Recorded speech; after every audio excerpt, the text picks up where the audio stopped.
temperature instead of the average maximum temperature. Once again, you can see that the past 12 months have been one of the coolest on record. If we take the previous graph and limit the date range to just the past century,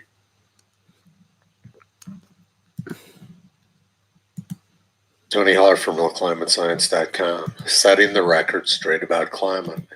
The press says we're in a climate crisis, and they should know because they've been reporting that for about a century. They tell us that we have less than 4 months to save the planet from global warming.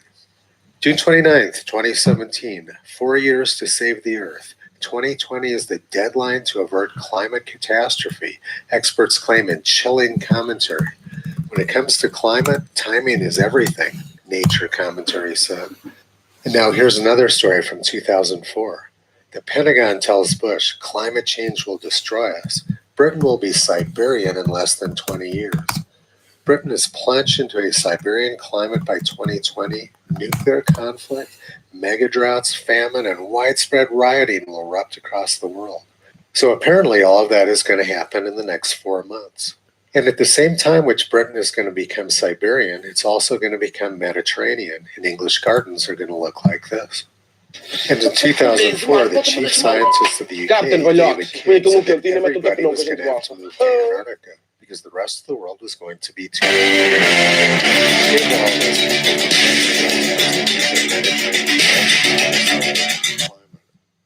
But it's all worse than it seems. 30 years ago, the UN said that the climate catastrophe was going to occur by the year 2000. June 30th, 1989, grim forecast. A senior environmental official at the United Nations, Noel Brown, says entire nations could be wiped off the face of the earth by rising sea levels if global warming is not reversed by the year 2000. Coastal flooding and crop... A little bit of trouble going on with Joaquin Phoenix and the Joker movie, which isn't a surprise. This has been going on for months. The movie's getting review bombed by critics, all for the stupidest reasons, like it's going to inspire people to go crazy. That's what they're saying. For real, literally. It's the dumbest controversy that I've ever seen, but they keep talking about it. They won't stop. It's like they want the movie to fail, or they're trying to get it to fail anyway. It's funny, though, because these people literally have no influence on anything. They can all go out and trash a movie and say, that movie's terrible. Don't go see that movie. We don't like it. And the movie ends up doing really good. My favorite comparison, an example, is Venom, which critics came out and just lambasted. Said that movie was going to be terrible. It's going to be a joke. Nobody's going to like it. What happened? The movie made like $80 million. I think it made a lot of money. I don't remember exactly how much, but it made a lot of money. And audience scores were good. They liked it. Got good reviews. And if you go and you look at the comparison on like a Rotten Tomatoes or a Metacritic, audience reviews really positive, critics really low. So they don't really matter that much anymore. People tend to just go to their favorite people on YouTube now and get reviews from them. And I think that that's probably the way to do it. Go to YouTube and watch reviews. Or I also think going to Metacritic or sites where you can look at the audience reviews and what they've written is definitely the way to go. That's always helpful. However, this movie's a little bit different because they seem to think that this is going to inspire some guy to rise up and go crazy. The white male, he's a crazy incel. Go see Cook instead. And yes, that's a real movie. That's a real movie. I can't believe that they're stupid enough to make that and think it's going to do good. No one's going to want to see that. It's really trying to do the same premise as this, except lecture you the entire time. It's not going to be entertaining. I highly doubt it will be. It'll be full of that same propaganda as the people that want to burn books. So no need to get into that one right now. But anyway, they actually had Joaquin Phoenix sit down for an interview about Joker and asked him that question, do you think this will inspire people to go crazy? And he got up and walked out. Don't think you can blame him. He doesn't want any of this. He knows they're doing it so that they can incite people to get mad about stuff. He knows what they're doing. He walked out. Didn't care for that question. I don't blame him. I think he did the right thing. And I think he ended up going back, according to this, and I'll get into it in a second. But I like that he pretty much gave that journalist the finger. I like that he did that. I like a lot of the marketing they're doing with this movie. They're going around and putting negative reviews on the posters and stuff. I think that's lovely. That's some brilliant marketing. Of course, this is also a branch of the same people who hired Zoe Quinn to write a Batman Superman spinoff. But to be fair, the comic book line and the entertainment line are separate. They don't really talk or work together in any way. So I think there's some leeway to be given there. So let's take a look at what happened. Joaquin Phoenix is garnering tremendous praise and Oscar buzz for his role as comedian turned villain in the upcoming Joker. But the actor, who is currently on the promotional trail for the film, found himself in an awkward situation during an interview with The Telegraph when an uncomfortable question caused him to walk out. During the interview, Phoenix was asked if he was worried that the film might pervasively end up inspiring exactly the kind of people it's about, with potentially tragic results. The question caused Phoenix to mutter, "Why would you?" No, to the interviewer before walking out, only to return an hour later after the journalist did some peace brokering with Warner Brothers PR. Explaining his response, Phoenix said that the question hadn't crossed his mind before, and then asked what an intelligent answer would have sounded like. And then they say that he has a habit of walking off, as Joker director Todd Phillips recently revealed. He'd frequently leave the set in the middle of shooting scenes. In the middle of the scene, he'll just walk away and walk out, he explained. And the poor other actor thinks it's them, and it's never them. It's always him. He just wasn't feeling it. Doesn't sound like he was feeling that question either. So he did go back, but I liked his response. What is an answer to that supposed to sound like? You know, do you want me to trash my own movie? This is stupid. People have been pulling their panties up into a bunch over this movie for the past couple of months. And it's not going to work. This movie is going to be a massive hit.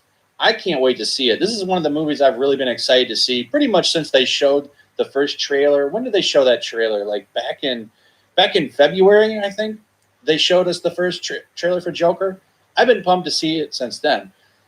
And apparently the hacktivists, the journalists, they've been excited to use it to kind of bolster their woke numbers. I find this funny. All you're doing is bolstering your numbers with people that are going to turn on you as soon as you make a mistake. So anyway, I enjoy the butthurt over this movie. I think it's quite humorous. I think most people that are sane and normal find it humorous or get mad about it because they're sick of these people. I think you just got to laugh at them. There's not much we can do to stop them. So you just laugh at them, make videos, point out their stupidity, talk about their stupidity, and hopefully maybe someday the tide will turn and people will realize these people are effing stupid. Anyway, that's all I got. I'm not going to drag this out. Tell me what you think about this. Do you like that he walked out? Are you mad he went back and gave the guy the interview? Let me know in the comments. Share the video. Let people know about this wildness. Like and subscribe. Make sure you're still subscribed too, by the way, because, well, that's a thing. You know, every time they make little changes, because they just change it so everybody's abbreviated now in their numbers. So I'm sure that's going to affect things again. So make sure you're still subscribed, and I'll see you guys on the next one. Peace.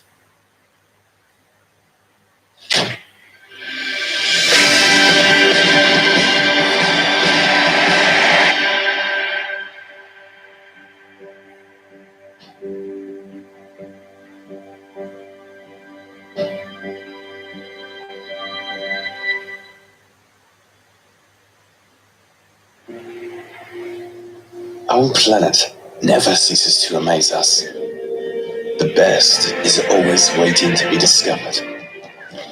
Every corner hides unseen treasures that leave you spellbound. Be the first to witness a land of fascinating journeys. Where in the world could this be? Saudi, welcome to Arabia. Get your visa now.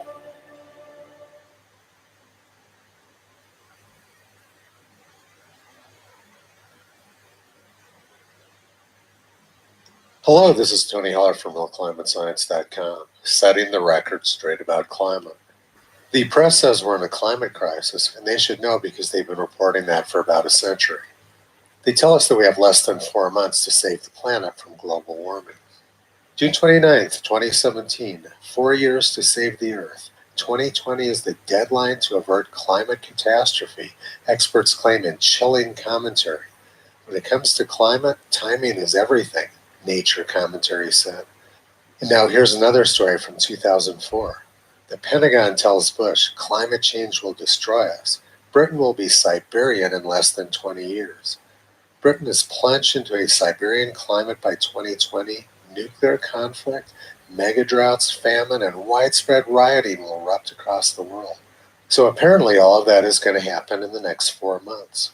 And at the same time which Britain is going to become Siberian, it's also going to become Mediterranean, and English gardens are going to look like this. And in 2004, the chief scientist of the UK, David King, said that everybody was going to have to move to Antarctica because the rest of the world was going to be too hot. It's a shame that all those people from Britain are going to have to leave their Mediterranean gardens in their Siberian climate. But it's all worse than it seems. 30 years ago, the UN said that the climate catastrophe was going to occur by the year 2000. June 30th, 1989, grim forecast. A senior environmental official at the United Nations, Noel Brown, says entire nations could be wiped off the face of the earth by rising sea levels if global warming is not reversed by the year 2000. Coastal flooding and crop failures would create an exodus of eco-refugees threatening political chaos, said Brown, the director of the New York office of the UN Environment Program. And here's the same story from the New York Times and PBS in 1986. Earth's climatic crisis examined by NOVA. Picking up where a high school chemistry class might end, NOVA, the public broadcasting science series, offers the non-matriculating viewer an advanced course in worrying. The cause of the concern is all the carbon dioxide that's being pumped into the industrialized and motorized air. I can't remember ever actually seeing industrialized and motorized air. Perhaps the New York Times could help us out with that. And then they say the hour-long broadcast is called The Climate Crisis, The Greenhouse Effect at 9 tonight on Channel 13. The conclusion, conveyed with great authority by several big league climatologists from government and private research organizations, is terrible. By the year 2000, the atmosphere and weather will grow warmer by several degrees, and life, animal, plant, and human will be threatened. Melting ice caps, flooded cities, droughts in the Corn Belt, and famine. So apparently the world ended 20 years ago, but pretending that it didn't, let's look at how these experts did. This is the graph for drought in the Corn Belt from the National Oceanic and Atmospheric Administration. Green periods are wet, brown periods are dry, and this is when that NOVA show was presented. As you can see, it's actually been very wet in the Corn Belt since these forecasts of doom were made. In fact, they've had the fewest droughts on record. This is the graph of corn yields in the United States going back to the middle of the 19th century. As you can see, they keep growing to record levels every year. As carbon dioxide has increased, corn yields have increased with them. This is partly because plants grow faster in higher CO2 environments. That's why people who operate commercial greenhouses pump carbon dioxide into the atmosphere inside their greenhouse. Plants love carbon dioxide and they can't grow without it. The report by big league climatologists conveyed with great authority was made back here in 1986, and since then corn yields have nearly doubled. And what about the famine they warned about?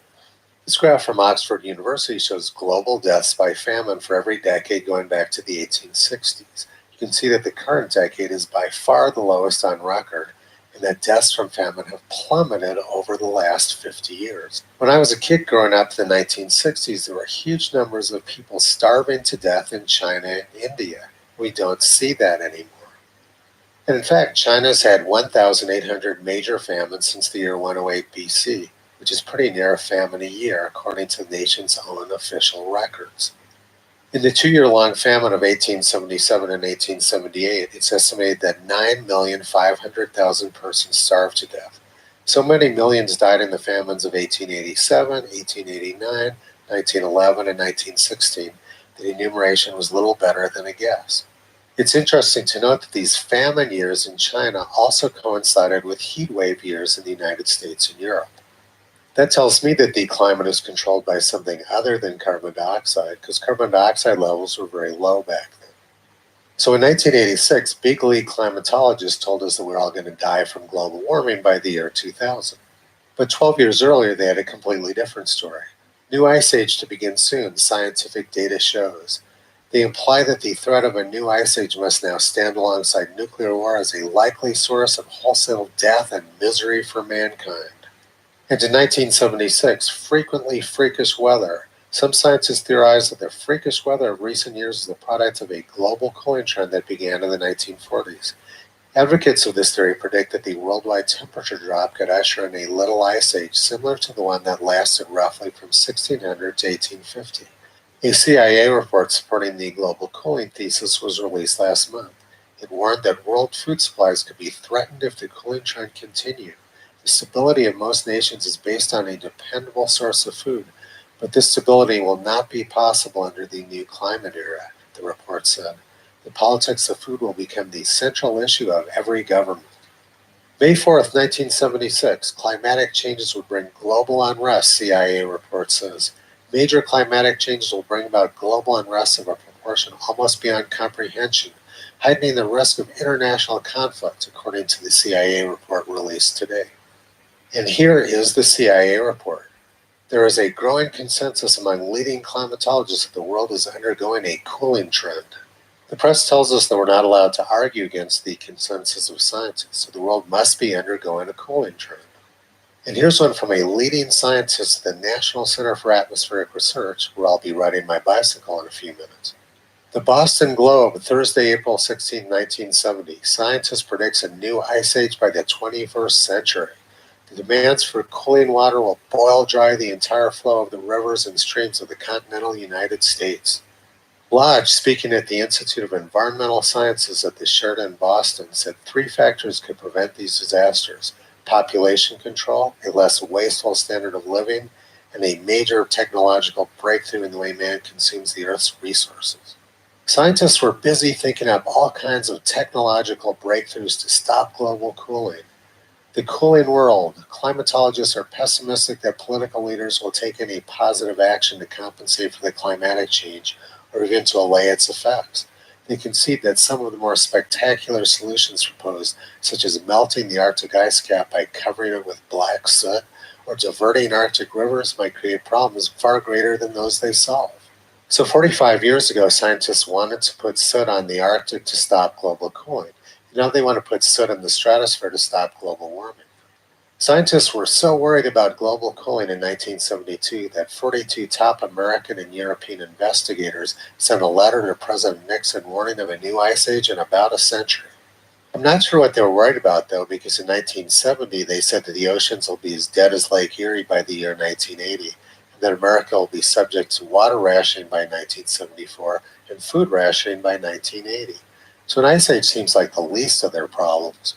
I was playing on the soccer team at Arizona State University in 1974, and I remember getting pretty hungry and pretty thirsty a few times. Phoenix had their all-time record heat wave that year in 1974, 18 consecutive days over 110 degrees, and that was right at the peak of the Ice Age scare. The New York Times and scientists were so worried about overpopulation in 1969 that they proposed poisoning food and water being shipped to third world countries. November 25, 1969, a sterility drug in food is hinted. Biologist stresses need to curb population growth. A possibility that the government might have to put sterility drugs in reservoirs and in food shipped to foreign countries to limit human multiplication was envisioned today by a leading crusader on the population problem. I remember this guy very well, and in fact, he's still active with climate alarmism. Progressives loved him. And by 1967, it was already too late to stop the famine. Dire famine forecast by 75. So in the 60s, we were all going to freeze to death and die of famine if we didn't poison third world countries' water. But a decade earlier, the problem was global warming. February 18, 1952, polar ice thaw increasing. Glaciers said to be melting. Dr. William S. Carlson, an Arctic expert, said tonight that the polar ice caps were melting at an astonishing and unexplained rate and were threatening to swamp seaports by raising the ocean levels. The glaciers of Norway and Alaska are only half the size they were 50 years ago. Same story in the 1940s. Saturday, May 31st, 1947, Arctic phenomenon. Warming of climate causes concern. The possibility of a prodigious rise in the surface of the ocean with resultant widespread inundation arising from an Arctic climatic phenomenon was discussed yesterday by Dr. Hans Alman, a noted Swedish geophysicist at the University of California Geophysical Institute. He said that temperatures in the Arctic had increased 10 degrees Fahrenheit since 1900, an enormous rise from a scientific standpoint. The Arctic change is so serious that I hope an international agency can speedily be formed to study the conditions on a global basis. He pointed out that whereas in 1910 the navigable season along western Spitsbergen lasted 3 months, it now lasted 8 months. This is the same location where climate warriors trapped in the ice had to be rescued a few weeks ago. If we go back 80 years ago, it's the same thing, global warming. All the glaciers in eastern Greenland are rapidly melting, declared Professor Hans Alman, Swedish geologist. It may without exaggeration be said that the glaciers, like those in Norway, face the possibility of a catastrophic collapse. And in 1937, a noted Arctic explorer said the temperatures were reported along the Yukon River above 100 degrees Fahrenheit in the shade. Imagine the mass hysteria if that happened now.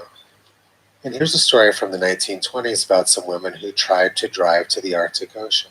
Through Belgium, Holland, Germany, Denmark, Lapland, and Finland, the motor party journeyed to 270 miles north of the Arctic Circle, prepared for freezing weather. To their continued astonishment, the temperature was never less than 90 degrees in the shade. The intention was to reach the Arctic Ocean, but 40 miles of marsh country, i.e. melted permafrost, on the coast prevented this. An average of 210 miles a day was made on the journey, which was arduous in the extreme, and at one time the car had an actual race with death among the forest fires in Sweden over terrible roads. Imagine that, 90-degree temperatures in the Arctic, melted permafrost, and massive forest fires 90 years ago. And here's a story from November 1922 in the Monthly Weather Review. The Arctic seems to be warming up. Reports from fishermen, seal hunters, and explorers who sail the seas about Spitsbergen and the eastern Arctic all point to a radical change in climatic conditions and hitherto unheard of high temperatures in that part of the Earth's surface. Many old landmarks are so changed as to be unrecognizable. Where formerly great masses of ice were found, there are now often moraines, accumulations of earth, and stones. At many points where glaciers formerly extended far into the sea, they have entirely disappeared. Last winter, the ocean did not freeze over even on the north coast of Spitsbergen. So there was no ice around Spitsbergen during the winter of 1922, but a few weeks ago, climate warriors got trapped there in the middle of summer. And the press was reporting exactly the same story as in 1934. Well, melting icebergs engulfed the world, and they had a picture of Manhattan underwater from melting ice. And here's the same picture from Climate Central 85 years later, Manhattan underwater. And they say that in order to stop this, you need to send them money. In 1988, the world's leading climatologist from NASA, Dr. James Hansen, predicted that lower Manhattan would be underwater within 30 years, which would have been last year. So you better send your money off to Climate Central quick. But a savior has arisen to rescue us from all these climate disasters. Bernie Sanders has a $16 trillion climate plan to save us from global warming, and that works out to a bargain of only $100,000 per family. He says that if every family in America simply gives him $100,000, he can end fossil fuel use by the year 2050. I personally like being able to have food, communications, light, heat, and all the other amenities of a modern lifestyle. And it isn't clear to me why I would want to give $100,000 to Bernie to ruin our civilization. And if he can't do it until the year 2050, it'll be too late anyway, because the Washington Post says the world's going to end in less than 12 years. Reality is that people are living better and better. The percentage of the world population living in extreme poverty has plummeted over the last century. And a lot of people used to die in natural disasters around the earth, but now it's very few. Death rates from natural disasters have plummeted over the past century. So what exactly are we giving Bernie Sanders $100,000 of our family's money for? The whole thing is completely insane. Climate alarmists have no idea what they're talking about. They've been wrong over and over and over again. Almost invariably, climate trends have gone the exact opposite of what they predicted. And there's a simple reason for that. Climate is cyclical. These people are ambulance chasers. During periods of time when the Earth is warming, they predict further warming. During periods of time when Earth is cooling, they predict further cooling. And they're always wrong. Visit Toto on the web at realclimatescience.com. He's been pulling back the curtain on junk science and propaganda for a long time.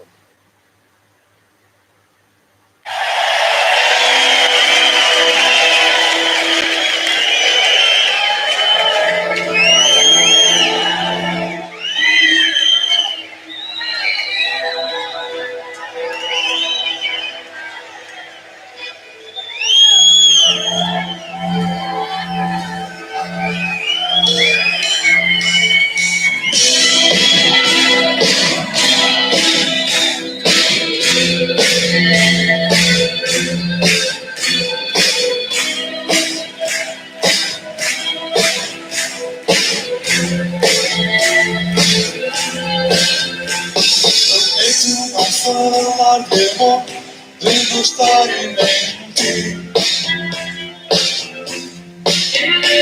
Portanto não vou lidar com amar e sentir. Joga-se pelo prazer de jogar e até perder. Escolhem-se fora, trocam-se baixos sem escolher. Homens temporariamente sós, há que cabeças no ar. Atenção, retrato de solidão interior. É uma qualquer tragédia, mas um vinho a beber. Partidas, regressos, conquistas por fazer. Tudo apostado numa memória que quer esquecer. Homens sempre sós, preferem perder. Homens temporariamente sós, há que cabeças no ar.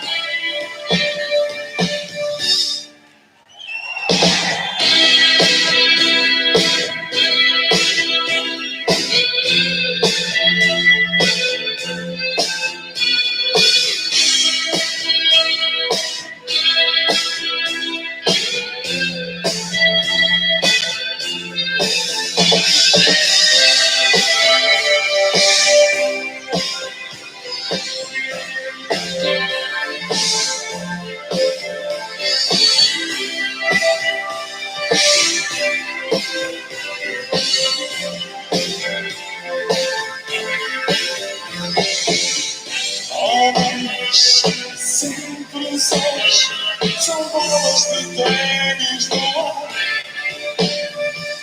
Muito batidos faltam, acabam por enganar. Homens temporariamente sós, ai que cabeças no ar.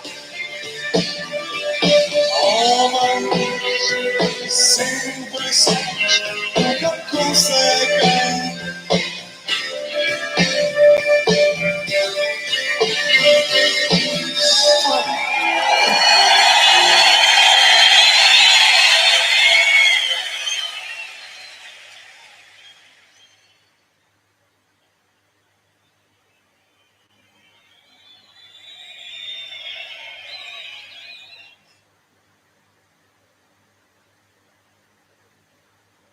Então eu combato a minha ausência durante o ano com aparições impactantes nos aniversários.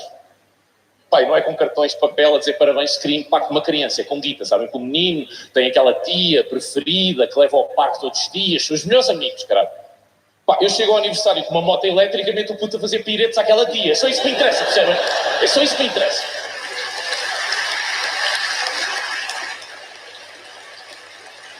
Agora, eu estou a deparar com um problema, que é o fim da cor azul para menino e da cor rosa para menina. Porque há pessoas que dizem que atrofia a liberdade de escolha sexual das crianças, não é? Caralho, eu quero dizer que estou contra isto, uma razão básica. A vossa agenda política está a interferir com a simplicidade das minhas compras. Não compliquem. Eu entro, prateleira de cima, azul, jipe telemandar para o puto. Foda-se. Isto não é nenhuma fobia com as escolhas sexuais das crianças. Eu, se tiver um filho ou um sobrinho homossexual, eu compro-lhe um dildo. Agradecia que o fizessem azul.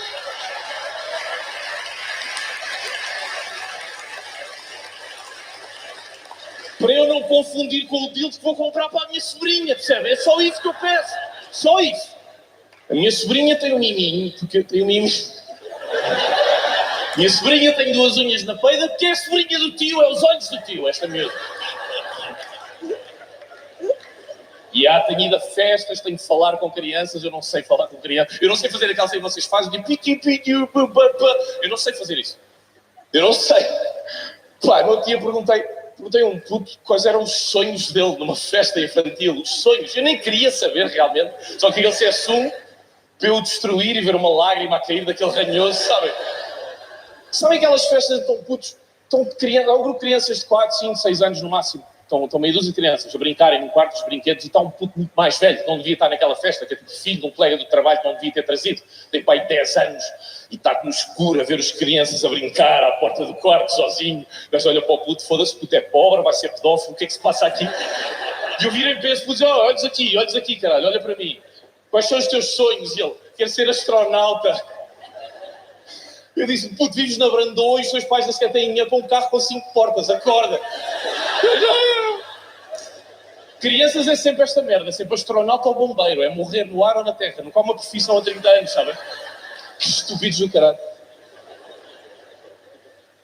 Pá, há uns meses, ou como se diz no stand-up na semana passada, eu estava numa festa e veio um puto, pai, com 6 anos. Isto é tipo um ambiente de festa que fizemos sempre e nunca resultou, mas vocês não são menos do que as outras pessoas, por isso é que têm. Eu estava numa festa, veio um puto com 6 anos, vira-se para a mãe e diz-me dá-me bolo. A mãe vira-se para mim e diz-me dá-lhe bolo.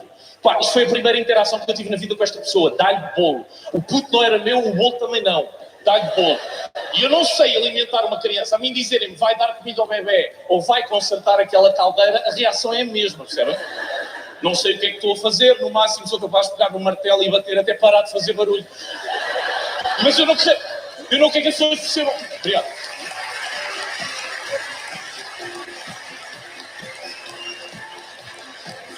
Eu não quero que as pessoas percebam que eu sou um troglodita, não sei nada de criança. Claro que vou. Eu vou à mesa, corto uma fatia de bolo, eu não sei as quantidades, corto meio bolo, como se fosse o Fernando Mendes em criança. Corto meio bolo, meto naqueles pratos reciclados de papel, que são uma merda. Tudo o que é reciclado é uma puta de uma merda. Tudo o que é reciclado, 10 segundos. Minha reação, 10 segundos. Giro. Depois aquilo dobra e parte, que é feito com papel higiênico, com cocó. E aquilo é uma merda, não é? Matem os golfinhos, tragam o plástico de volta. Esta é a mensagem deste espetáculo. Então, estou com aquela tenho a merda do bolo na mão esquerda, tenho o garfo na mão direita, estou a olhar para o puto, estou a pensar, foda-se, meto o bolo no chão, pelo pé com as mãos. Eu não sei como é que as selvagens se alimentam, percebem? Vou-lhe dar o garfo, vai estar o garfo no olho, problemas tenho eu. E eu estou a pensar nesta merda, pá. Espero que ninguém repare que eu sou um troglodito e não sei lidar com crianças. Acontece o cenário de filme, sabem? A música baixa, as pessoas calam-se. Isto é o que a casa inteira ouve. Luís Sinal de Cordes a ser uma criança de 6 anos. Tu sabes o que é um garfo? Tu sabes o que é um garfo? Um miúdo com a idade para conduzir tratores em Bragança. Sabes o que é um garfo?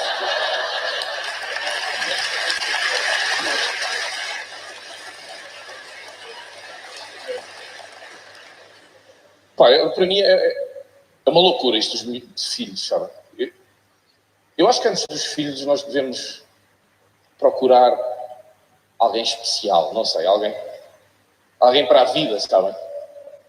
E eu vou dizer uma coisa, eu aprecio muito o trabalho que a SIC está a fazer neste aspecto. O que é que se passa? O que é que está a passar com o programa? O que é que está a passar com as pessoas? Precisam de foder urgentemente. Não sei que... Eu não sou muito ver televisão, exceto todos os programas primeiros enquanto estão agora, eu vejo todos e gravo. Casados à primeira vista, do caralho, vi tudo, Carro do Amor também. A TV também tem um programa destes, não é um programa diferente, é um programa para pessoas que já tenham vivido em barracas, é outro conceito, que é o First Date. Pá, assim que radical, está com um programa agora em que uma mulher pode escolher de entre 6 homens nus à sua frente. Ok? Estão 6 gajos nus e ela escolhe qual é a personalidade que gosta mais. O tempo que eu tinha poupado nos meus encontros, se eu simplesmente pudesse meter o meu caralho em cima da mesa. Queres ir para casa? Queres ir para casa. Não queres ir para a minha, de certeza.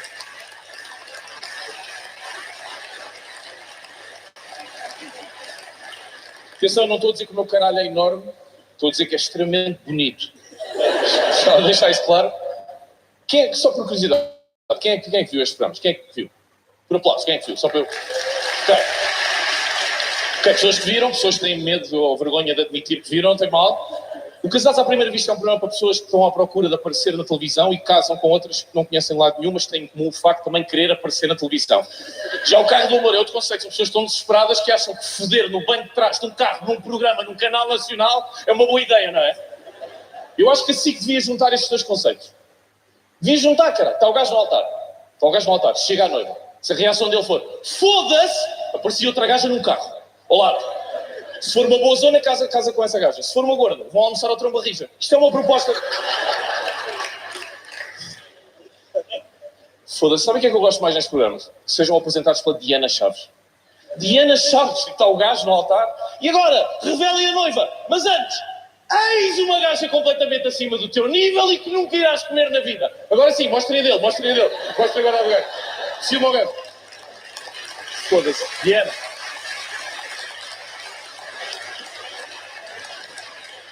Pá, e os homens? E os homens nestes programas? Os homens? Que desilusão, os homens, não? Eu quero defender os homens, eu não consigo. Os homens são uma desilusão do caralho. Ah, um conde do Porto. Ah, afinal é só um desempregado de 60 anos que dorme com o edredom do Mickey na despensa da mãe. E eu não se riam, meninas. Estou a ouvir grandes gargalhadas, mulheres. Ah, eu estou a ver as mulheres todas nestes programas, eu estou a ver o comportamento. Todas as mulheres. Todas as mulheres. Pronto, eu não peço muito. Eu quero um homem alto, rico, charmoso, atraente e com um caralho de um cavalo. Eu digo mesmo implante, cortarem o caralho de um cavalo a um cavalo e porem neste caso porque eu mereço. Uma gaja da alverca com uma pala num olho e 12 dentes em 32.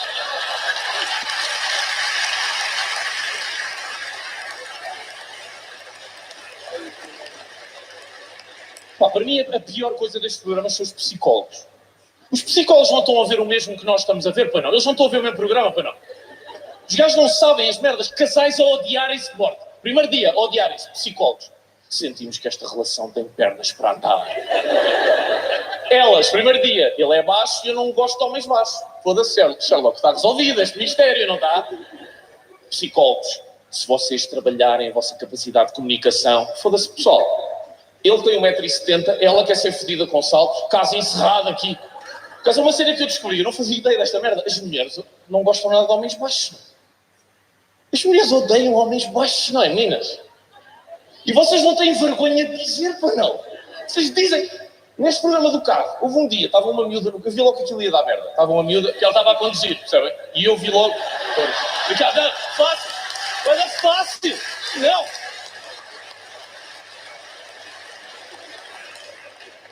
E aí, isto foi o que aconteceu. Eu estava a miúda no carro. E entrou um rapaz. A miúda virou-se para ele e disse, na passada, mal ele entrou no carro, ela virou-se para ele e disse: quanto é que tu medes? 1,73 m, és um porta-chaves. Coitado do gajo, caralho. Coitado. Eu gostava de ver o escândalo que se montava. Adorava. O escândalo que se montava. Se fosse um gajo no carro, entrasse uma miúda e ele dissesse: foda-se, quanto é que tu pesas? 95, alerta, caralho! Alerta, caralho! Alerta!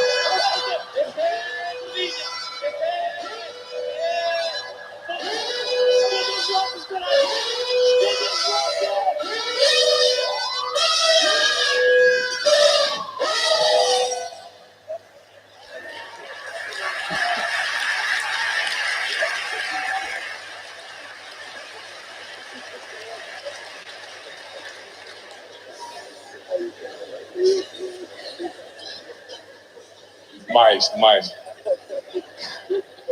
Agora há gordas que não me curtem por causa disso. Pá, Nice, acho eu. Podia ser pior, não é? Podiam curtir. Foda-se. Sempre odiei primeiros encontros, sabem? Sempre odiei. Nunca me corriam bem primeiros encontros. Nunca. Mas a conversa vai sempre para o sexo, caralho. Sempre para o sexo. Sempre. Cena mais marada que já fizeste na cama. E para elas é ok dizer que já foderam com 2 gajos. Na boa. Agora o mundo acaba quando sou eu a responder beber um copo menstrual até ao fim.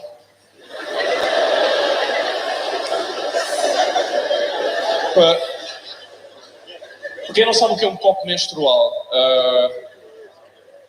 é um copo que... há gases... Aceitem só esta dica. Não interessa quão bêbados estejam, não aceitem este shot, ok? Sabe a ferro e... deixa a borra aqui.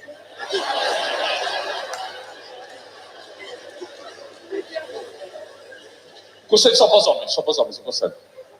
Vocês sabiam que podem dizer como é que está a correr um primeiro encontro pela posição em que a mulher tem as mãos? Sabiam disto? Por exemplo, se estiverem fechadas e a bater dentro do porta-bagagens, não está a correr bem. Pá, eu tive primeiros encontros que acabaram em discussão. Imaginem, discutir no primeiro encontro. Sempre que esta merda acontecia, eu pensava, porra, se é para isto, vou para casa ter com a minha namorada, o que é que eu estou aqui? Pá, pessoal, eu estou numa fase da minha vida. Não sei se alguém sentiu isto. Estou-me a sentir velho antes do tempo, sabem? Sinto-me velho, mas estou contente com isso, sabem? Não sei, hoje em dia, dou por mim a dizer frases velho, tipo, no meu tempo. Eu agora digo no meu tempo. No meu tempo, fosse assim, 39 anos, o meu tempo devia ser agora. Que puta de conversa é esta? No meu tempo. Mas já estou numa fase, não sei se estou demasiado relaxado ou se me estou a cagar para tudo. Há alturas que nem me chatei agora. Ontem tive um furo num pneu. Nem estressei, sabe? Tive um furo, saí do carro, sentei-me. Fiquei à espera que passasse um gajo do CrossFit. Passou, mudou os 4. Sabem, adoro estar sozinho em casa hoje em dia. Adoro estar velho, sabem? Sozinho em casa, sem ninguém chatear-me a cabeça. Eu gosto de estar sozinho em casa. Ultimamente tenho fantasiado com ser judeu em 1942. Mas vocês repararem, a Anne Frank, grande parte da vida dela aturou quantas pessoas? 8 pessoas, 9 pessoas. Que sonho, caralho. Está bem, estavam sempre dentro do quarto dela. Um bocado fedido por masturbares. Ok. Ou não, depende da relação que tens com o teu tio. Mas o que eu estou agora... eu estou numa fase... dou por mim. Agora acontece-me isto.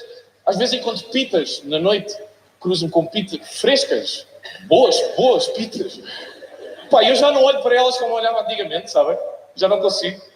Antigamente vi estas pitas bêbadas na noite e eu pensava, qual delas é que está mais perto de desmaiar no meu quarto? E hoje em dia encontro estas pitas e já penso, esta miúda merece respeito e compreensão acerca das suas dúvidas e receios, sabem? Já penso, há um pai preocupado em algum lado. Foda-se. Eu estou numa fase quase, já nem sei à noite, meu. Eu tenho medo do comportamento dos miúdos, é isso. Eu dou por mim, eu vejo gerações anteriores e já não percebo bem os comportamentos deles. Velho, lá está. Os putos hoje em dia, putos de 11 anos, 12 anos, fodem bué, os putos estão a foder bué. Calma, eu não estou a dizer que aprendi por experiência própria através de relações sexuais com crianças de 10 anos que os miúdos são cada vez mais raçudos na cama, não é isso que eu estou a dizer. Eu não estou a dizer que há crianças de 10 anos capazes de saber chupar um par de colhões como gente adulta. Não é isso que eu estou a dizer. Não é mesmo isso que eu estou a dizer. Eu estou a dizer, fodem bué no sentido que começam muito a novos. Os putos hoje em dia, 11 anos, 12 anos, estão a foder já. Eu quando tinha 15, 16 anos, queria dar uma minha de boca numa miúda de outra turma, eu precisava de um bom plano. Foda-se, o único bom plano que estes miúdos precisam hoje em dia é de dados no telemóvel. Eu ouvi uma história recentemente com um puto de 12 anos foi a outra escola para ir ao cu atrás da casa de banho do pavilhão. 12 anos! E que ele levou no cu foi contínuo, só para vocês verem a falta de respeito.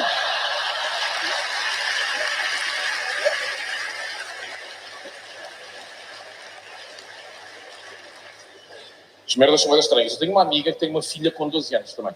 12 anos. E ela no outro dia foi vasculhar o telemóvel da filha. Como se faz.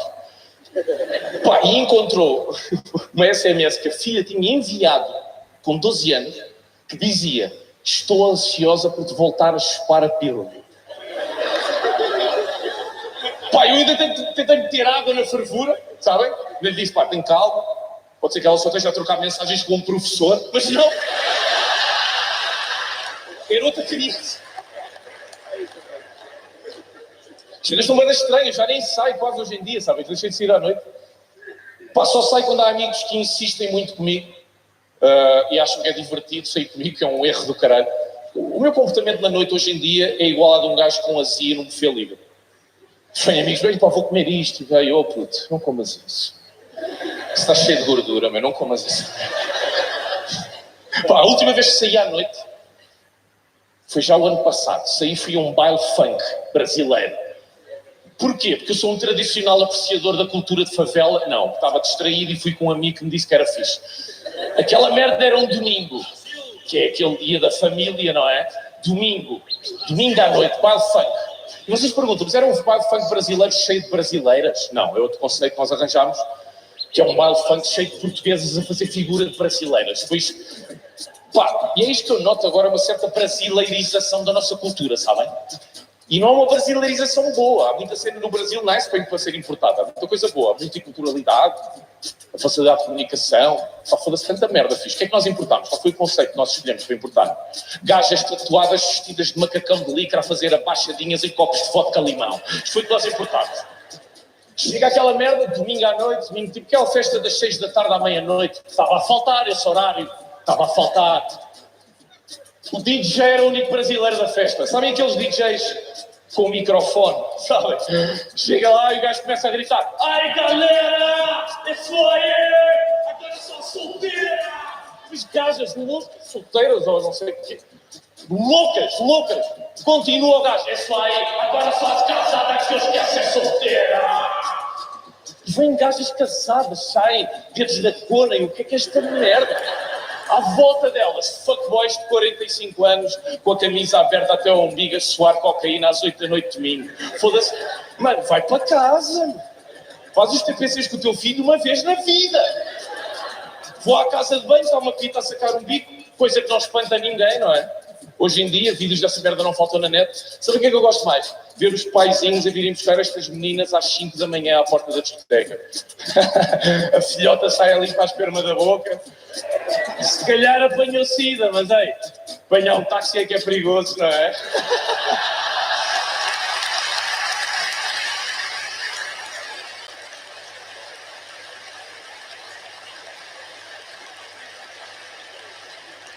Por acaso, deixem-me dar um conselho a possíveis raparigas adolescentes que possam estar aqui na sala hoje.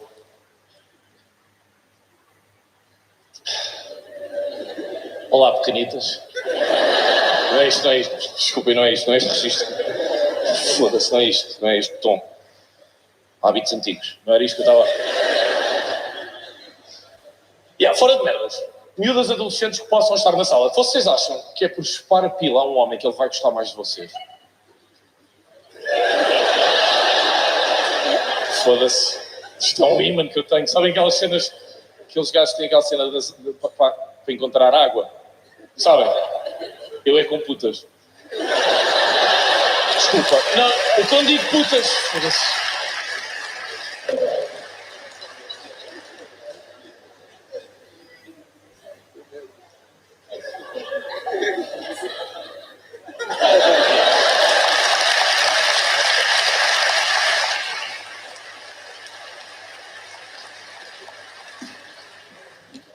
Que eu chamei de puta sem a reconhecer, percebem? E se há coisa que eu tenho definida é que preciso saber muito bem antes de chamar puta. Mas foi o risco que denunciou. Tu trabalhas no alterno alguma coisa? Não. Infelizmente não, miúda. Se eu posso mudar a tua vida. Mas gostavas de trabalhar em alterno? Era fixe. Mas dizer uma coisa, vamos sair daqui hoje. Eu vou montar um alterno que é um test drive. E tu vês como é que te sentes comigo na minha casa. Estou a brincar. Isto é tudo a brincar.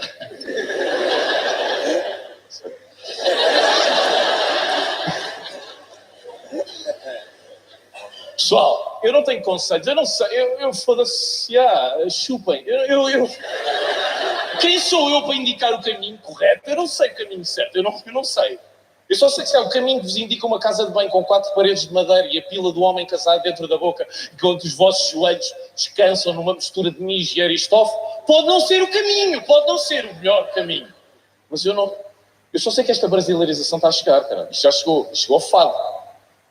A brasileirização da nossa sociedade chegou ao nosso fado. Agora as fadistas vão tusa. Vocês já perceberam isto? Fadistas é para foder agora. Antigamente o gajo ouvia fado e que foda-se. Chorava, não é? Porquê é que chorava? Isto eram as fadistas que havia antigamente, caralho. Sei que a malta chorava, o que é isto? Há quem diga que esta gaja está pixelizada. Não está, isto era a cara dela, era mesmo assim.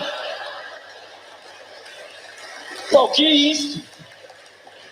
Estas fadistas parecem refugiadas do Chipre que chegaram num barco fumeiro e com um gótico vestiu para irem ao funeral de Salazar. Atenção, não passámos destas fadistas secas para sereias. Hoje em dia é assim. Houve um período intermédio, um período que eu gosto de chamar fadistas até comia. Sabem? Até comia. Comia despreocupadamente. Comia, tipo, imaginem, comia se estivesse no inverno tocado numa casa em Peniche. Imagina, eu estava lá em Peniche e tipo a Carminho avariou o carro e como não há um caralho em Peniche, ela viu uma luz e foi lá e eu abri a porta de carro. Tu és aquele fadista a rosarinho e ir à cor. Esse comia. Comia. Se acontecesse, porque ela ficou sem bateria no telefone e fodia, mas não é o comia, foda-se, não é o comia das fadistas de hoje em dia, fadistas modernas. O que é que se está a passar com o Fábio? O que é que se está aqui a passar? Isto faz zoom. Material chinês, foda-se. Pá, há dor na voz hoje em dia, continua a haver dor na voz, mas há um tesão entre as pernas do fado que não se aguenta.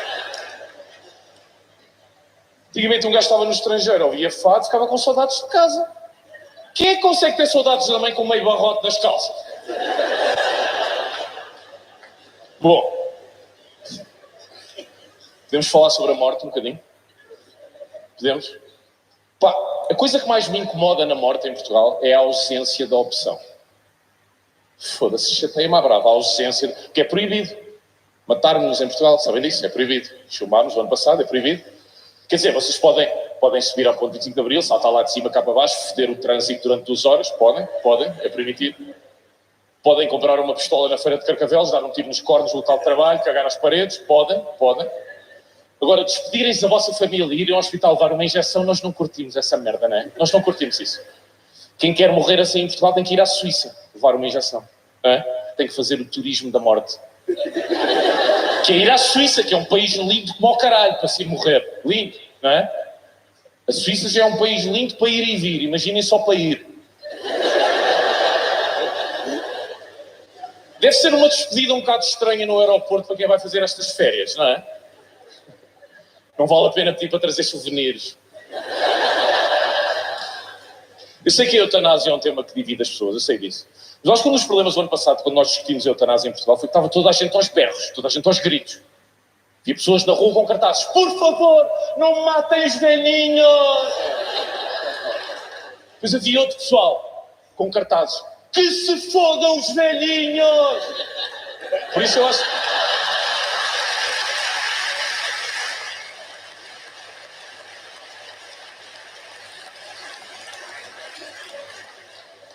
Eu não quero começar aos gritos com este tema. Quando toda a gente grita, não se ouve nada. Foi o que aconteceu ano passado. Ninguém ouviu um caralho sobre este tema. Estava tudo aos gritos. Eu não quero... Eu percebo que haja pessoas contra a eutanásia. Eu percebo. Há pessoas que são contra... Há pessoas que são contra por motivos religiosos. Não é? Eu queria dizer uma coisa a essas pessoas. Compreendo perfeitamente. Não, eu compreendo, eu percebo. Eu não sou do movimento, como vocês sabem, mas eu compreendo que alguém... Muita gente se manifestou contra pessoas que estavam contra a eutanásia por motivos religiosos, porque Deus não era motivo suficiente, ou motivo válido, sabem? Pá, eu não acredito, mas eu acho que Deus é o único motivo válido para se estar contra a eutanásia. E eu explico porquê, porque alguém que vive a sua vida segundo ensinamentos religiosos, pá, eu não estou à espera que neste tema, porque me dá jeito a mim, elas mudem de opinião. Eu percebo essa merda, eu percebo. Mas será possível ser religioso e estar a favor da eutanásia? Eu acho que é possível. Até porque quem segue a Bíblia sabe que a Bíblia nos diz que a vida é um bem precioso e ninguém pode interferir com ela, mas simultaneamente, como é representado por Deus ao homem, se chama livre-arbítrio, a liberdade de escolhermos e decidirmos todas as nossas decisões. Como é que estes dois conceitos se interligam? Não sabemos. A Bíblia não explica. É um livro muito confuso. É o problema de ficção escrito por mais de 100 autores. Aquilo depois é uma confusão do caralho, ninguém percebe nada. Mas eu faço uma pergunta às pessoas religiosas. Nunca na vossa vida viraram os olhos à Bíblia para benefício próprio? Nunca roubaram, nunca traíram, nunca cobiçaram? Então, tudo o que eu peço agora é que voltem os olhos à Bíblia novamente, mas desta vez para benefício dos outros. Não sou eu que estou a pedir, caralho. Quem é que está a pedir que a eutanásia seja? São as pessoas que precisam dela, doentes terminais que querem morrer. Pessoas que estão há 3 anos assim.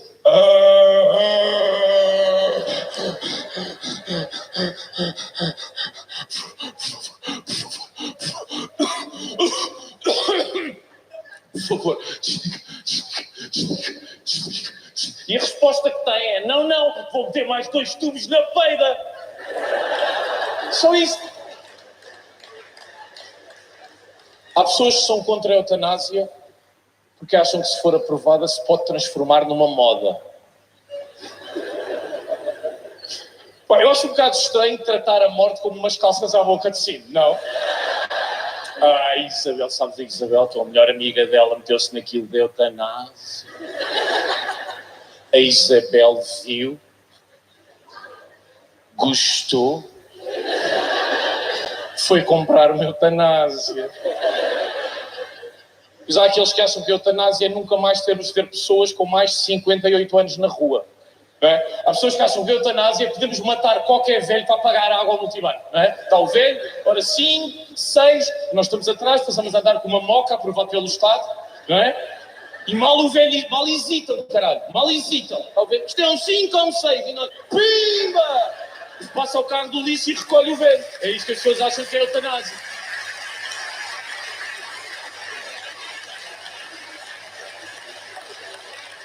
Pá, eu nem queria esta merda para mim. Eu nunca me ia inscrever para a eutanásia, sabem? Pá, vocês imaginam a burocracia daquela merda, a quantidade de papelada que é preciso preencher.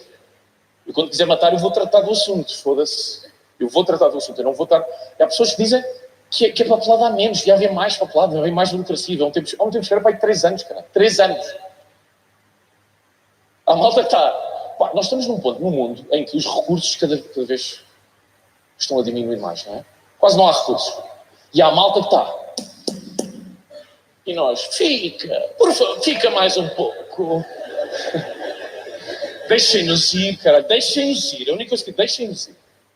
Mas, eu jamais me inscrevi numa merda que são 3 anos de espera e uma rima de impressos deste tamanho, caralho. Jamais. Há pessoas que dizem que devia haver mais burocracia, mais papelada. Foda-se, devia ser imediato, devia ser uma app, um telemóvel. Menos burocracia. Mais rapidez. Foda-se, estavas descontente com a tua vida, chamavas, sei lá, a Uber Eats, isto era Uber Kills. Se foda. Estavas descontente, abrias a aplicação, deixa ver se tinha algum carro, e um carro, funerário. Deixa ver se tem algum no meu bar. Ia, foda-se, 6. Normal, estádio de Alvalade. E a malta, foda-se, passava de vez. Eu sou a favor da eutanásia. Pelo mesmo motivo, sou a favor de todas as liberdades individuais, sabem? Façam o que quiserem, honestamente. Isto é o que eu vos digo do fundo do meu coração. Façam o que quiserem, caralho. Querem casar com uma girafa, adotar um cão robô. É o que quiserem. Querem morrer, esforço ou empurro, se for preciso. Façam o que quiserem. Porque eu acredito que isto é melhor para nós e é melhor para a nossa sociedade. Torna-nos mais responsáveis, mais livres, foda-se. Lembras-te quando nós falámos sobre a legalização do aborto? Há 12 anos. Em 2007, havia muita gente na altura a dizer: se o aborto for legalizado, há mulheres que vão começar a cuspir bebés todas as terças-feiras. Lembram-se disso? Nestes 12 anos, vocês ouviram alguma mulher dizer: não vou usar preservativos, se der merda, faço aborto? Ouviram?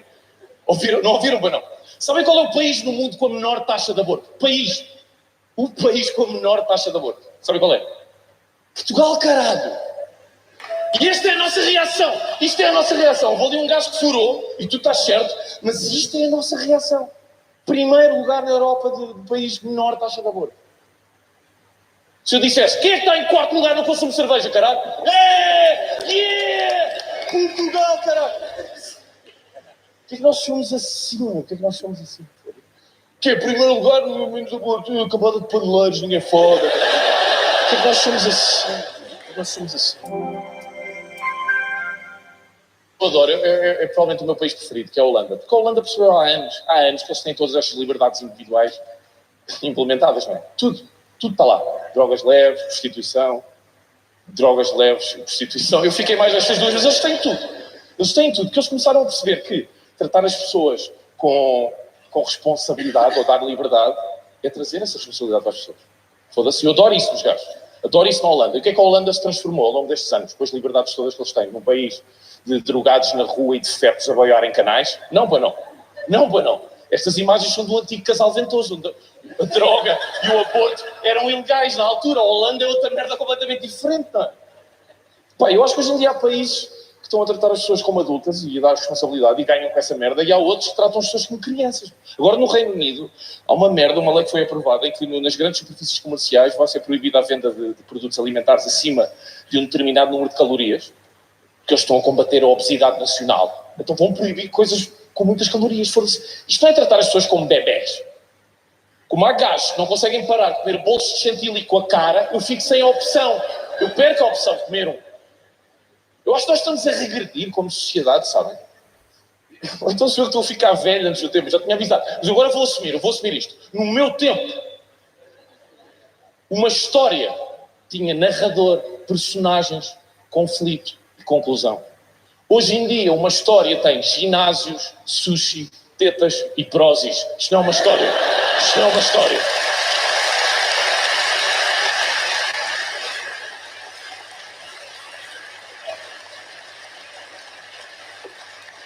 Eu nem vou dar com o discurso do telemóvel, sabem? Vocês não precisam que humoristas venham dizer que eles perdem muito tempo com o telefone e as redes sociais. Vocês sabem dessa merda. Eu sei o tempo que eu perco com esta merda. Eu sei. Eu vou só contar-vos isto. Há 2 ou 3 anos fiz uma viagem pela Europa de um mês. E no primeiro dia deixei cair o telefone ao chão em Madrid e morreu. Tive um mês sem telefone. Foda-se, foram as melhores férias da minha vida. E acho que não é coincidência. Por isso, em relação ao telefone, já está na altura de falar menos e fazer mais isto.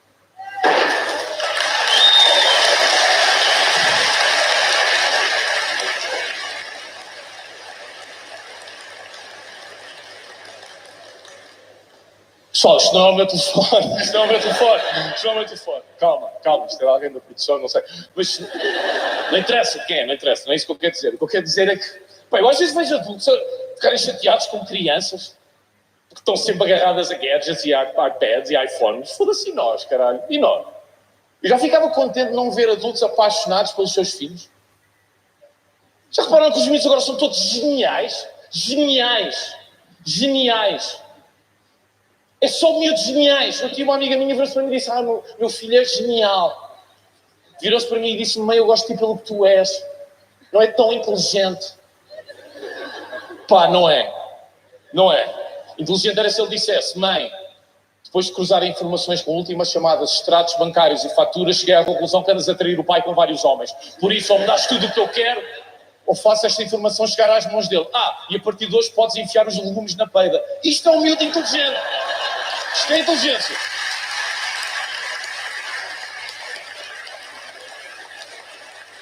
Agora não, os pais estão apaixonados pelos filhos. Há pais que beijam filhos na boca. Hoje em dia beijam-se filhos na boca. Beijam-se filhos na boca.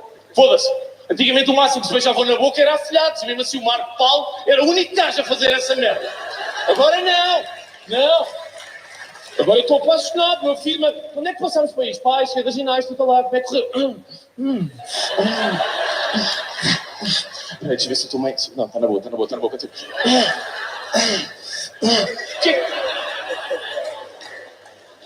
Quando se beija um filho na boca, eu acho que se pode dizer que o romantismo daquele casamento acabou, ou não? Eu acho normal que nesta sociedade do eu se beijar uma pequena representação de si próprio na boca dê prazer, não é? Eu acho estranho não ver mais pais a violarem as suas filhas, só para quando as estão a penetrar poderem ver o seu reflexo nos olhos delas. Foi demais, isto foi demais. Sabe o que é demais? Tu dizes o que é demais? Sabe o que é demais? Esta puta desta cultura de likes que temos hoje em dia. Isso é que é demais, caralho. Esta cultura de likes, sabe o que acontece hoje em dia? Há um gajo que adora montanhas e fazer escalada e o caralho, ele adora e mete fotografias dos montes. E tem tipo 100 likes, 120. E há um dia o gajo não gosta de praia, ele não gosta muito de praia, não quer ir à praia, gosta de estar na montanha. Mas há um dia que ele vai à praia.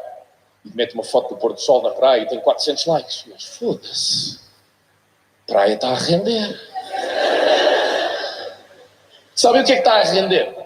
Fazermos o que nós gostamos. Rende para caralho. Vocês não imaginam o que é que rende. Sermos nós próprios. Rende para caralho. Rende mesmo. E o que é que este gajo faz no dia a seguir? Pá, o gajo está com os likes, caralho, não é? Com os gostos. Onde é que ele vai? À montanha, que ele gosta de ir, e à escalada? Ou vai para a praia, que ele não gosta? Vai para a praia. Está a render gostos. Só que o problema que as pessoas não percebem bem é que os gostos não são gostos. São gostos de quem? Nossos? Não. Dos outros. Foda-se. E andamos nesta merda a seguir os gostos dos outros, caralho. Eu não estou a dizer para sermos bestas quadradas, não queremos saber de nada à nossa volta, queimarmos tudo, sermos, sei lá, completamente indiferentes àquilo que nos rodeia. Há um equilíbrio, há um equilíbrio.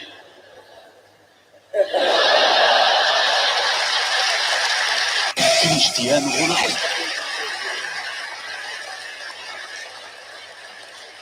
Mas eu não conheço esse equilíbrio. Eu não sei qual é. Eu agora tenho uma cena, sempre me estou a sentir mais desequilibrado. Ouço música clássica. Calma, não estou a ficar paneleiro. O que eu estou a dizer é... Acabo, digo, no trânsito. No trânsito. Eu antigamente no trânsito. Sem música clássica. Uma vez, cruzamento. Mete lá a biqueira! Mete a biqueira! Oh, mel do caralho! Filha da puta, foto os cornos, caralho! Com música clássica completamente diferente. Completamente diferente. Estou no cruzamento. Estou com a minha música. Pá, outra abordagem, estás a ver? Não. Por amor de Deus. Terá mais pressa que eu. Terá mais pressa. Sou humorista, não tenho nada. Terá mais pressa. Força. Então o que é que eu propunha agora? Propunha um bloco de piadas curtas, de one-liners. Até para esquecermos esta lição de moral dos telefones. Um bloco curto de one-liners, mas como algumas podem ser demasiado agressivas, há uma que um bebê morre. E aí eu propunha termos um intervalo de música clássica entre as piadas. Porque eu reparei que a música clássica é uma coisa que põe tudo bem, sabem? Alguma coisa estava mal, um bocado de música clássica, e repõe a normalidade. Então eu gostava de usar isso como tira-gosto. E vamos usar isso como tira-gosto entre cada uma das piadas. Pode ser? Vamos a isso? Há um gajo que está entusiasmado ali no canto. Mas eu tenho que fazer a mesma. Bora aí?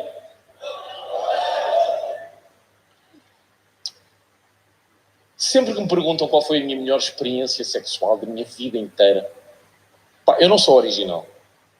Eu respondo sempre foi aquela vez que fodi 2 gajas. Quer dizer, eu acho que eram 2 gajas. Ela era uma daquelas grávidas que não queria saber o sexo do bebê.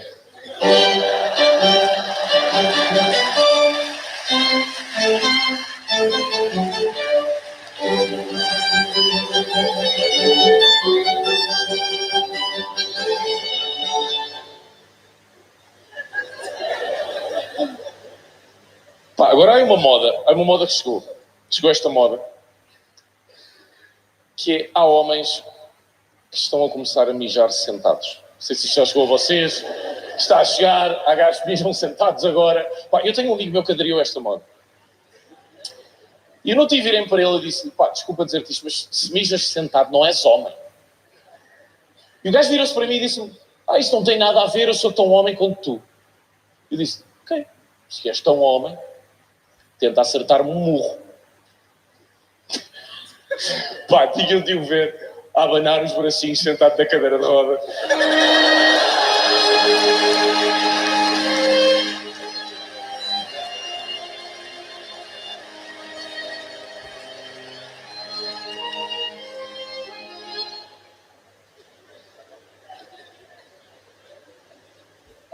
Quando o meu avô morreu, eu estava de relações cortadas com ele, que é uma merda. Mas teve mesmo de ser, porque, pá, nos últimos anos de vida, o meu avô começou a dar-se com pessoas nojentas. Mas enfim, vocês sabem perfeitamente como é que são os lares de idosos.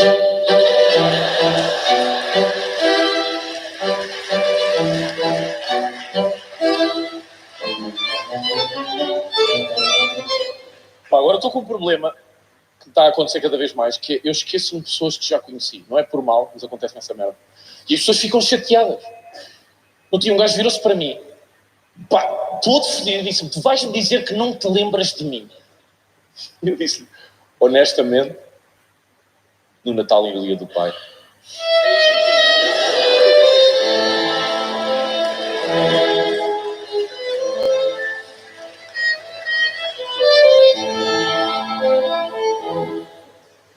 tenho um primo de 11 anos que eu disse para mim pediu-me um cigarro. Pediu-me um cigarro, 11 anos. Eu recusei, obviamente.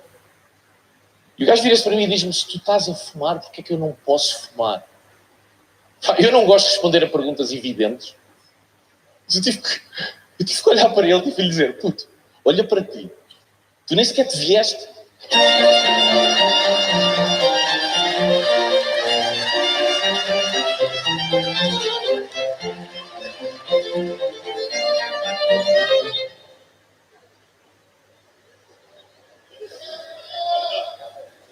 Pá, a maior decisão da minha vida. A maior decisão da minha vida. Uma ex-namorada. Ela engravidou. Ela queria manter o bebê. Eu não queria. E ela vira-se para mim e diz-me, o corpo é meu, as regras são minhas. Pá, eu fiquei fodido. Que eu jamais seria capaz de impor uma coisa dessas a uma mulher. E eu disse-lhe isso. Eu disse-lhe, tu tens todo o direito de deixar crescer um bebê que está a viver dentro de ti. Mas quando ele nascer... E ela vira-se para mim e diz, tu não podes matar um bebê. Se matares um bebê, tu vais preso. E foi aí que eu arrematei. Eu sei. É por isso que tens que ser tu.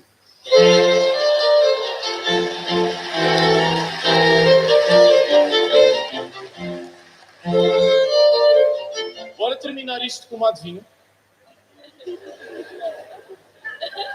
Bora uma adivinha? Bora terminar com a adivinha? Uma adivinha. Uma adivinha, foda-se. Isto é uma adivinha. O que é isto?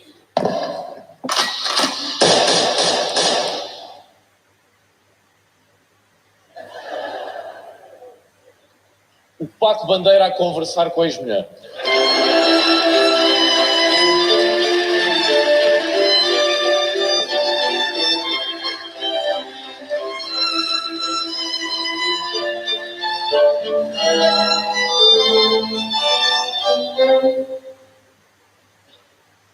Por falar em suicídio, eu agora estou com uma cena que me está a acontecer, que eu nunca tinha acontecido antes, aconteceu nos últimos, sei lá, no último ano, 2 anos, comecei a receber mensagens de pessoas que me diziam que estavam a contemplar o suicídio, mas que mudaram de ideias depois de ver um espetáculo meu. Porque é estranho para mim, que eu estou habituado a mensagens mais curtas, que de resto gosto muito mais de receber, mensagens que só dizem Rei, Deus, Goat. Ou mensagens mais compostas que dizem és o rei. Não mensagens de 6 scrolls, foda-se, começam sempre há 6 anos os meus pais morreram num acidente de viação e eu estou foda-se, boring. Nem que está a dizer que eu sou o rei. Nunca diz que eu sou o rei. Diz sempre, eu estava a pensar matar-me e vi o cortes alto. O que é estranho para mim, por um lado é um bom, foda-se, é um bom reconhecimento do meu trabalho, não é? Eu sei disso. Por outro lado, significa que as pessoas não me estão a ouvir. Sabem o que é que mais me irrita nos suicídios? Quando falha. Gente que nem a morrer é competente. Eu continuo a achar piada ao suicídio quando falha, mas é tipo aquele falhanço que a pessoa que se ia suicidar não quis perder muito tempo a pensar ou ter muito trabalho. Tipo, queria suicidar e a corda, queria se enforcar e a corda partiu, sabem? Tipo, aquele gajo não tinha corda em casa e usou atacadores. E depois tem que ir para o trabalho com uma cena aqui e explicar que é um incompetente até no suicídio. Isso eu acho graça, isso eu gosto. Aqueles gajos que olham para o suicídio como olham para a vida. Indisponíveis para o mínimo esforço. É? Mano, é um dia especial, não é? Vai ao Leroy Merlin uma última vez comprar corda, por favor. Eu acho que nós lidamos mal com a morte. Lidamos sempre mal com a morte. Mal, sabem? Nossas tradições ligadas à morte estão todas erradas desde o início, caralho. Eu acho que não fazem sentido hoje em dia. Velórios, pessoas enterradas. Sabem que Jesus Cristo, alegadamente, disse que nós não devíamos celebrar o nosso nascimento, devíamos só celebrar a morte. Quando nascemos não se vê, pronto, é só o nascimento, não sei o que é que nós fizemos, quando morremos é que se pode provar e ver o que é que fizemos durante a nossa vida, não é? Eu acho isso interessante, por acaso. Por isso é que os testemunhas de Jeová não festejam o Natal. Celebra-se o nascimento de Cristo. Sabiam? A cena das portas continua, não sei, continuo a não perceber. Mas o Natal é isso. Ainda por cima, a religião nunca me ajudou a lidar com a morte, não é? Eu sou ateu. A minha mãe, o meu pai e os meus avós eram testemunhas de Jeová. Imaginem. Eu quando estava a crescer, eu senti-me mais desligado da minha família com um adolescente sírio alérgico a barcos de borracha. Uma cena mesmo. Imagina. Mas eu gosto desta cena, Jesus Cristo, eu gosto desta cena Jesus Cristo festejar a morte e tal, celebrar. Sabem que a última ceia foi isso mesmo. Jesus Cristo sabia que ia morrer, então chamou os amigos todos e organizou um jantar de despedida, porque ele sabia, isto é verdade, ele sabia que ia morrer. Pá, e eu adorava despedir-me assim, adorava. Eu nem sequer sabia que Jesus Cristo era tão cool em relação às merdas, tipo vida e morte. Tipo, chegava, malta, vou morrer, não quer choros, não quer merdas, a vida é isto mesmo, eu sabia para o que é que vinha, está aí pão, está aí vinho, pá, quer curtir, metam uma bossa nova, fiz umas ganzas, mas não é magia, enrolei mesmo à mão, digo ao gajo que está a pintar o quadro para não pintar a droga em cima da mesa. Eu não sabia que o gajo era assim, sabe? Eu adorava despedir-me assim, foda-se. Eu tenho um pequeno problema. A mim ninguém me superou a data da minha morte. Se me disserem qual é, eu marco restaurante. Agora assim é difícil. É que eu já passei por vários arbustos a arder, mas nenhum falou comigo. Por acaso eu não percebo porque é que a malta de Pedrógão grande.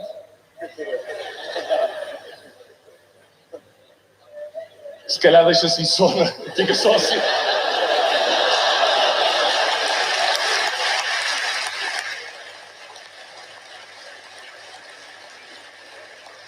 Fora de merdas, eu não percebo porque é que a malta de Pedrógão grande pede casas novas ao Marcelo Rebelo de Sousa.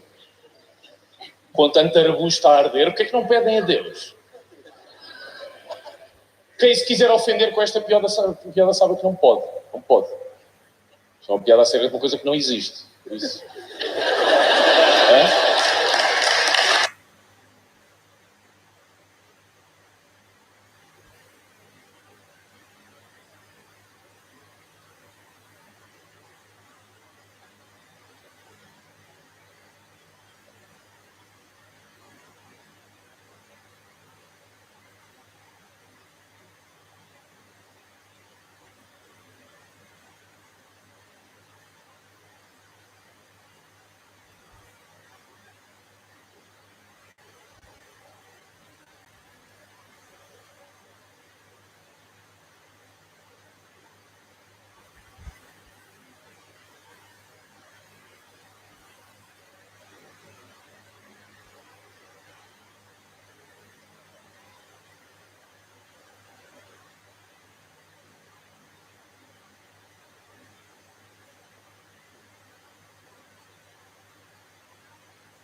So Donald Trump last night at a rally was comparing the million people swarming up from south of the American border to the American border as an invasion. And I pointed out on Twitter, you should really follow me at Stefan Molyneux, I pointed out that Trump is the commander-in-chief of the largest and most powerful military force the world has ever seen. Why is he just complaining about an invasion at a rally? And of course, you know, created a certain amount of kerfuffle. Like, what are you talking about? Are you saying that laws should be enforced at the point of a gun? And it's like, dude, if you don't know that about laws, that all laws are enforced at the point of a gun, then I don't really know what to say to you. It really is try to circumnavigate the globe with someone who thinks that the earth is banana shaped. So yes, that is the fact.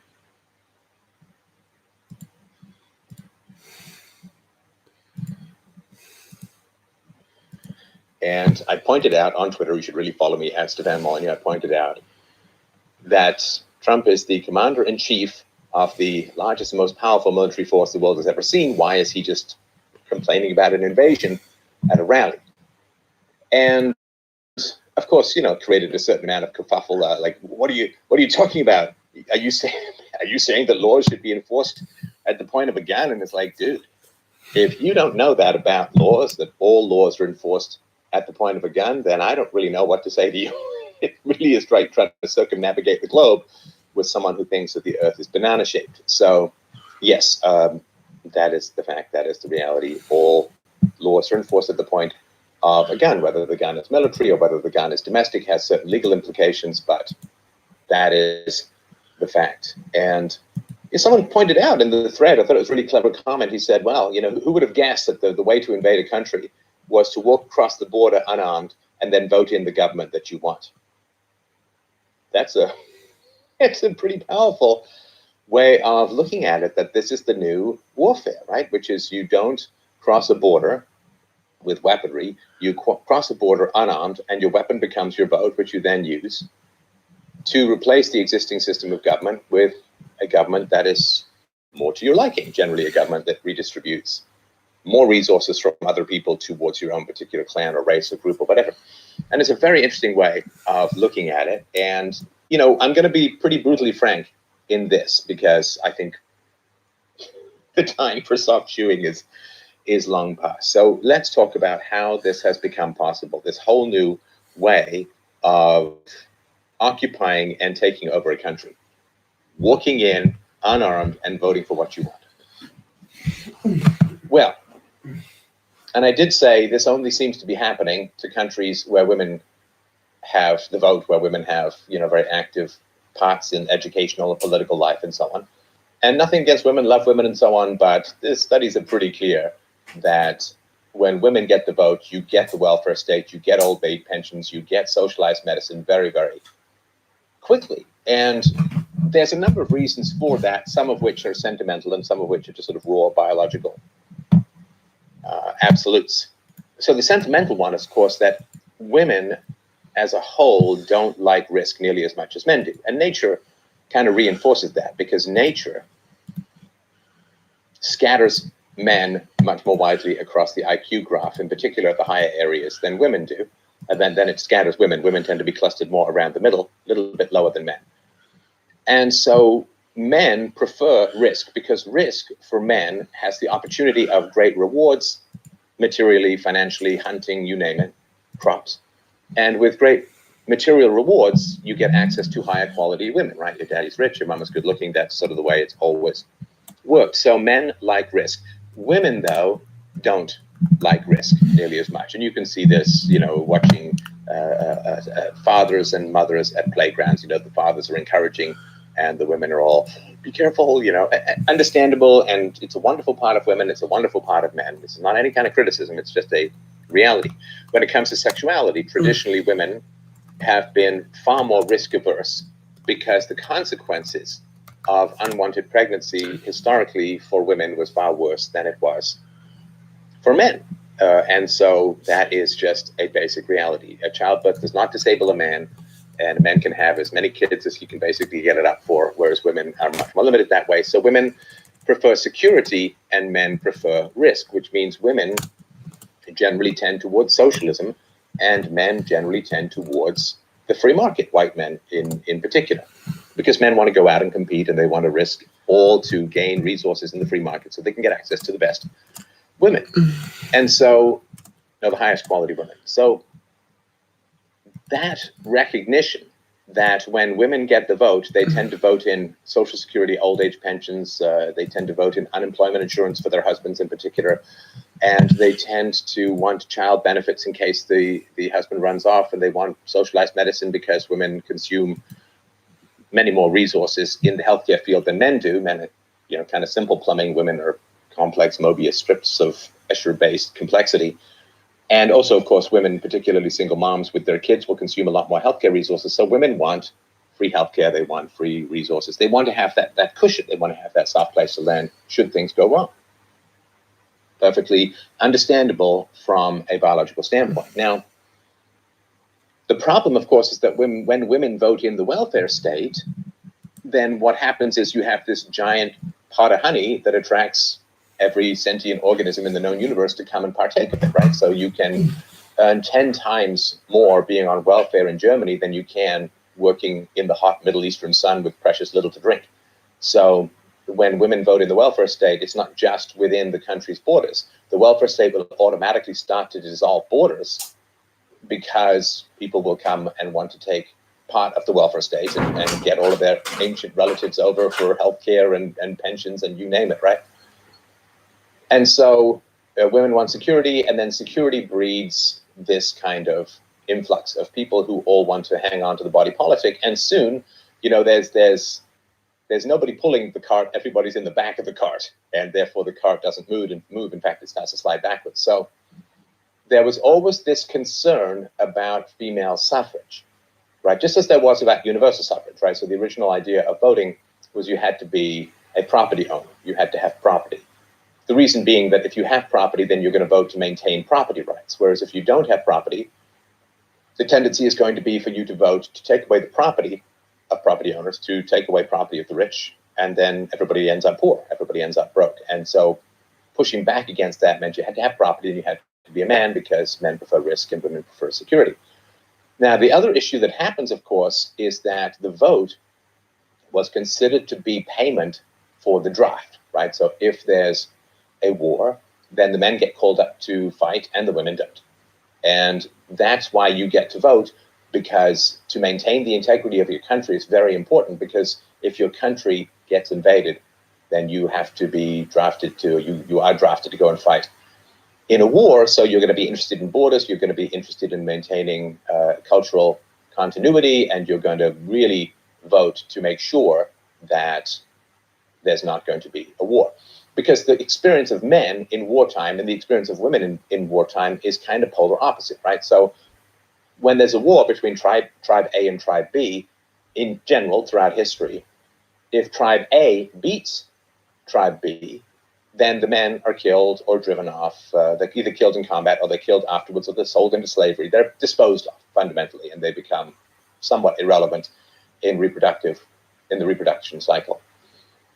Women, on the other hand, are taken as concubines, they're taken as wives, and therefore their genetics get to continue. And what that means is that men are much more interested in maintaining borders and preventing invasion, because for women, and we're just talking raw biology, this happens all throughout nature, right? You see this all throughout nature, that think of this, the stags fighting over the doe, right? A deer and so on. What do? They pound their heads together, and the female ends up choosing the one who wins the combat, right? And that's a fundamental way that evolution upscales, or at least maintains genetics, is that in any fight between two males, the woman who mates with the victor is going to be surviving and advancing and may even flourish, right? Because if it was higher intelligence or greater aggression or whatever it is that makes the martial combat of tribe A better than the martial combat capabilities of tribe B, by marrying into that, by, in a sense, breeding with that, she's going to upscale her genetics to be more successful in the realm of combat. So men, knowing the disastrous consequences of war, are much more prone through voting to try and protect the culture, maintain borders and so on. Whereas women, it's like, well, they like the way things are deep down, but if a new group comes along that is more dominant, that is more successful, that is more powerful, well, she has the option to mate with the victors, which men don't have. And that's one of the reasons why there is this new capacity to walk unarmed into a country. Because once the women rely upon the government, they view the government as a husband, as a rich uncle, as a benefactor, as a gentleman suitor. They view the government as, like, women can't say no to politicians offering them free stuff any more than men can generally say no to women offering them free sex. So once women bond with the state as a protector, they then don't like to see the coercive nature of the state, because they like to think that there's just the soupy, benevolent state that gives them stuff, quote, for free. They don't want to see the actual coercive nature of the state, and that's why you can't enforce borders. It's too much brutality for the fairer sex.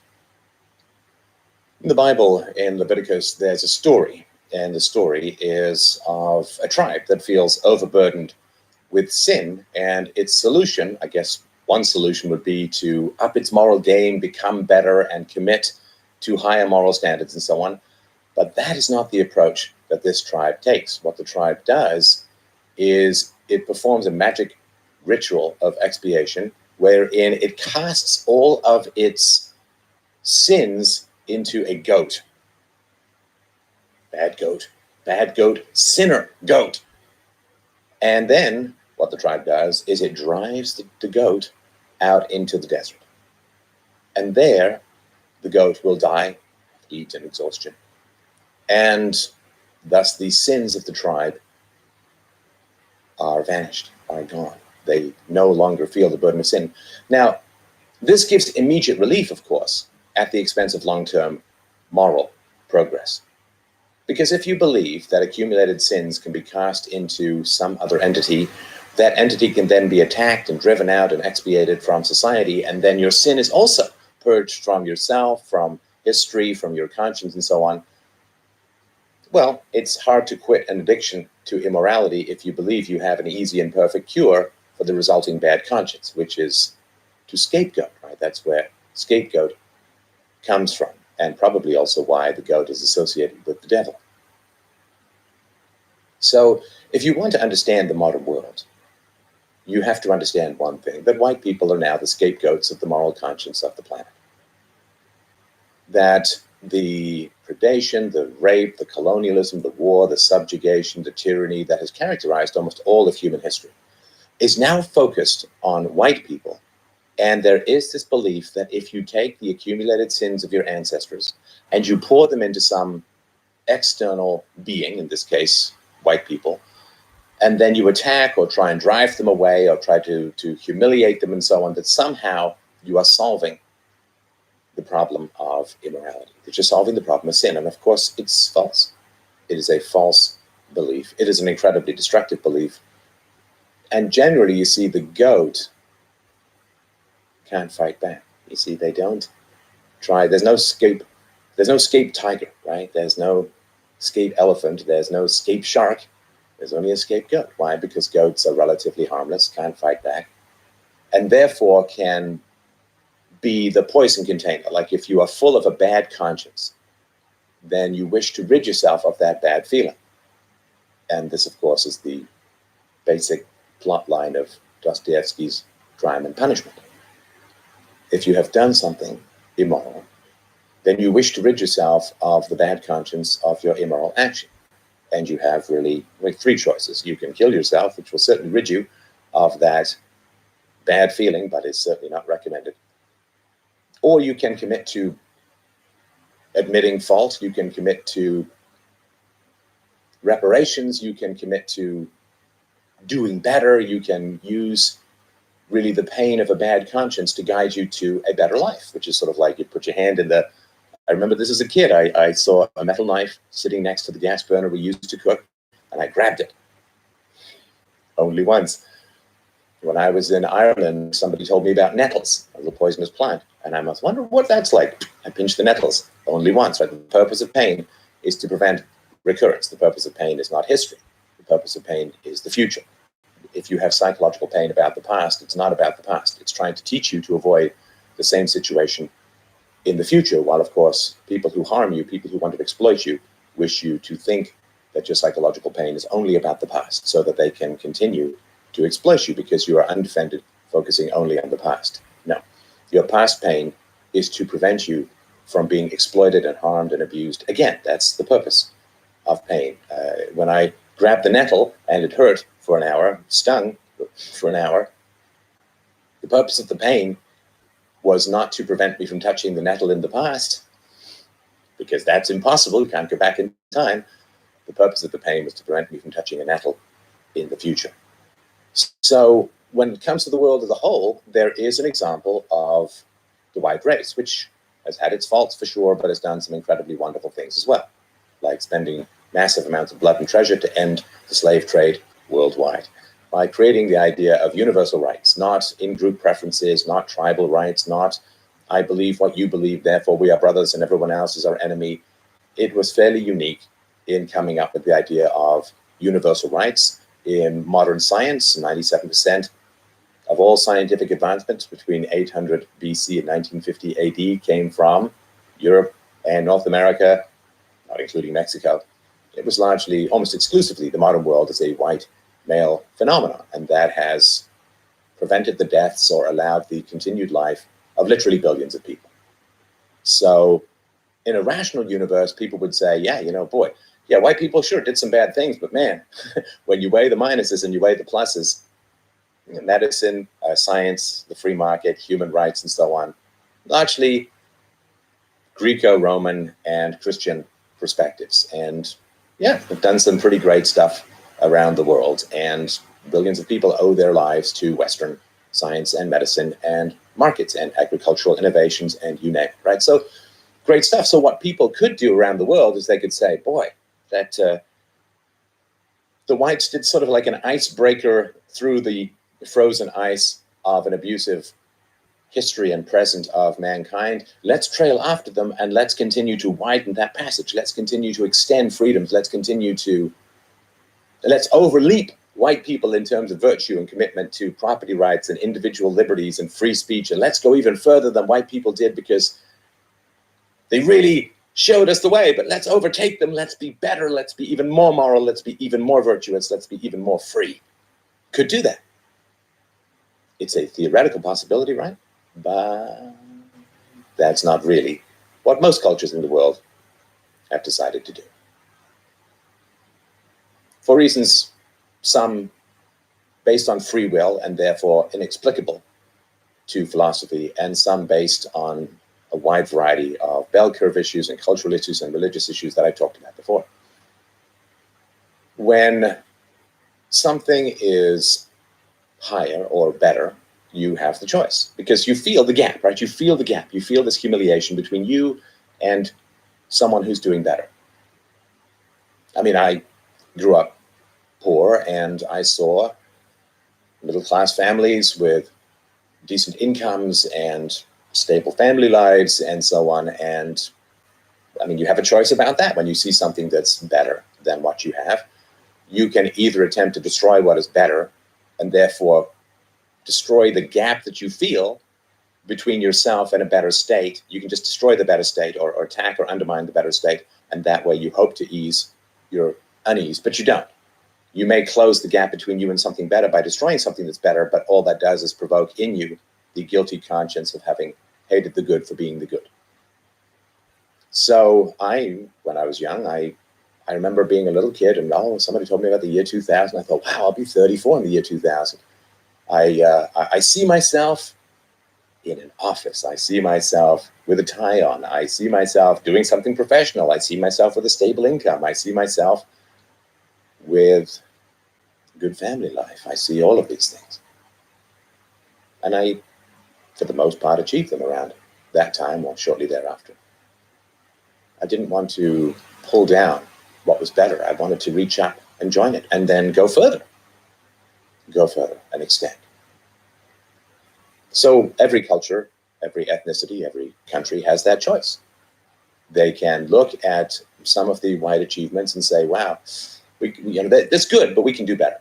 Fantastic. Wouldn't that be wonderful to have this leapfrogging forward into freedom and liberty and the beauty of free speech and property rights and more markets and more charity and wouldn't that be beautiful, more beautiful art? Wouldn't that be wonderful?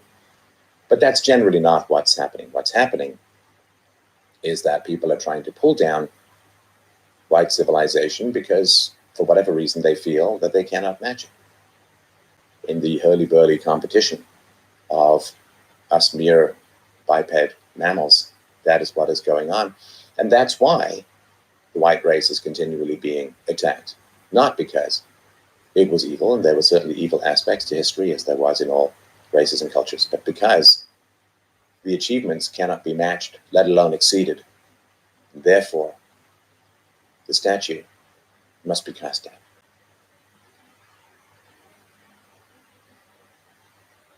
Hey everybody, Stefan Molyneux from Free Domain. Hope you're doing well. This is Thought Bites. We're going to talk about the brain and how it came to be and why things are going so wrong in Western societies at the moment. So, first thing to understand about the human brain, it is a ridiculously expensive organ.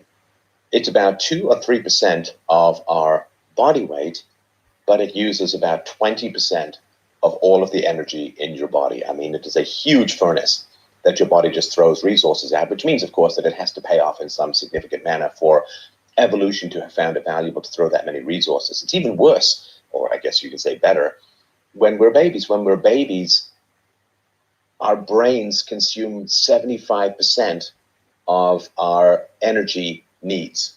So we're just throwing the logs of calories and breastfeeding milk and so on into the brain to grow it, because it pays off so much. But let's go way back and figure out where the differences in some cultures have arisen from. So if we go way back, like 10 million years ago was when some apes learned to walk upright. Now, that's a wild thing to do and was a huge fork in evolutionary terms, because when you walk upright, you're presenting less of your body to the sun, right? And you've got a broad back. And so what that means is that you can use more water to run and cool the brain rather than run and cool the body. Now, when you walk upright, you can go travel longer, you can travel faster than the quadrupedal apes.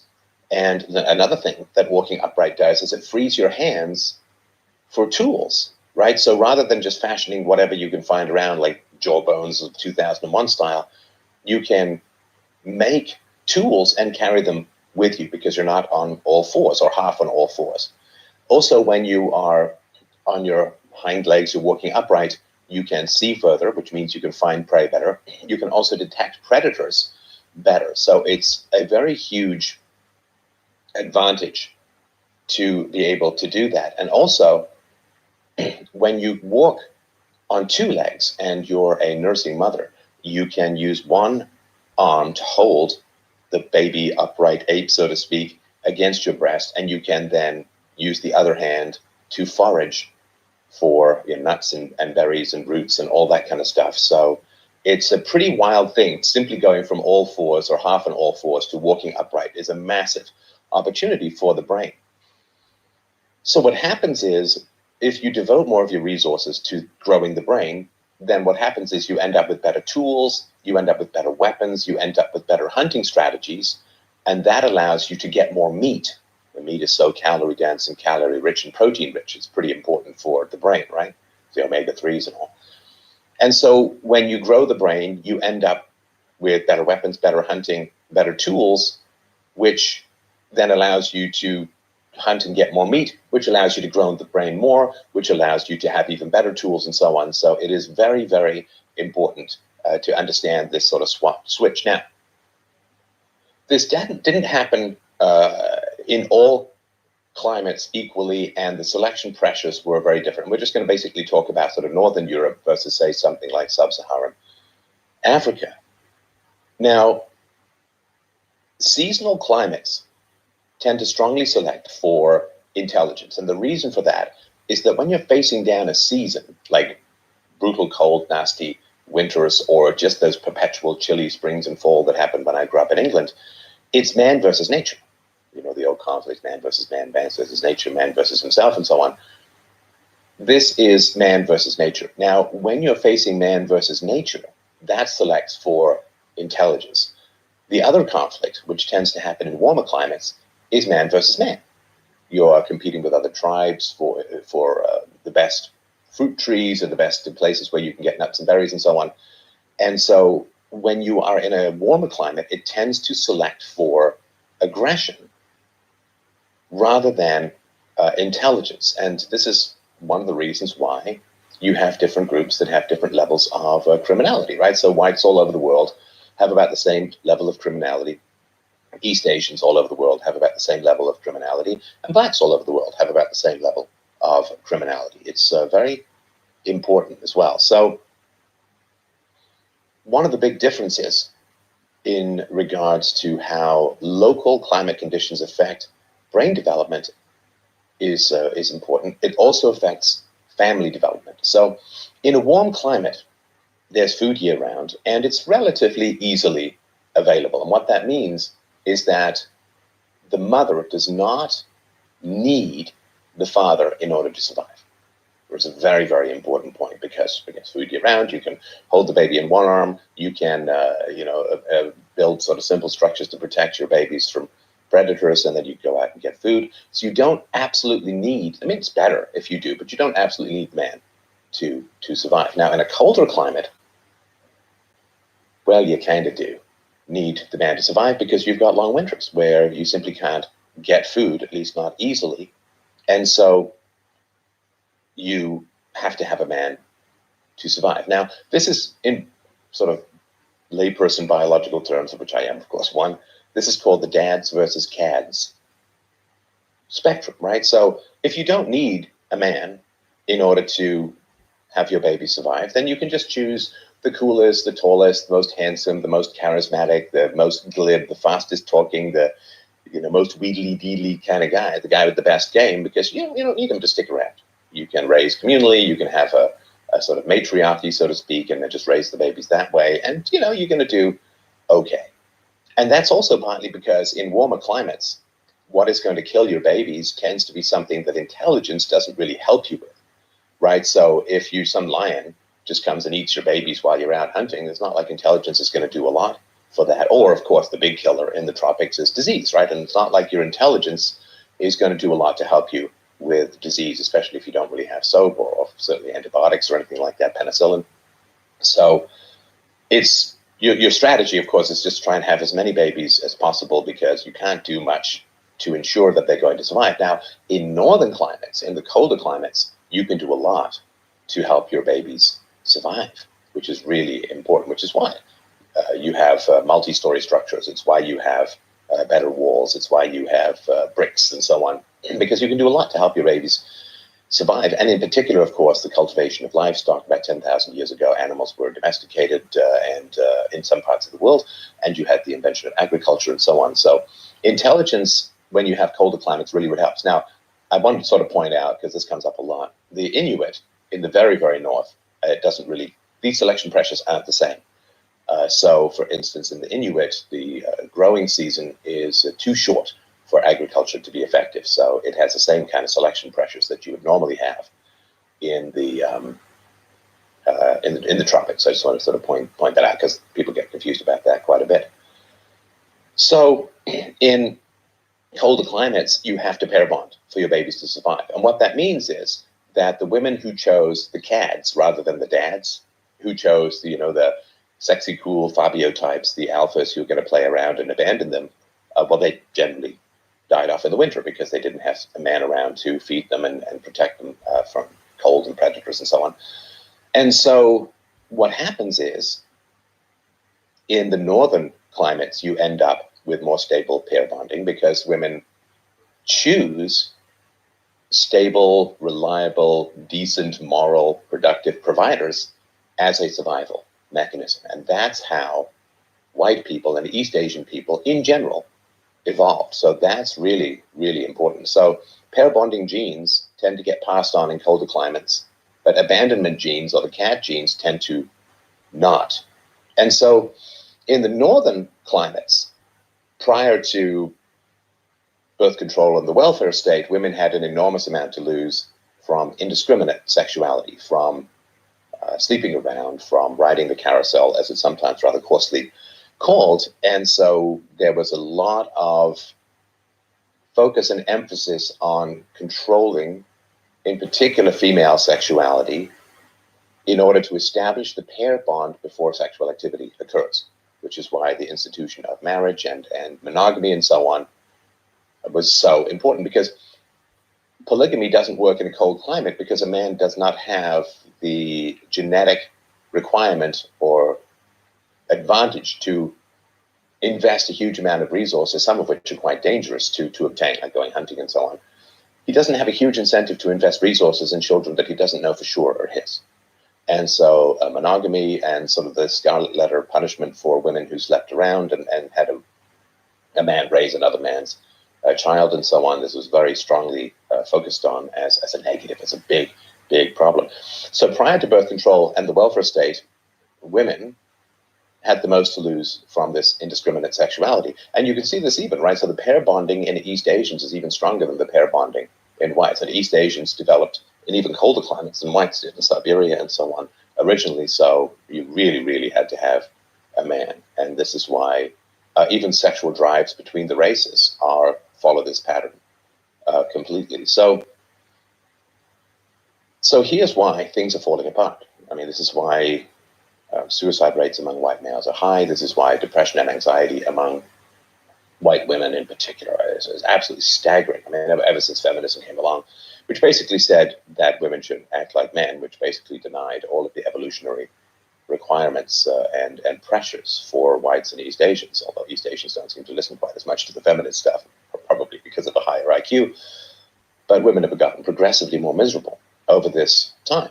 And the reason for that, I mean, there's lots of reasons, don't get me wrong, but I'm trying to sort of point out the dusky corners of illumination that people haven't really peered into here, is that it's a very strange situation that has occurred in the West. It's fascinating. So the welfare state creates a sense of tropical abundance in a scarcity culture, right? So much of East Asians and whites and culture and religion and myths and morals and so on have developed around this basic reality that for roughly half the year, food was very, very hard to get. And it was really, really cold. So it's not just about food, it's also just about heat, firewood, right? I mean, your babies will freeze to death unless you have a man out there. You know, it's possible to gather nuts while you're holding the baby to your boob, but not when it's -10 out. And you certainly can't be going around cutting down trees and getting heat from that or digging up coal or anything like that. So this scarcity that has characterized white and East Asian cultural and biological development ran smack dab into the welfare state. Now the welfare state it's even more lush than a tropical environment, because in a tropical environment you still have to go out, you have to get the bananas or the papayas or whatever it is.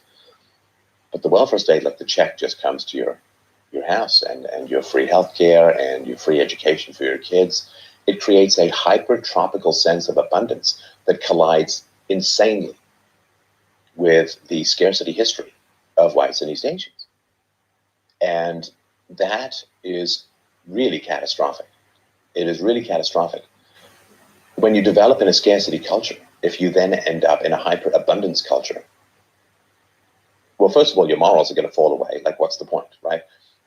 In terms of scarcity mindset, like if you believe that everything is free, then the only reason you would deny something to someone is because you're mean and you hate them, right? And this is why when you understand that things are not free, then denying things to people makes perfect sense, right? If there's food everywhere and you say no to one of your kids for food, it must be because you dislike that kid, right? But if food is really, really scarce, and if you give that kid too much, the whole family starves before spring, then saying no to that kid is because you love them, not because you hate them. And this is one of the things when you say, oh, well, if you don't have the welfare state, the poor are going to starve. And it's like, but it's funded on debt. It's funded like there's no money. It's all a shell game. Every human life on the planet is sustained by $30,000 in debt. This is like, if you care about people, you say no to them. But when you have this wild fiat currency-driven, debt-driven tropical abundance colliding with a very cautious and mete out your resources carefully kind of culture, everything falls apart. And that's why Western culture is one of the main reasons why Western culture is dying out at the moment, because we have this It's Game of Thrones style, right? What do you get? 14 years of summer followed by 14 years of winter. Well, we've had the summer of fiat currency and debt. But, I mean, anybody who understands math at all really, really understands, my friends. We had a long summer, a false summer, an Indian summer, you could say. And now, as we know, winter is coming. Society's feeling kind of wild lately, right? Kind of out of control and increasingly hostile and fractious and so on, like the find people on both sides myth. Like, it doesn't matter what you say, no one's listening anyway. And it's not, to me, too complicated to understand. There is the general issue or caveat that I've talked about for many years, which is when we abandon reason, we first end up with manipulation, begging, which quickly switches to verbal abuse when those reliant on the public purse get large enough. And then there's escalation of verbal abuse to verbal threats, and then to actual and outright physical violence. This is all the natural pattern that comes from rejecting reason, from rejecting logos. But I do want to talk about something that I think is often overlooked, which is the role that culture is supposed to play in remediating disputes between people. So culture is a very powerful tool of social enforcement. Now, of course, there are a lot of people out there who are like, oh, social enforcement, that's a terrible thing. You know, you got to be free, man, to express, to be, to involve yourself in intergalactic happenings on the nth dimension and so on. But given that rules do need to be enforced in society, right? Anarchism is not no rules, it's no rulers. Because when you have rulers, you don't have rules, because rulers and democracy and so on can just make up whatever they want. And so the only way you can have rules is without rulers. And then the only way that those rules are enforced is through the wonderful mechanism of ostracism. Ostracism is a very powerful social tool. In fact, there have been studies that have shown that when you are ostracized, it actually activates the same brain patterns as if you're being physically tortured. And I think we can all understand that. We're social animals, and particularly because we have the fourth trimester of the first year or two of life when human babies are worse than helpless. I mean, they massively consume resources. We need other human beings in order to survive. So, of course, we would experience ostracism as incredibly painful, because ostracism in general would lead to gene death. It's a form of predation, right? If you go out and get wiped out by some saber-toothed tiger before you reach sexual maturity and before you reproduce, well, you know, genes are gone, right? They are backspace, control, alt deleted. And if you are ostracized, it's exactly the same as if a saber-toothed tiger had taken you out before maturity. Now, if you're ostracized after you've had children, then often your children would be ostracized as well. It may not be as harsh as the male lion, who, if he comes across a single mom female lion, first thing he does is kill the offspring to make sure he's not investing in offspring not his own.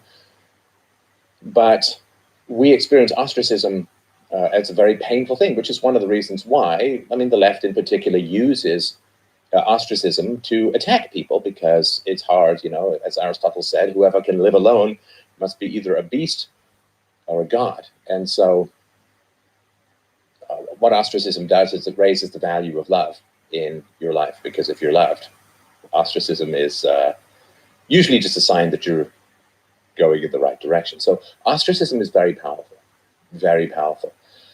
And it's how social rules get enforced, and it's also how they adapt and grow and change, because social rules are open to the challenges of language and of rhetoric, and perhaps even of sophistry, of reason, of evidence, and so on. They can adapt and change in a way that laws don't really do, because laws are very, very sticky and not open to the free will of ostracism. Ostracism is fantastic because you don't, I mean, literally, you don't have to do anything to enforce it. So if there's some restaurant that opens up in a neighborhood that's bad, like it's a restaurant that opened up once in a neighborhood I was in that was like soup and fries. And it's like, it's kind of specialized. It just didn't last more than a month or two because people didn't want to go. And so ostracism, you literally don't have to lift a finger. The default position of everyone all the time, no matter what, is ostracism. I mean, think of the billions of people in the world you don't interact with.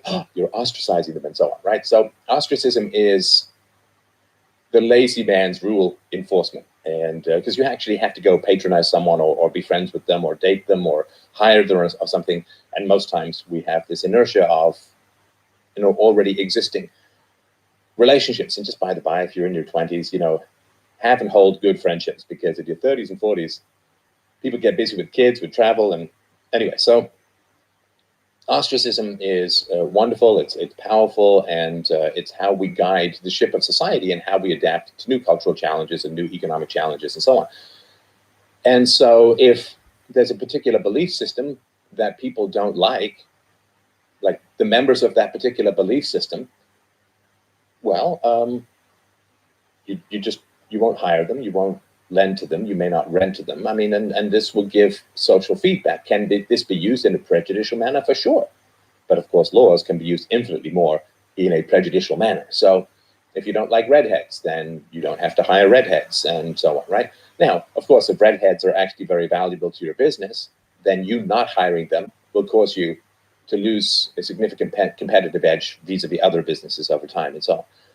But this power of ostracism is something I've constantly focused on, and you can get my books at freedomainradio.com/free. They are in fact free, and I talk more about this. But I wanted to mention this fundamental thing, which is, how do we solve these deep and intractable problems within society? Well, of course, everybody wants to run to the law, right? Everybody wants to run to get laws passed, and then that's a difficult, complex process that is highly politicized. Like whatever law you propose, as Bismarck said, there's two things you don't want to see getting made: hamburgers or meat dishes and laws, right? It's a pretty unpleasant thing to watch get made. So whatever you say, the government, I want the government to do X. Well, by the time it goes through the grinding, lobbyist, malformed, demonic, lower intestine regulatory tube of Congress or the Parliament building or whatever, it's going to be unrecognizable to what you wanted, because everyone with power, authority, or a son-in-law on the committee is going to get their way, and, well, you're not, right? So everybody wants laws, but if you recognize the power of ostracism, then you can deal with so many social issues. If you look at something like abortion, people say, well, should it be illegal? Of course, if you make it illegal, then you're forcing women to come to bear the child to term, or you're punishing them for not. If you punish them and they've had a child, the child doesn't have a mother. It's all very complicated stuff. And the way, of course, that it used to work was through the power of ostracism, which is that if a woman got pregnant outside of wedlock, well, she had to go to great lengths to hide it. Usually she'd go away to visit an aunt for a time and so on. Because if it became known that she'd had a child outside of wedlock, then a lot of men wouldn't want to marry her. And there were charities, of course, that said, sure, we'll support you, but only the first kid, right? We won't support you if you keep having kids, because having kids outside of wedlock is a bad business model for society. It may be good for your bank account in the welfare state, but it's very bad for society as a whole. So ostracism is this really powerful tool, and how does society deal with something it disapproves of, or which a lot of people disapprove of? Well, a refusal to engage is very, very important. But unfortunately, this is the great problem, is that the forced redistribution of wealth destroys our capacity to ostracize those we disagree with. If you disagree with the mass influx of pretend refugees, well, too bad. I mean, you have to pay for them anyway. If you disagree with the BBC, right? I mean, if you disagree with whatever state broadcasters local to your tax farm, well, you can't boycott it. You can't cease to fund it because it's paid for anyway. If you disagree with a particular war, too bad. You're forced to pay for it, or your children will be forced to pay for it. So this capacity that we have to ostracize has been destroyed. And so now, how do we make decisions? Well, we run to the government, or we run to the streets and we threaten violence. Because now, instead of passively ostracizing people, we have to actively attack them in order to get our way. And this escalation of violence that comes from the larger violence of the forced redistribution of wealth has destroyed our culture. If you don't agree with a particular professor, well, you still have to pay for him. So that's where this escalation is coming from. And until we reverse this or stop this massive redistribution of wealth, not only do we not have a culture, there's no point in having one. Hey all, Scott here. Big day for me. I finally bought a shoelace. It's really firm, and on one end we have a USB connector. That's pretty unique. And on the other end, oh damn it, this always happens to me. The PlayStation 2 was my mortal enemy in 2003. It was all about my GameCube back then, when all my other friends had these monstrosities with the things on the bottom of the controller and the DVD player and more games, and it didn't matter, okay? The GameCube was better. I was a kid. You really just wanted to defend the stuff you had in comparison to your friends. It's all about feeling superior, and that's what console wars were all about. I don't need to do that anymore. I know I'm more than the products I happen to own. I've grown up, I'm more mature, and I don't need to resort to childish arguments when talking about why the Nintendo Switch is better than the stupid f***ing Xbox One. However, even considering my loyalty to the GameCube, there was one thing the PlayStation 2 had that made me consider adultery: the iToy. Bet you weren't expecting to hear that today. 3 reasons to buy the PlayStation 2. 1, 2, 3. Back when I was younger, the idea of being on a television was insane. That was where Nick at Night goes, not me. Even just watching home movies played back on the TV felt like a special occasion. To see yourself on the screen was such a cool experience. Stack that up with putting your own content in a video game. I love the whole idea of making my own video game outside of the act of making my own video game. I squealed over in-depth character creators or stage builders or just having the ability to put more personal touches in a game to truly make it feel like your own. Couple these two desires together and we have ourselves a product 7-year-old Scott pointed at in the store. Eventually I found a PlayStation 2 at a garage sale for $10, an iToy at a GameStop for $2, and an iToy game for $1. I have never made back that investment. So the iToy, it's a webcam. I'm not one to lie. It plugs into the PlayStation 2 via USB. You can adjust the angle, adjust the focus. It's just a webcam for the console, but with a little bit of love, you can use it as a camera for your computer. You can use the iToy as a shitty flashlight with 2 LEDs on the front. One blue to denote it's on, one red to tell you to turn on some lights. Oh my god, and it also has a built-in microphone. I've eaten things more complicated than this. It's a no-nonsense camera for the PlayStation 2. And that's all it really is. There's a silver revision of it out there, and that's all there is to say about that. But you didn't buy an iToy for the bumper sticker, you bought it for the games. While the iToy itself wasn't technologically advanced, it was all about how games utilized it. I mean, standard webcams can do some crazy stuff. You ever use Photo Booth on Macs? Like, humans made this? So let's see just how the games utilize the camera. Let's put the GameCube in the closet so it never has to witness what I'm about to do. There were a total of 25 games that required the iToy, with only 8 of them releasing here in North America. Yes, officer, I have all the North American iToy games. Now, there were a bunch of PS2 games that supported iToy, but it was totally optional and was just for putting your face in the game or extra minigame or whatever. The iToy launched on November 4th, 2003 over here in a box that is fucking terrifying. It's watching me. Alongside the camera, the game iToy Play was included, so let's give this a try first. iToy Play will never die. It's one of those worthless PS2 games you always see at used game stores and thrift shops, going for the low price of please take it. This is supposed to be a textbook example of iToy usage, a game that shows us what iToy is capable of. So what exactly can iToy do? Nothing.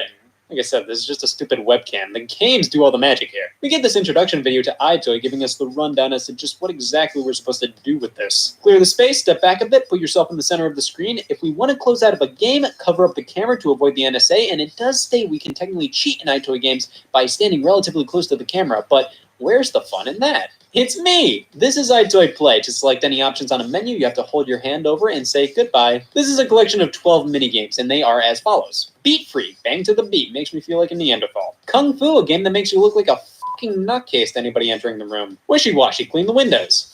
Yeah. Soccer Craze, keep the ball bouncing with your head, but the iToy doesn't know what that is, so use any appendage. Boxing Champ, just punch the air. Again, great for my reputation. UFO Juggler, you juggle UFOs. Is there anything else to explain? Is there? Slapstream. You see, I can go on for hours talking some Slapstream, but the PlayStation 2 froze while playing. Plate Spinner. Keep the plate spinning and from falling over. They are really stretching the definition of the word play here. Disco Stars. It's Simon Says. Yeah. Ghost Eliminator. Rub ghosts. Mirror Time. So with this one, you have to select all the good icons, but the game messes with the perspective to make it more difficult. Game design students, take note. This is how you make an iToy game. Finally, we have Rocket Rumble. I gave up at this point. iToy Play. Didn't really like this one. Most of the games I got the gist of under 30 seconds, and they went on for over 2 minutes. I know I'm going to be seeing a lot of people saying, oh, did you hear what Scott said about iToy Play? Doesn't matter, okay? I don't care about the backlash. It's my opinion. Well, let's try out iToy Groove. Maybe this will make better use of the iToy. It's Beat Freak. It's Beat Freak! I mean, if you really wanted a rhythm game for this thing, which equates to you just moving your hands around, I mean, this does the trick, but you already sort of got this thing in the game packed in with the iToy. How about Sega Superstars? Yeah, you know Sega Superstars Tennis and Sonic and Sega All-Stars Racing? That series actually started as an iToy game, and what better way to get somebody comfortable with the peripheral? Well, if Choo Choo Rocket's here, then I've gotta trust it. Sega Superstars is... let's see, I got a tattoo of this because I'm going to be saying this a lot and I have to remember it. An iToy minigame collection. 12 minigames based on Sega games, and we have a lot of variety here. Sonic, House of the Dead, all bases are covered. In the Sonic minigame, we move our hand around to control Sonic running through the tunnel, like the rings and the Chaos Emeralds. Super Monkey Ball's a bit more interesting. You have to tilt your body back and forth to go through simplistic monkey ball courses. Honestly, this wasn't the worst. Now, do I prefer this to a regular monkey ball experience? Samba de Amigo! Hope you didn't buy iToy Groove because I have bad news for you. Virtual Fighter! Hope you didn't play Boxing Champ in iToy Play. Crazy Taxi! Oh man, we get to control the taxi. No. You have to grab the attention of the taxi driver by going effing nuts. House of the Dead! Remember Kung Fu in iToy Play? Yeah. Space Channel 5. Remember Disco Stars? Choo Choo Rocket. Leave the bridge up for the Choo Choos, lower the bridge for the Kapu Kapu. Billy Hatcher. His game didn't make it to the PS2, so I hope this is good enough. Virtua Striker. You can't have Sega Superstars without Virtua Striker.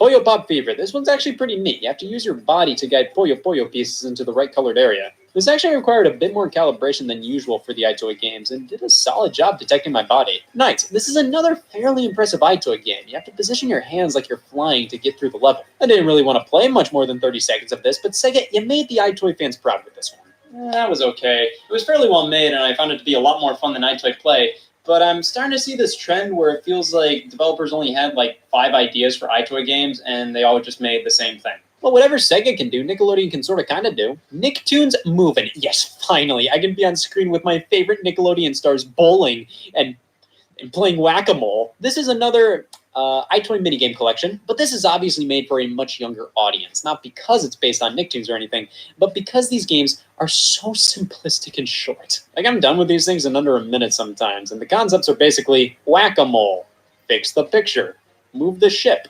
Most of the games worked fine, but there just wasn't anything to them, and they didn't feel that inspired by the shows they were based on. Like, oh yeah, we gotta make a SpongeBob minigame for the iToy, f***ing bowling. Well, iToy Play came back with a vengeance. Here's iToy Play 2. I can already tell this is a much more ambitious title than the original. The games here are far more complicated and don't just feel like, wave your hands around and move your head. Air guitar, you actually have to hold your hands like you're holding a guitar, strum and move your hands when it tells you to. Could you imagine iToy Play 1 doing this? Like, my god, they whipped out the big guns for this. Home run, you act like you're hitting a baseball and run by realizing the game's not working right. Knockout, it's Boxing Champ, but with a twist. It's in iToy Play 2. Bubble Pop, pop the blue bubbles, avoid the red ones. I bought this. DIY, various minigames about doing down and dirty housework. Again, this shows how Play 2 is a lot more ambitious than the first game, but DIY is not a game you're going to say, finally, they made a game about this. Drummond, wow, they made the same games this many times. Goal attack. So the way this game works is really bizarre. You have to stop soccer balls from entering the goal, but it's not like the soccer game in iToy Play or something, no. You have to shift your body left and right, and maybe sometimes you'll do so in the actual game. This one didn't work well for me. Secret Agent, so you have to complete tasks without getting spotted or by staying still in a spotlight. Honestly, this was a cute and clever use of the iToy. Table tennis, it's as raw as it gets. Playing table tennis with your bare hands. It's from the perspective of your opponent, but it actually works pretty okay. Kung Tu, the long-awaited sequel to Kung Fu, which is to say it's Kung Fu again. I mean, why change what worked so well the first time? They saw the responses to iToy Play. Mr. Chef, we have to put burgers together and grate cheese. Next game. Monkey Bars, we have to choose which direction this thing should go in to get to the bottom. This is fun! So probably my favorite part of this game was the Secret Agent portion, so let's give iToy Operation Spy a go. I had so many damn problems setting this game up. It has to scan your face to sign you in like a spy, but it barely worked. It kept flickering in and out. I'd get on the ground up close to the camera, and when it wouldn't work, I'd get up and my head would trigger the back button, and I had to go through everything all over again. I mean, this is just a little spy game, you know, like those spy things out there for kids. Yeah, they made a game out of them. Actually, it seemed like Sony was really pushing the iToy as a security device. Kinda. iToy Play 2 had this feature where you could leave the iToy running as a security camera and it would capture what goes on in your living room. That'll scare off the burglars. Oh, fuck, he's got an iToy! Well, if anything, we can repurpose the iToy as a security camera. 2 more games. iToy Kinetic. It's a workout tool. Holy shit. You really think I'm capable of remembering this motion? I mean, this works, but the fact that you can cheese the iToy so much makes using it as a workout tool require a lot of self-restraint. Finally, we have iToy Anti-Grav, developed by Harmonix. Alright, okay. It's a hoverboard racing game, really fitting in with the rest of the Harmonix crowd. You don't even see yourself on the screen, you just control a racing game with the iToy. So that is the entire North American iToy library. Now, there's a lot more in Europe. Europe loves the iToy. There are over 10 million of these things sold, which means it definitely didn't flop, but nobody talks about this thing. I think I know why. The concept was awesome, but the execution, while it mostly worked, I think it left a lot to be desired. Like I said, it feels like they only had a handful of ideas on how to use the iToy, and developers just kept on repeating them in their own minigame collections. Many of these games just feel like variations of whack-a-mole. Move your hand in the right place at the right time. And it's really easy to fake out the iToy and not actually do what it wants you to do. It still has some charm to it all, but there is almost no reason to play these games now. They are all so simplistic and short and not that fun that it just makes the iToy a relic from the past and not much else. But hey, I finally got the iToy out of my system, which means I can finally focus on just buying a shoelace. I went to the store to be continued, and I picked up my shoes aren't ready for this kind of commitment.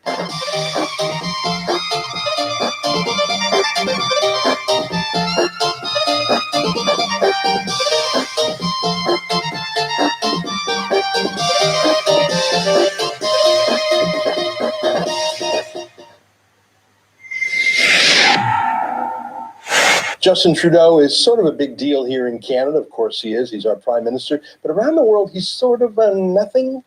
It's not that he's hated. He's just a nil, an empty suit. Even Donald Trump, who Trudeau constantly nags and slags, really doesn't even notice Trudeau 99% of the time.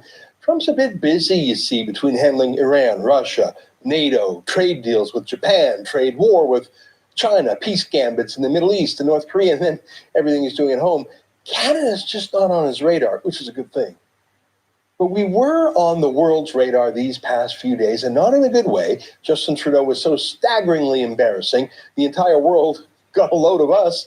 In fact, on Wednesday night, Trudeau's blackface pictures were so shocking, they were literally the #1 story in the entire world, measured by internet traffic. It was just so weird. From the front page of the New York Times on down, the world couldn't believe it. I mean, CNN actually went live to Trudeau's pathetic press conference because Trudeau was the world's wokest skull, and he was just proven to be a total fraud. This is what the world thought of, if they ever thought of Trudeau until now, the guy who really didn't have anything smart to say to fellow NATO leaders, so he just showed them his cool socks. The guy who went to a World Economic Forum with the world's leading investors there and didn't have anything to say to them other than to talk about himself. But you need to take as much effort to talk to your sons, my 8-year-old boy and my 2-year-old, so a little young still, about how he treats women and how he is going to be grown up to be a feminist just like Dad. Right on, you're so dreamy. He even literally made up new words because the old words didn't properly capture how amazing he is. Maternal love is the love that's going to change the future of mankind. So we'd like you to... we would like to say people kind, not necessarily mankind. Yeah, well, the whole world knows Trudeau a bit better now. We all do. He's a liar. I mean, it's one thing to make a youthful indiscretion in high school. So perhaps give the lad a pass for that one when he was in high school. But how about this one when he was 29, a teacher in a school? As you can see, he had added groping girls to his resume. And in between, this one, when he was in McGill University in his early 20s, he seems to be implying that black people are like apes. I think that's the message he's sending, the banana thing. Now, he was a student there with Gerald Butts, his best friend, who's been his minder and nanny ever since. That's 3 decades of his life in which Trudeau was a blackface aficionado. And do you think for a second that it was just those 3 moments? Or just those 3 moments that were caught on camera? Remember, that was before the age of smartphones. If you had a camera back then, it was just a camera. No one carried around cameras, let alone video cameras. So catching a guy 3 times doing blackface in the span of decades, yeah, I'm going to guess that he did it dozens of times. Maybe more. Don't take it from me. He said yesterday in his internationally broadcast press conference, he couldn't even remember how many times it was. It was plenty. Do you want to tell Canadians about any other instances where you were concerned that you were racist or that you had blackface around you? I think it's been plenty. Yeah, that's bad. I can't remember what I did costume-wise as a child of tender years, but I can absolutely remember what costumes I've worn since I was an adult, because I can count them on like 2 fingers who dresses up in costumes. You remember it if you do as an adult. Trudeau has dressed up in blackface so often he doesn't even know how often it was. You can sort of tell. I mean, who else would think of blacking up his whole hands and face, and in that video, his knees, his whole body? He has done this many times before. What a weirdo, but not just a weirdo, and not just a racist, a total whopping hypocrite. He has spent his life defaming others as racists. No, that's you, buddy. That's called projection.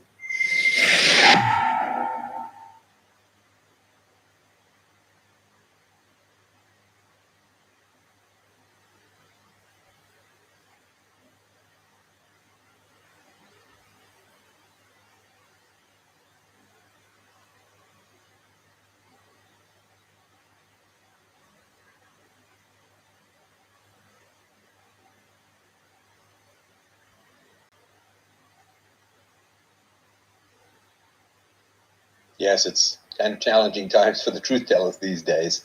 As of late January 2019, my video views have just crashed on YouTube, about 50% of where they were before.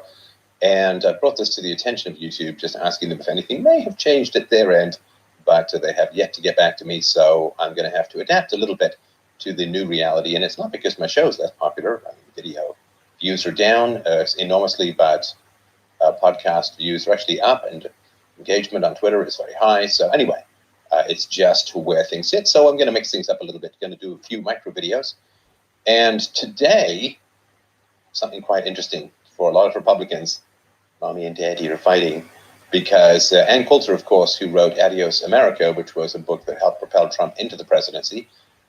Trump today tweeted wacky nut job at Ann Coulter, who still hasn't figured out that despite all odds and an entire Democrat party of far-left radicals against me, not to mention certain Republicans who are sadly unwilling to fight, I am winning on the border. Major sections of wall are being built. Now, how much wall is actually being built and so on, you can gauge that by the degree of hysteria that the Democrats are putting out. And since they're not putting out a huge amount of hysteria, you can pretty much guarantee that the wall is not going to be as effective as certainly the Republicans want it to be. But the Ann Coulter thing is tough because, as she sort of pointed out, since 1965, immigration into America has shifted from Europeans and whites and so on to third worlders who overwhelmingly vote for the left. And this, of course, counts in North Americans such as Mexicans and so on, and south of Mexico, and we're talking places like Somalia, and you name it, right? And so Donald Trump keeps talking about raising quotas even on legal immigration when America has taken tens of millions of people over the past few decades with no chance for infrastructure to catch up, no chance for roads and hospitals and schools and so on to catch up, not to mention housing. And so the idea that the only problem is illegal immigration is not valid. Canadians are freaking out about massive raises in immigration quotas into, of course, a pretty small country, as Ireland is freaking out about it as well. And that's legal immigration for the most part. There have been some trickle of Justin Trudeau invitees of migrants and illegals coming across the southern border in Canada. But for the most part, it's legal immigration that has Canadians particularly concerned because it changes the political culture, in particular, of the country, because people from the third world will overwhelmingly vote for the left and so on. So we all know that the left is trying to stuff the ballots by bribing third world people with citizenship, and that's a sort of well understood thing. The standard story is that on the right, the reason why mass immigration from poorer countries is encouraged is because it keeps wages low, And yeah, okay, but it raises taxes, of course, and it also, you've got to train the workforce and there's turnover. There's definitely something to do with it, but just the idea that the left and the right are simply conspiring because the left wants votes and the right wants cheap labor, the Chamber of Commerce wants cheap labor, I don't think is particularly strong. I think on the left the argument is good, but here's what I think is missing from the equation. Okay, so the way that you pretend your economy is doing well is you drive up real estate prices, right? Because most people will end up buying a home. And if the value of that home goes up, then they feel wealthy, they feel better off. And if people feel better off, then they will continue to support the existing political system. Now, we saw in 2007, 2008, when, close to 30 to 40% of wealth in America was wiped out, 10% of US housing stock ended up being empty because housing prices took a dive. Now, this has to do with political correctness and so on, and wanting to put more blacks and Hispanics into home ownership, and therefore having to reduce the standards and allowing for what were called liar's loans. You just pencil in what you make, and people who maybe didn't understand variable rate mortgages and how they could change over time and so on. So this was a huge issue that came out of a lack of frank discussion about IQ differences and all that kind of stuff, which I've talked about in the show before. But here's the way that the cycle of sort of civilization works, is that you may, under certain circumstances, have a giant baby boom, as you did when the boomers came back. The greatest generation came back from the Second World War and gave birth to the boomers in the 40s and 50s and so on. And then what happens is society has to build a whole bunch of stuff, right? A whole bunch of roads and hospitals and I guess even bridges and schools in particular and so on. So you got to build all this stuff, and houses, of course, right? And you get a whole bunch of kids. Now, those kids will then, they grow up and they consume all of this stuff. So you overbuild in a sense. Then you're going to get usually a baby bust, right? The sort of Gen X's, the millennials and so on, there's fewer kids being had.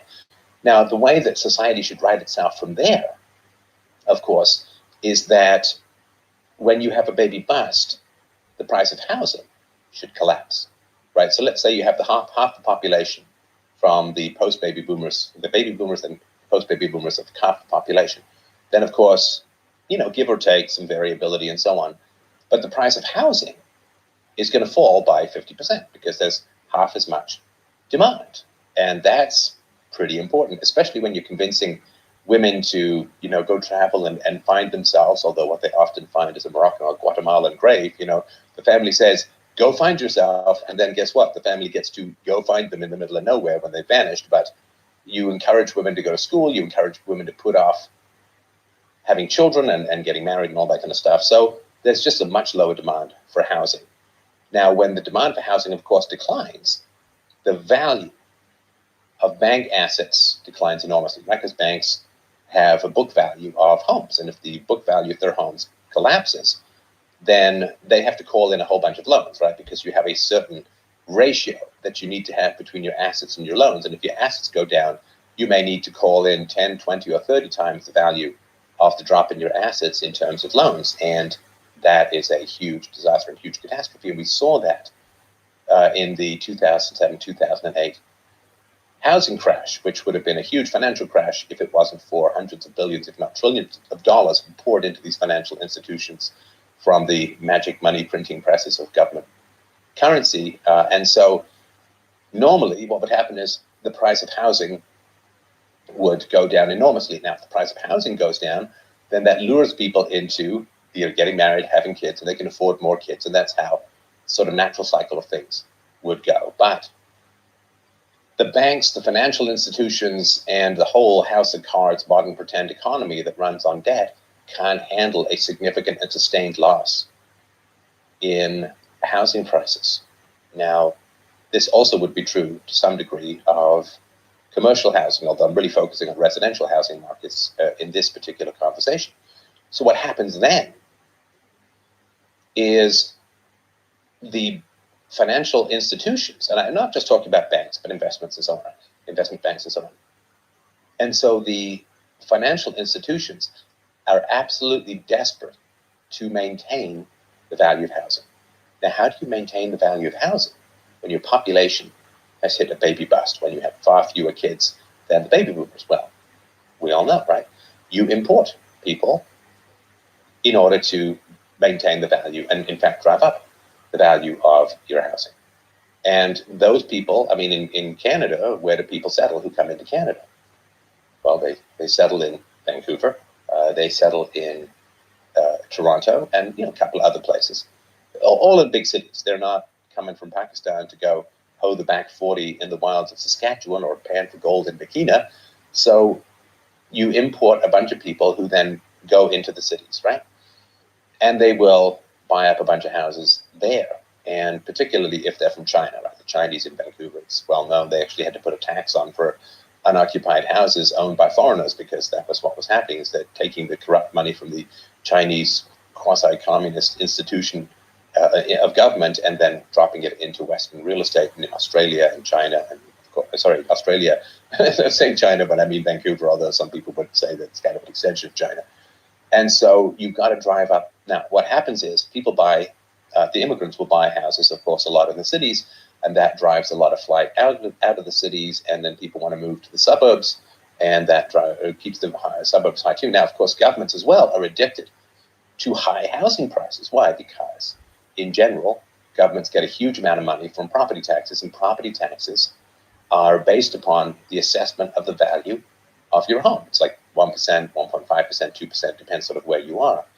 And so if the price of housing drops significantly, not only is the financial house of cards threatened, not only do probably hundreds of billions, if not trillions of dollars of loans need to be called in, some of which can be paid, some of which can't, and it's a huge problem, then also governments have to get by on much less. Why? Because when housing prices go down, the value of the house goes down, and therefore the property tax is going to go down, and governments have got addicted to high property taxes. So bringing people in to prop up value is very, very important. You say, well, but the immigrants are poor. It's like, well, yes, but the immigrants will get, 75% of immigrants in America are on some form of welfare. So they're getting a lot of propping up of their income through the welfare state. And this is one of the main reasons why Obamacare had to come in, is that people couldn't afford the government-controlled healthcare system.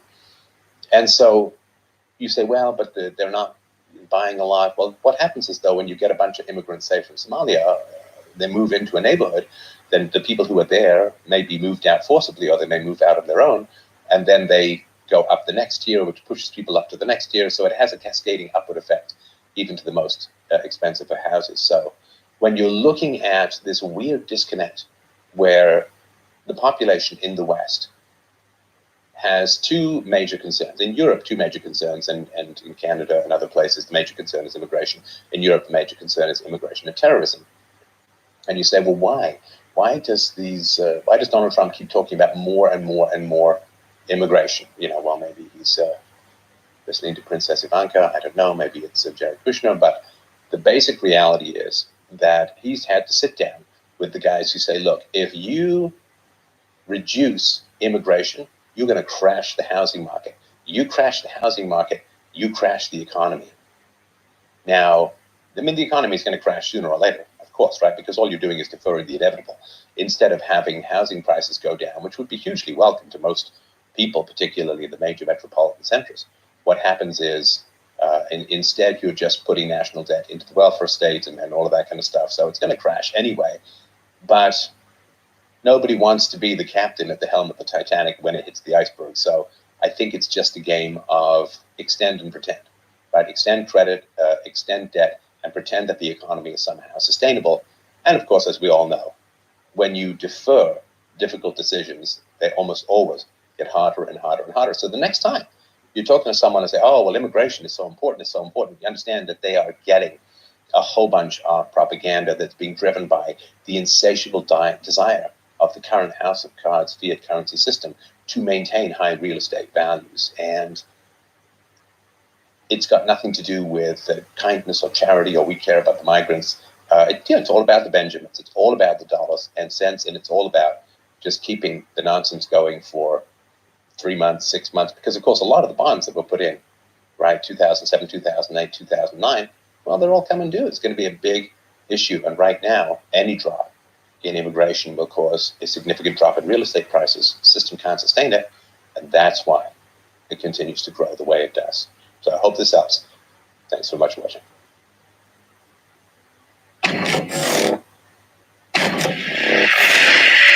Hello and welcome back to No Bullshit. Today we turn to talking about the latest figurehead for the climate change awareness movement, Greta Thunberg. This 16-year-old from Sweden has become the talk of the town in the media this past few weeks, and I think we can all guess why. Sure, she has a seemingly good message at its core. Greta claims to be saving the world, and she's doing this mostly by raising awareness for so-called climate change. And as I've said numerous times recently, you can really say what you want about the actual climate changing, and you can believe in it or not, and you can have your own thoughts on how bad it's happening and whether or not we can or should be doing radical things to fix it. These parts of the issue are pretty much secondary now, as it's become pretty clear that this climate change phenomenon has mutated into something else, far more sinister. First of all, it starts coming from the left-wingers and their need to virtue signal and be dubbed as supposed superheroes for trying to save the world. This is probably part of what enticed Greta herself to join this cause too, as she's certainly not the first teenager to have desires of supposedly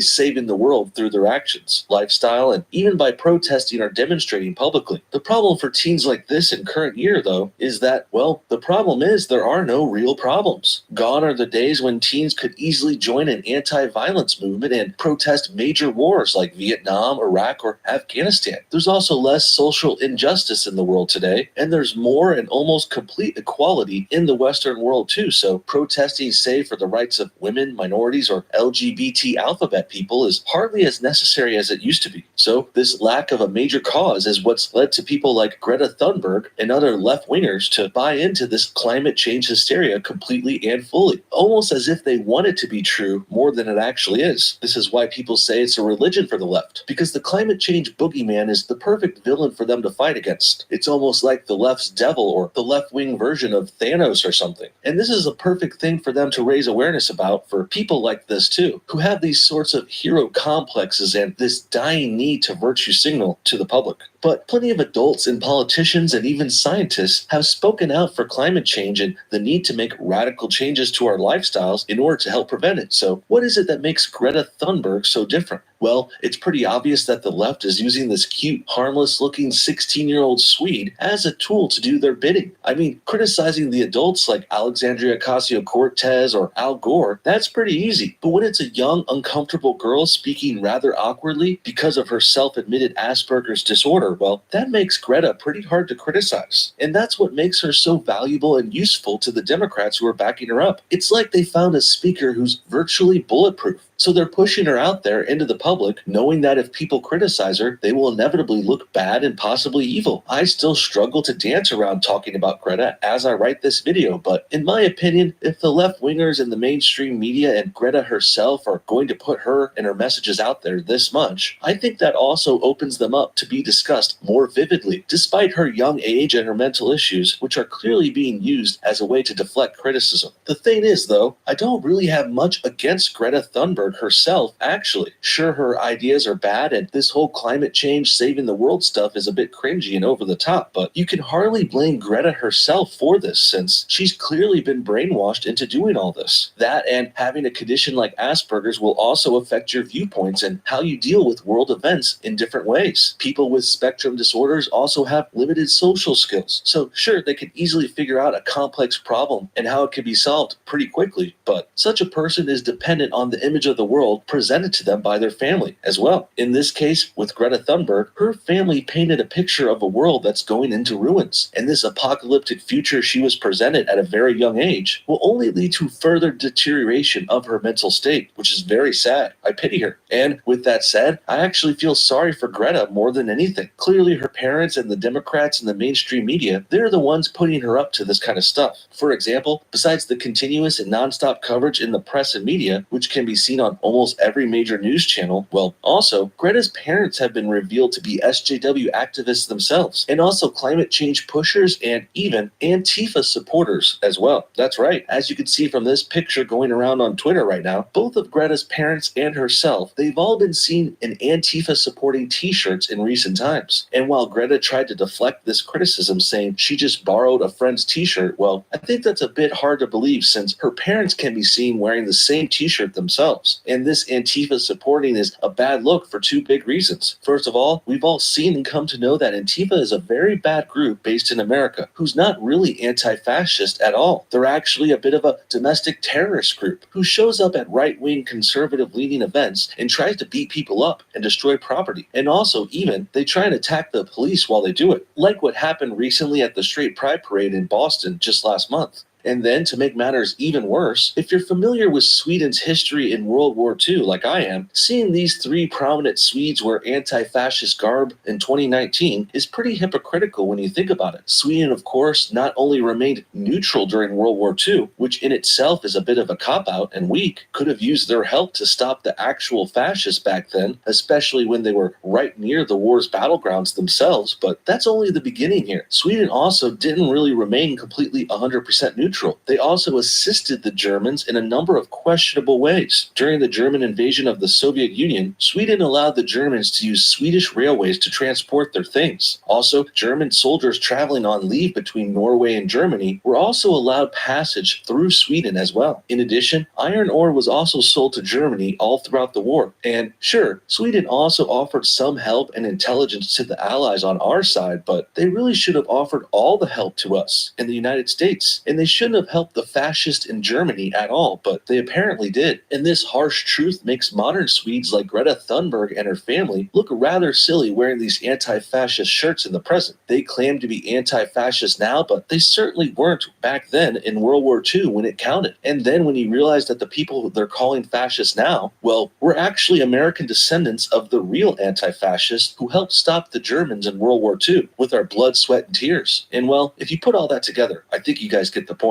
Next, let's get back to the climate change discussion here and where this all started and where it's gone recently. Greta Thunberg actually began her climate change activism a few years back when she was just about 15. Since then, she has repeatedly protested by not going to school on Fridays. And now, the same thing just happened in America this past week. Students who wanted to support Greta and her climate change cause were encouraged to skip school and to take to the streets to show their enthusiasm for it. And this to me seems very questionable for two reasons. First of all, they're basically bribing kids into supporting Greta Thunberg and climate change by offering them an unpunished day off of school if they join these protests. And this is a pretty good strategy actually, but it's not going to show us people who have genuine interest in their cause, at least not fully. Obviously, many of these kids are just going to do this to get out of school. If I was still in high school and I heard you could get off on Friday if you just say you're going to a climate change protest, and also the school supported that and wouldn't punish you for skipping that day, well, I know me and many of my friends would have done that in a heartbeat, regardless of our beliefs on the issue. Speaking of which, that brings me to the next issue here. Why are people even listening to teenagers on these kinds of serious issues anyway? Greta herself is included in this. Think about it. These kids are 18 years old or less. Greta is 16 and many of them are younger too. So they literally know nothing about the world yet. They've got no educations, no credentials, or even enough wisdom to fill a shot glass. So the idea that we should be listening to Greta and other teens about an issue that supposedly could end the world is absolutely preposterous. We should really be listening to adults at the very least. And really, more specifically, we should be listening to scientists, doctors, professors, and other certified smart people who seem to be totally absent when any of this climate change bullshit is going on. And believe me, the absence of scientists and the abundance of teens trying to skip school here, it really shows a lot about this whole climate change cause. Next, Greta is entertained by the United States Congress for some reason. Didn't know random 16-year-olds from Sweden had a platform there, but I guess if you're a useful, ignorant, nearly bulletproof spokesperson for a cause that liberals support, like Greta, well, that means you get to have your say in Congress now. Let's go ahead and check out this cringy clip and see it for ourselves.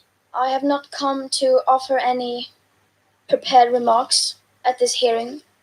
I am instead attaching my testimony. It is the IPCC Special Report on Global Warming of 1.5 degrees Celsius, the SR 1.5, which was released on October 8th, 2018. Well, thanks for finally presenting something scientific along with your claims, but I can't help but notice you said you weren't going to read prepared statements while also reading a prepared statement. And what's up with these people sitting and standing right behind Greta here? Looks like it's some sort of SJW convention backing her up there. And these definitely don't look like the kinds of people we should be taking our climate change advice from. I am submitting this report as my testimony because I don't want you to listen to me. I want you to listen to the scientists. And I want you to unite behind the science.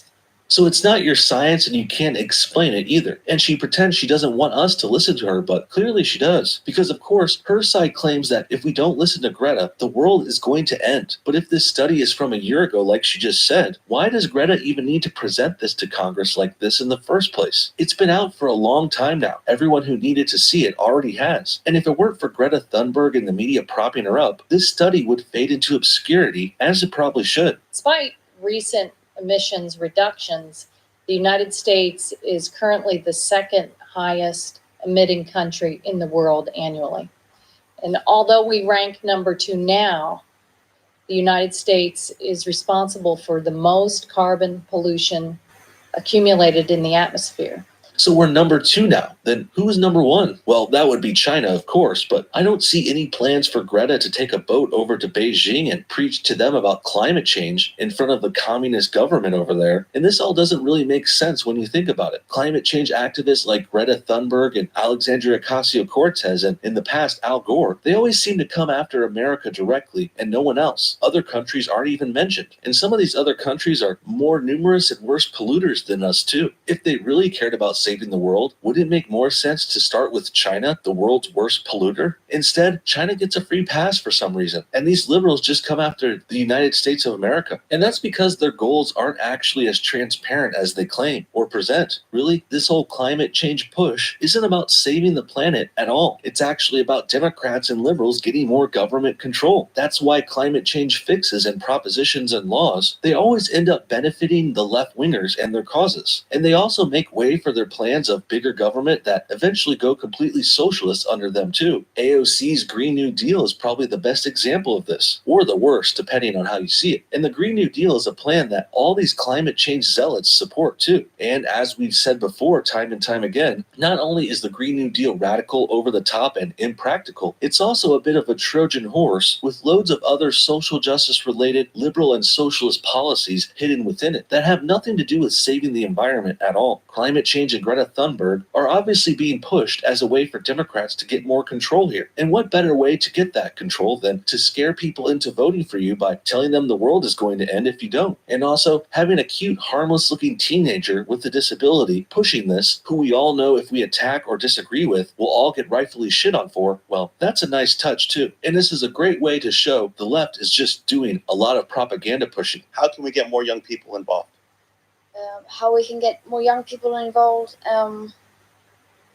I think to just tell them the truth. The truth is, though, we shouldn't be getting young children involved in this kind of stuff at all. Only a radical liberal with a shitty mindset would think indoctrinating children into their political beliefs by telling them the world is going to end is a good idea. And that sounds exactly like what churches do, talking about the apocalypse and stuff. This is cult-like behavior. And obviously, we shouldn't be scaring our kids into becoming liberals or anything else. Let the kids grow up and keep a little bit of their youth and innocence, for Christ's sake. Because using them in situations like this is just plain wrong and also pathetic. Democrats continue to use children in this way, though, and this climate change issue isn't the first time, nor will it be the last time either. In the end, I want to stress this again. I have nothing against Greta Thunberg and her doing this herself. She's far too young and troubled and brainwashed to take the bulk of the blame here. Really, it's her liberal pro-Antifa parents who are mostly at fault. Them and the liberals and Democrats and the mainstream media who are using Greta as a tool to get their own ways politically. Even former President Barack Hussein Obama got in on this Greta meme himself too, meeting with her again recently, and that's something he also did a few years back when he was president as well. And as I've mentioned before, nothing really proves that Obama or Al Gore or AOC or other prominent Democrats, well, nothing proves they don't actually believe in this climate change hysteria more than the life choices they make that completely oppose it. Both Obama and Gore have bought houses on oceanfront properties that won't be there in a few years if climate change and the water rising was really an issue. But the truth is, even the Democrats don't believe the bullshit they're spouting. Why else would someone like AOC buy her mama house in Florida while also claiming that Miami will be underwater in a few years? Well, they're doing this because they don't actually believe in the climate change hysteria that they're peddling. And that means they're only supporting it and activists like Greta so they can use climate change to get them their other, more nefarious things done, like getting votes from ignorant people, more power in government, and more control over our everyday lives. What do you guys think? Should we be listening to brainwashed 16-year-olds from Sweden about climate change? Why is the left and the mainstream media really propping up this troubled activist? And why would Obama buy $1 million mansion by the water on an island if he really thought climate change would raise the sea levels? Comment your thoughts on everything below. And thanks for watching No Bullshit. Hit that like button if you enjoyed this video, and we'll see you all next time.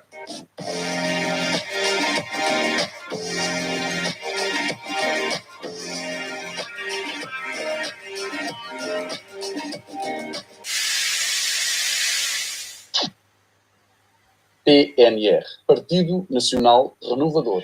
A educação não é só instrução, é bem mais abrangente. A educação é uma transmissão de valores e essa transmissão faz de pais para filhos. A escola não pode nem deve doutrinar, desde logo em temas de âmbito sexual. É uma violência para as nossas crianças de tenra idade terem que ser doutrinadas desta forma, como a ideologia de género nos traz nas nossas escolas. O Partido Nacional Renovador deixa uma mensagem clara aos professores deste país. Que tenham a coragem necessária de assumir esta luta contra a violência nas nossas crianças com esta ideologia. Assumam esse combate também e façam parte desta mudança. Não podemos permitir que esta agenda progressista de valores invertidos tome conta das nossas escolas.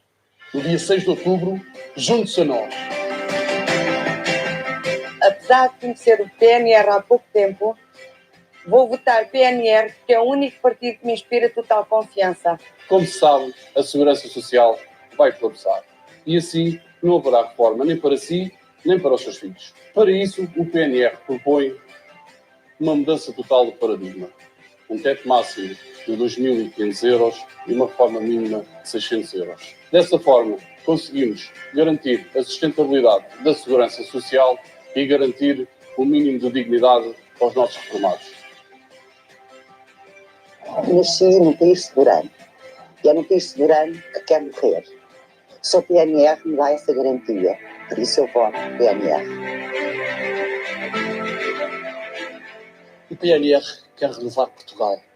E para isso definimos novas perspectivas políticas, realistas, concretas, livres do socialismo demagógico tóxico, por um lado, e do liberalismo selvagem e desumano, por outro. Queremos intervir no futuro do nosso país, combatendo severamente a corrupção e garantindo a ética na gestão pública. Só assim poderemos salvar Portugal e devolver à nossa pátria o orgulho de sermos portugueses. Dia 6 de outubro, voto PNR porque sou livre e acredito em Portugal. No dia 6 de outubro, vote PNR.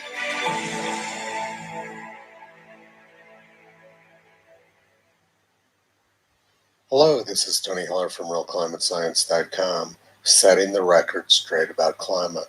Swedish climate activist Greta Thunberg cried before the UN a couple days ago and said her childhood was stolen.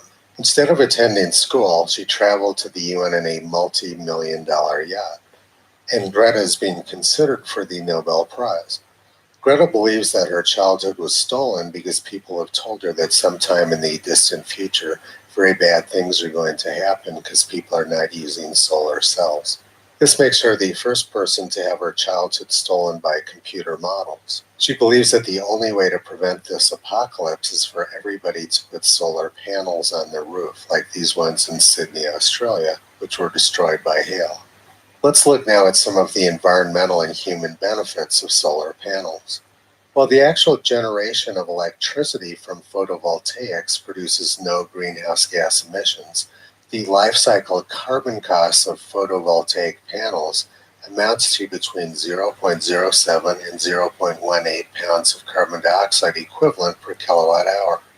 Production and installation of photovoltaics also require far greater amounts of tin, silver, aluminum, zinc, and copper than any other conventional source of energy. While a portion of these metals are sourced through recycling programs, a large majority come from mining ventures that carry with them large environmental footprint. These mining ventures include environmental impacts such as acid mine drainage, large-scale arsenic emissions, cyanide and mercury poisoning of waterways, and consumption of as much as 10% of the world's energy usage, not to mention the widespread human rights abuses and child labor exploitation in mineral-rich regions of the developing world like Chile and Bolivia. Well, that sounds genuinely filthy and disgusting. A few years ago, experts determined that they could replace the iodine in solar cells with cobalt and thus make it more sustainable. These children in the Congo, like Greta, also don't attend school. They're mining cobalt for Greta's solar panels, helping to keep her childhood from getting stolen. No doubt these child slaves would support her Nobel Prize bid. Unlike President Trump in the United States, Germany is listening to Greta Thunberg. They are shutting down their coal-fired power plants and replacing them with natural gas plants and purchasing the gas from Russia. They say this is necessary because solar power and wind energy are unreliable. The Bloomberg headline tried to make it sound like Merkel's bad behavior was somehow Trump's fault. So in order to help Bloomberg out, I fixed the headline for them. This one is more accurate. Merkel switching from German fossil fuels to Russian ones. Another possibility is Putin primary beneficiary of the global warming scam. A third possibility is green energy powered by child labor. I would suggest to Greta that she enjoy her charmed childhood and the beautiful weather outside, and stop listening to unscrupulous adults who are frightening her in order to push a political agenda. Visit Toto on the web at realclimatescience.com. He's been pulling back the curtain on junk science and propaganda for a long time.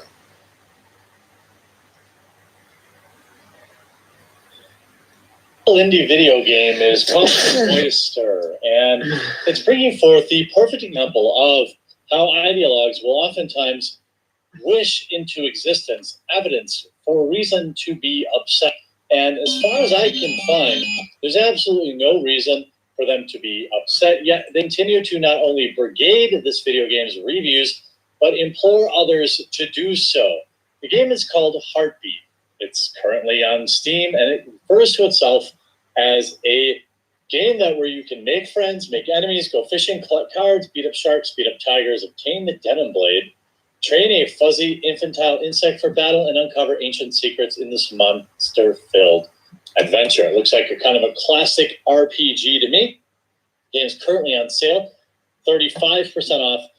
If you buy the game and the soundtrack, it's 41% off. Now, you might be saying to yourself, 41% off, that seems like a pretty good deal. You're right, unless you're one of the absolutely insane people on the Reset Era video game board, a video game bulletin board, which is well known for endorsing brigading of any developer that they don't like, a video game board that has deep, entrenched history of child lovers in their Discord. A video game board that is more concerned with the people who make video games than necessarily the games themselves. Now, this game came out in December of 2018. By all measurements, it's an irrelevant game.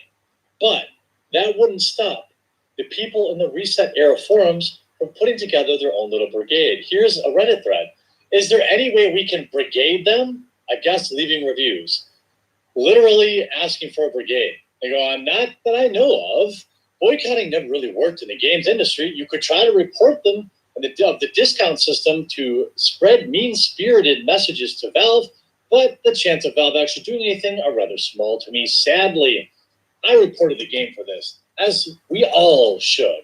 They won't care that they're phobic, but I don't think they want people using Steam Store platform for this. Now, what you might be asking yourself is, where is this even coming from? Are you ready to put your crazy hat on? Think about surrounding yourself with 5 to 8 roommates in a 1-bedroom apartment with 3 to 4 ferrets and a couple of cats and 1 litter box, which is used by both the cats, the ferrets, and the people that live there, right? You're there, right? You're in this headspace. Here's what they're saying. The game is 41% off to mock the trans deletion rate, the self-deletion rate. You can figure out what I mean there. I'm not kidding.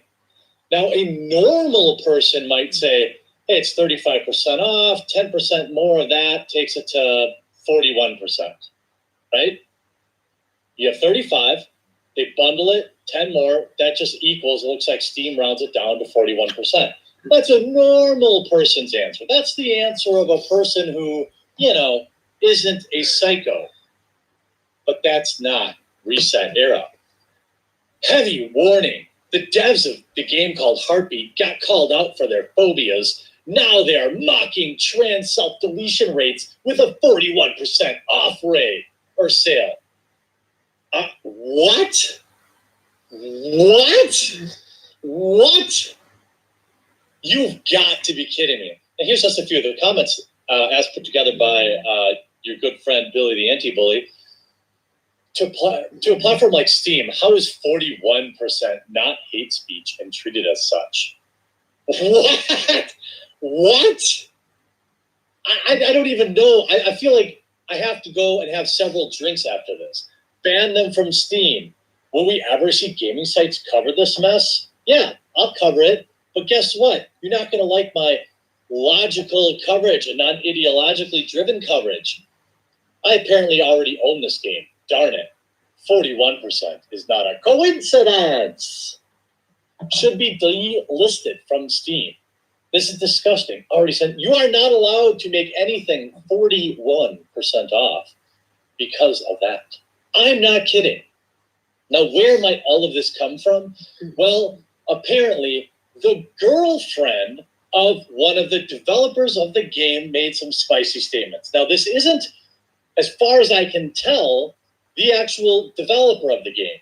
So let me get this straight.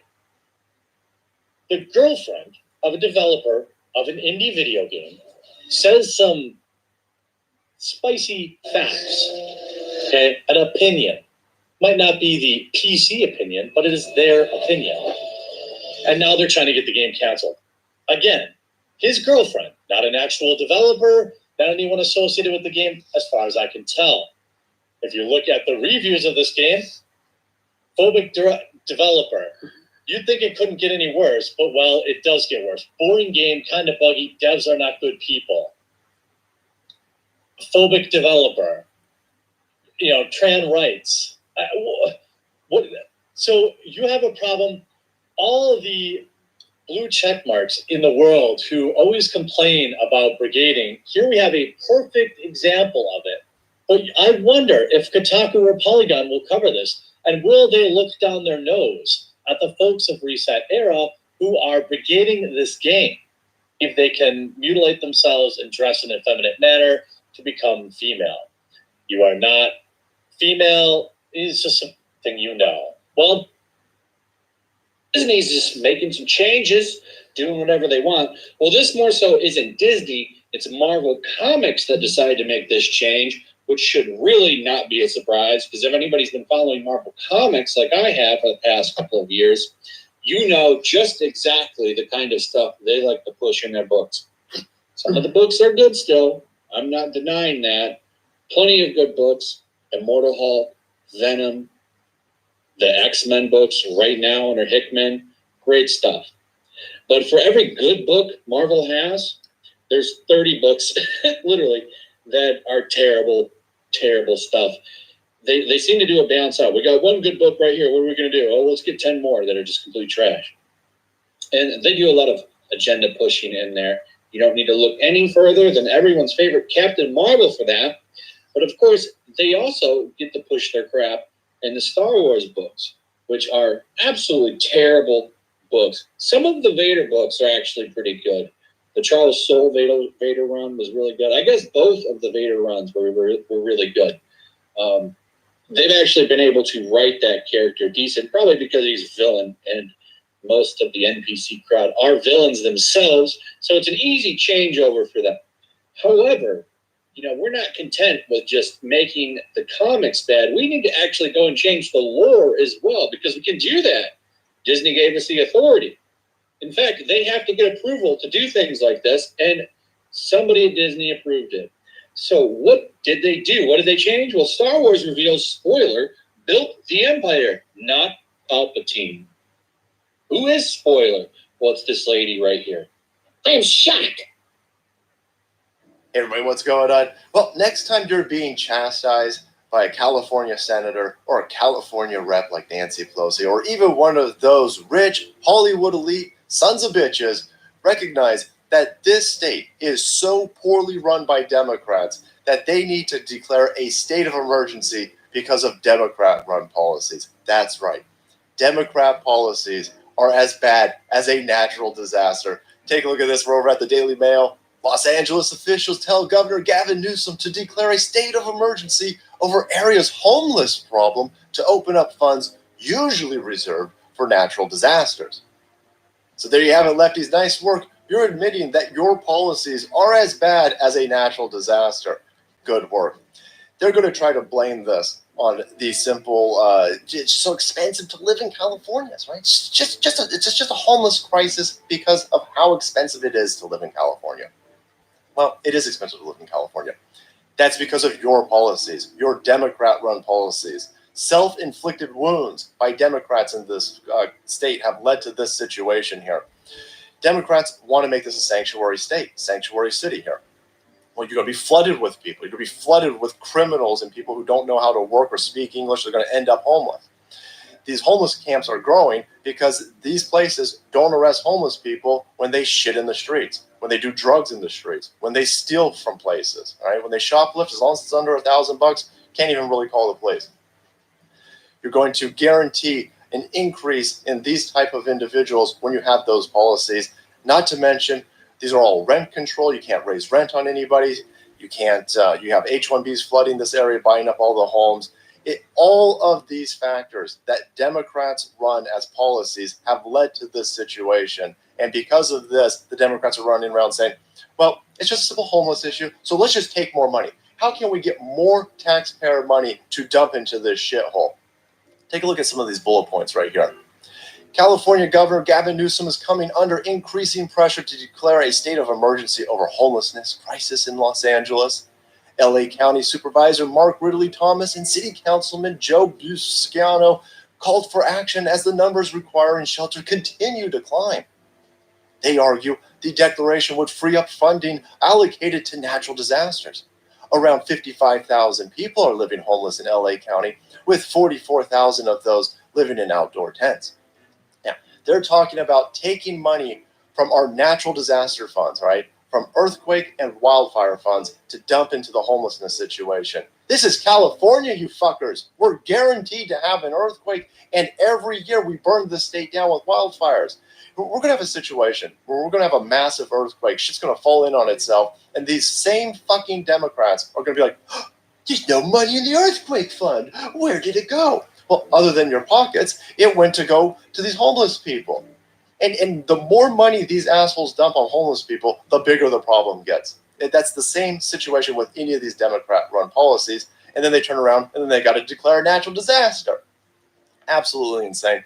Hey, LA, hey, where are all of the rich Hollywood liberal elites when it comes to the situation?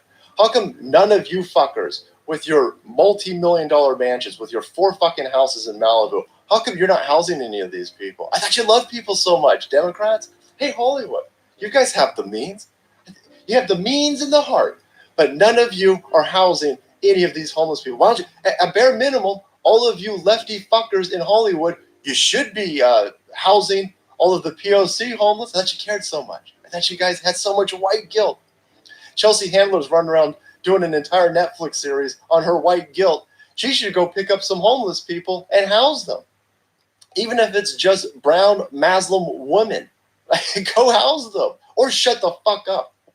Nah, man, those Hollywood people don't want to use their money. They want to use your money. And you know what's one of the other funny aspects of this entire situation? California, home of the resistance, they asked Donald Trump's administration for some money in regards for this homeless crisis that we're in. The balls on these people to sit there and call this man and his supporters Nazis, but then ask them for money. You guys want some of that Nazi blood money? Huh? You guys, see, you stupid fucking lefties are such hypocrites. But take a look at this. After they got rebuffed by the Trump administration, that's why they're scurrying around looking for ways to squeeze more money out of taxpayers by calling it a natural disaster. A day earlier, Governor Gavin Newsom and mayors of the state's 13 largest Democrat-run shitholes sent Trump a letter asking his administration provide more aid to fight the homelessness, including an additional 50,000 housing vouchers for the poor. But that housing and urban development, white supremacist Secretary Ben Carson rejected the housing aid, requesting in a letter saying that California's policies on law enforcement, an overregulated housing market, and sanctuary policies regarding people living in the country illegally have driven up housing costs while increasing demand. Quote, your letter seeks more federal dollars for California from hardworking American taxpayers, but fails to admit that your state and local policies have played a major role in creating the current crisis, Carson wrote. Absolutely fantastic. Take that, you lefty fuckers. So guys, if you needed any more proof, just use this as a good indicator that Democrat-run policies are as bad as natural disasters. They're admitting it themselves. All right, guys, thanks so much for watching the video and supporting the channel. If you're interested in more content covering these lefties destroying our country, make sure you hit that subscribe button. All right, guys, take care. Bye.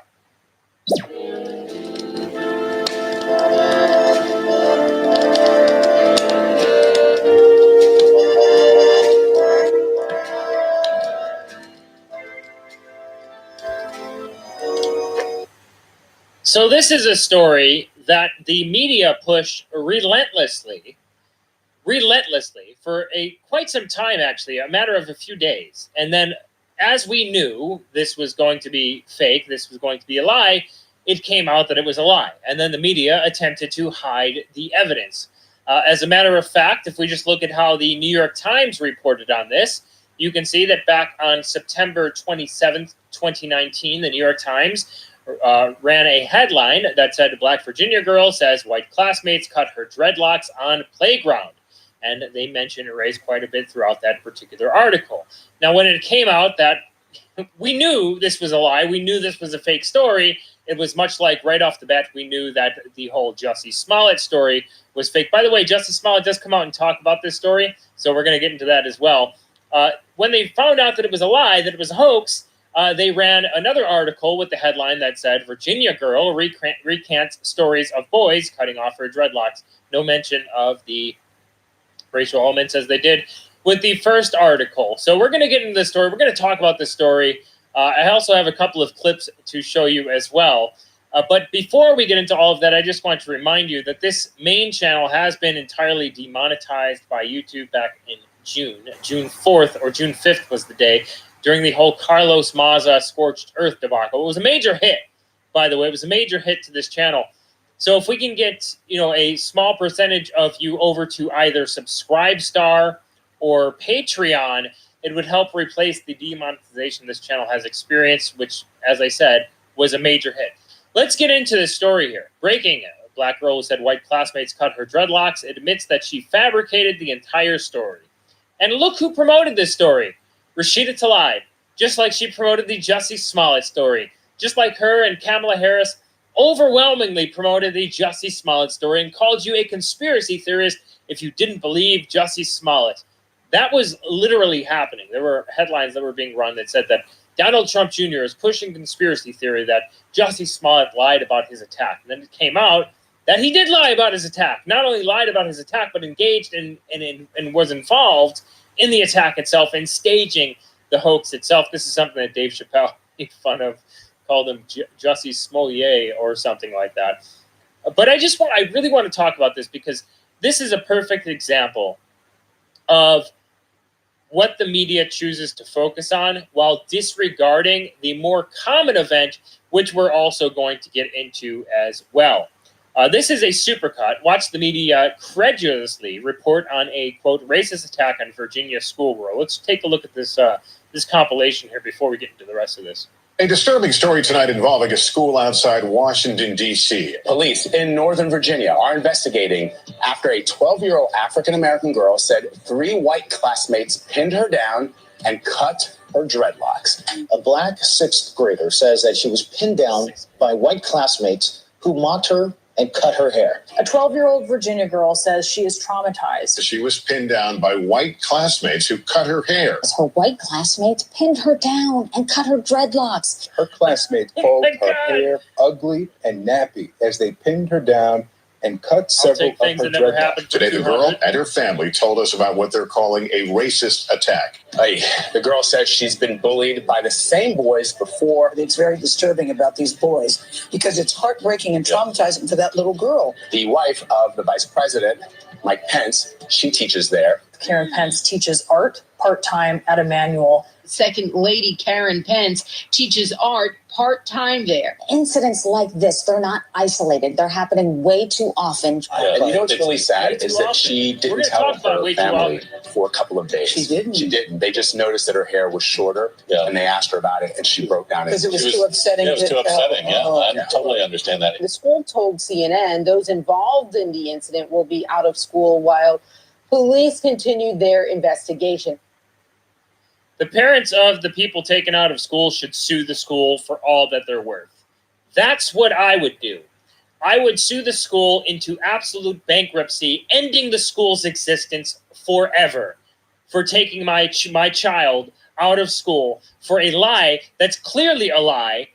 It took me all but 2 minutes. When I first heard about this story, I Googled the school. I looked up the school, saw that Mike Pence's wife worked there, and was like, this is fake. Not only that, but the story itself. You just listen to the story and listen to the details of what allegedly happened, and you can tell that it's fake. It's obvious that it's fake. It was less credible than the Jussie Smollett attack in Chicago in negative 20-degree weather during a polar vortex. People screaming, "This is MAGA country," in downtown Chicago. I think that this story is less credible than that story. By the way, this girl is a better actor than Jussie Smollett, though. If you watched her, I have to give her credit. She is a good actor. She can cry on command. If you watch her telling the media about this, what happened or what didn't happen, she was a pretty good actress. I would have to say, much better than Jussie Smollett. Maybe Empire should come back and hire this girl as the lead actress. So I'm going to get into Jussie Smollett here. We're going to talk about Jussie Smollett. The French actor, as Dave Chappelle would put it. I haven't lied about a thing. Jussie Smollett furiously hits back at self-help guru who compared him to the African-American schoolgirl who made up getting her dreadlocks chopped off by 3 white classmates. So he comes out and responds to this person on social media. This is Derek Jackson. He says, Jussie really is a trendsetter, basically setting the trend for all these fake hoax attacks that have happened. If you want to know how many have happened, there's a bunch that are highlighted on fakehatecrimes.org. I would support that website if you can. It keeps getting taken down and going back up and taken down and going back up. Fakehatecrimes.org. You can go and you can look at all the fake hate crimes that have been reported by the mainstream media. These are the types of hate crimes that the mainstream media likes to highlight. But the more common event, as you heard from the news segment, this is happening more and more, isn't getting covered, and we're going to get into that next. With all due respect, brother, y'all can clown me all you want, but my story has actually never changed, and I haven't lied about a thing. You can continue to be misinformed, internalized sheep who believe what actually is proven liars feed you, or you can read the actual docs. Either way, I'm going to be all right. I know what happened. You don't, so carry on. Yeah, whatever. Anyway, I think we're pretty sure we have video proof of him with the brand new rope that the brothers bought, which we have video proof of them buying, around his neck when the police showed up. I don't know why this guy continues to try to push this lie, but he does. And he is a trendsetter because we keep seeing this more and more and more and more and more and more and more and more. And the media keeps feeding into this and buying into these stories that never happen. But you know what does happen very commonly, as a matter of fact, are actual hate crimes, actual attacks. And this is something that I'm going to be talking about with tomorrow. I have a conversation with someone who interviewed New Yorkers about all the attacks on Jewish Americans that have happened in New York City, where the perpetrator was African American, and the media is not covering because the perpetrator is not the right type of perpetrator. There have been, if you go to the redelephants.com, you can find this story. There have been at least 20 to 25 attacks on Jewish Americans by Black African Americans in New York City because they're Jewish, with bricks and all sorts of things, and nearly killing a lot of these individuals in New York City, and the media doesn't cover it. Not even the ADL talks about this because the perpetrator is not the right type of perpetrator. What's more common, or what's more rather, is groups of African Americans attacking white individuals for being white. And we can look at the interracial hate crimes, for instance. We can go to this tweet by Daniel Horowitz. And he says, according to a newly released Bureau of Justice report, there were 593,598 interracial violent victimizations between blacks and whites last year. Blacks committed 537,204 of those interracial felonies, or 90%, and whites committed less than 10%. And if you just go through some of the stories of some of these victimizations that have happened, for instance, the Bureau of Justice, a different report, shows that from 2012 to 2015, 540,000 black and white interracial violent crimes happened from 2012 to 2015. None of these are reported by the media. They're going to report on the less common event that turns out to be a hoax almost 90% of the time, by the way, because it's very rare that this happens. You don't see hordes of white individuals marching through cities, beating people at random based on how they look and based on how they were born, which we overwhelmingly condemn. I mean, you should not hurt anyone based on who they are. You should not hurt anyone based on what religion they follow, and you should not hurt anyone just because of how they were born. This is something that there is no moral argument for. This is something that I condemn completely. I always talk about how we should judge people individually. But if we look at these occurrences that have happened, it seems like the media is mum.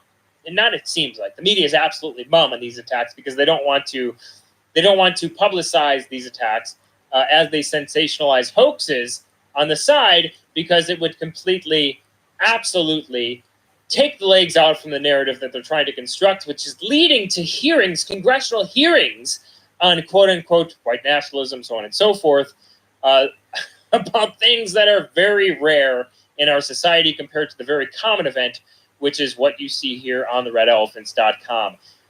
Make sure to check out the redelephants.com for these stories here. It's gotten so bad, as a matter of fact, that Maryland delegate has proposed changes to hate crime law after a deadly Frederick Fair attack where a white man was attacked by a group of black teens. And this is really what I really wanted to talk about. You can see how the media lies. You can see how the media covers up stories that destroy their narrative. You can see how the media sensationalizes and focuses on things that almost never happen and things that 90% of the time turn out to be hoaxes, while disregarding the things that happen every single day. Every single day. 540,000 last year. 90% of them, 593,000, sorry, 90% of them, the opposite of what the media is reporting on.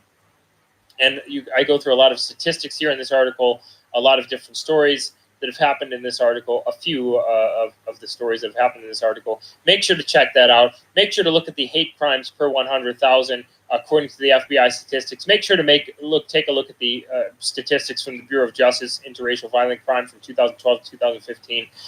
Make sure to take a look at the Bureau of Justice report that's linked in this article. Go to the redelephants.com, check that out. And by the way, once again, just want to remind everyone before we end to check out the links in the description for Subscribestar and Patreon.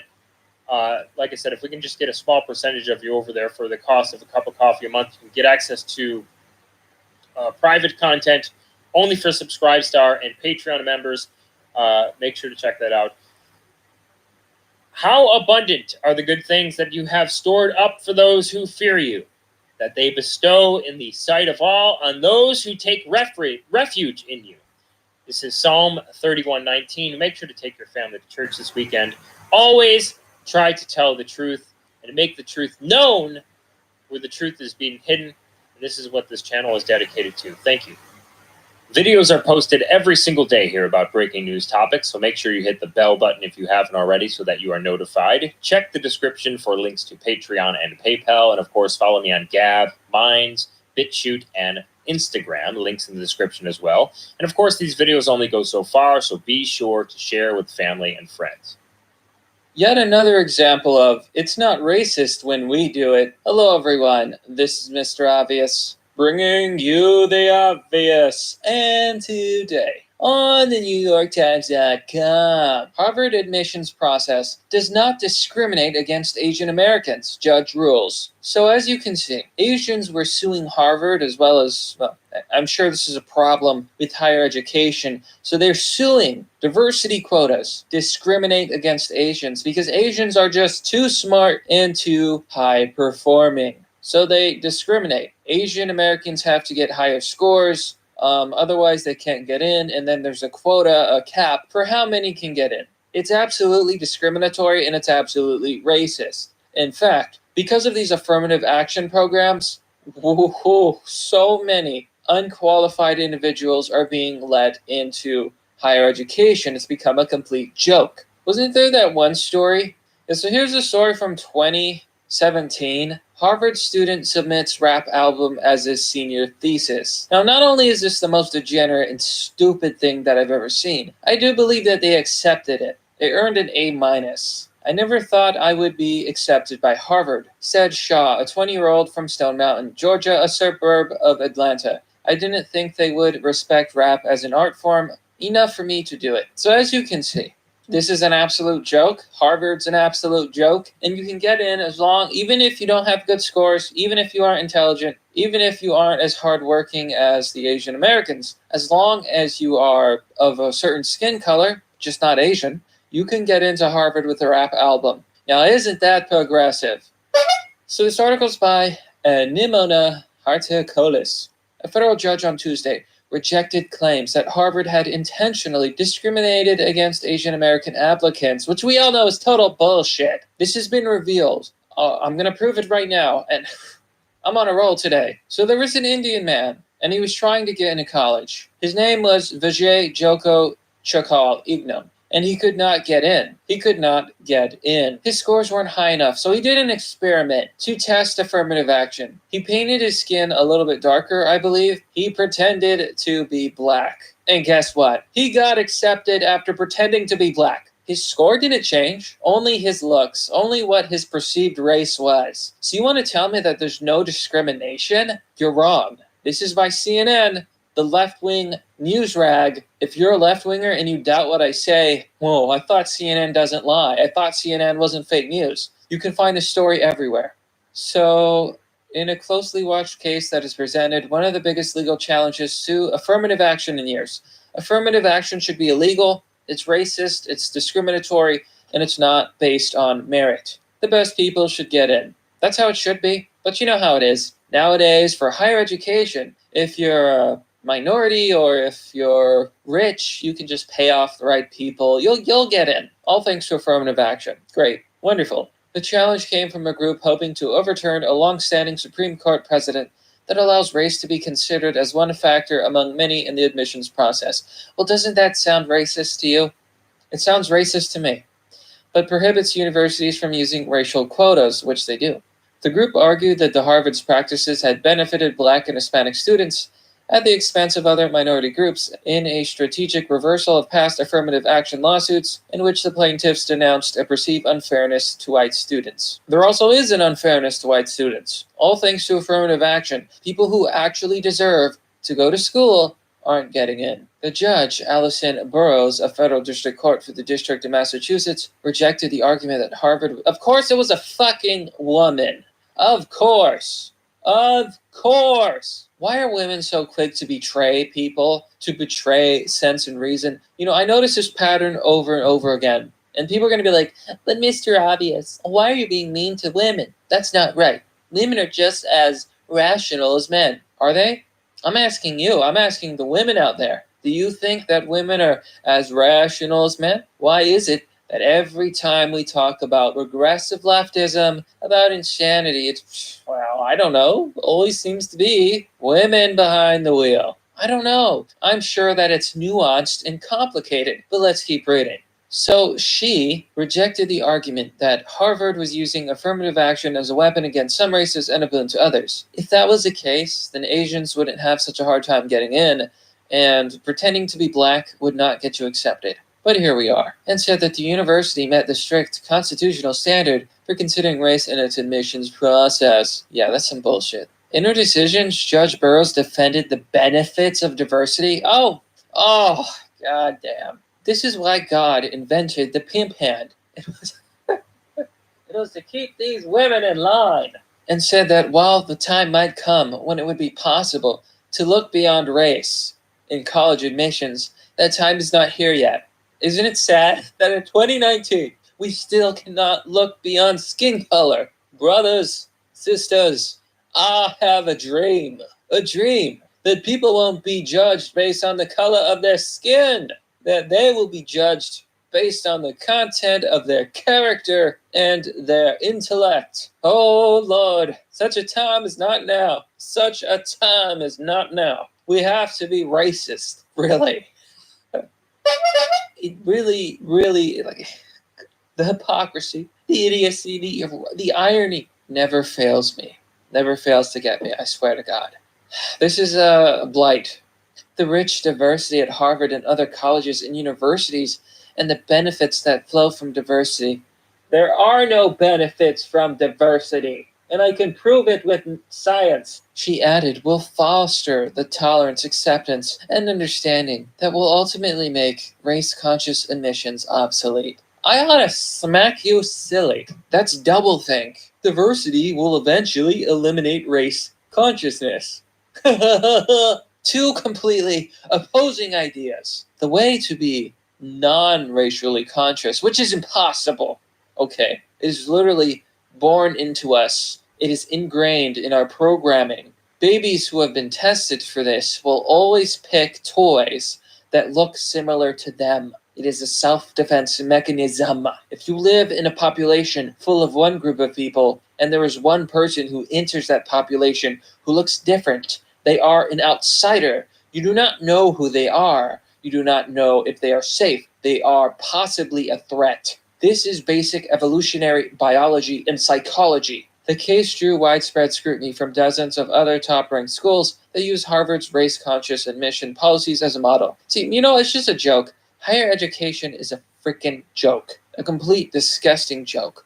The plaintiff, Student for Fair Admissions, a nonprofit representing a group of Asian American students rejected by Harvard, had accused the college of violating federal civil rights law by holding Asian Americans who, as a group, get better test scores and grades than other races to a higher standard. And it's racist. There's really no goddamn other way to put it. So the students had 4 interrelated claims. Harvard intentionally discriminated against Asian Americans, that it used race as a predominant factor in admissions, that it racially balanced its classes, and that it considers applicants' race without first exhausting race-neutral alternatives to create diversity. Judge Burroughs cleared the university of all 4 claims, saying that while Harvard's admissions process was not perfect, the court would not tear down a very fine admissions program that passes constitutional muster. What a bad person, for lack of a better B word.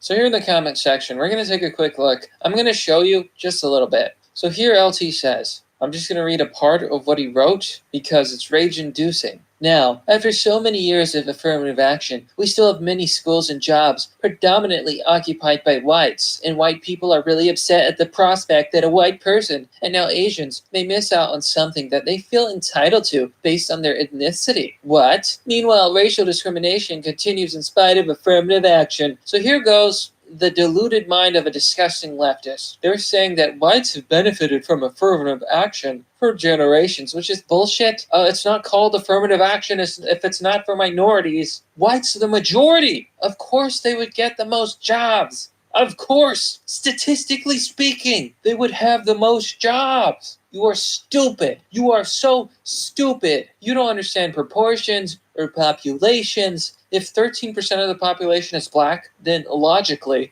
13% of actors should be black. that's proportional to the population. Now, there are other statistics that are not proportional that you can look at, but it is always weird.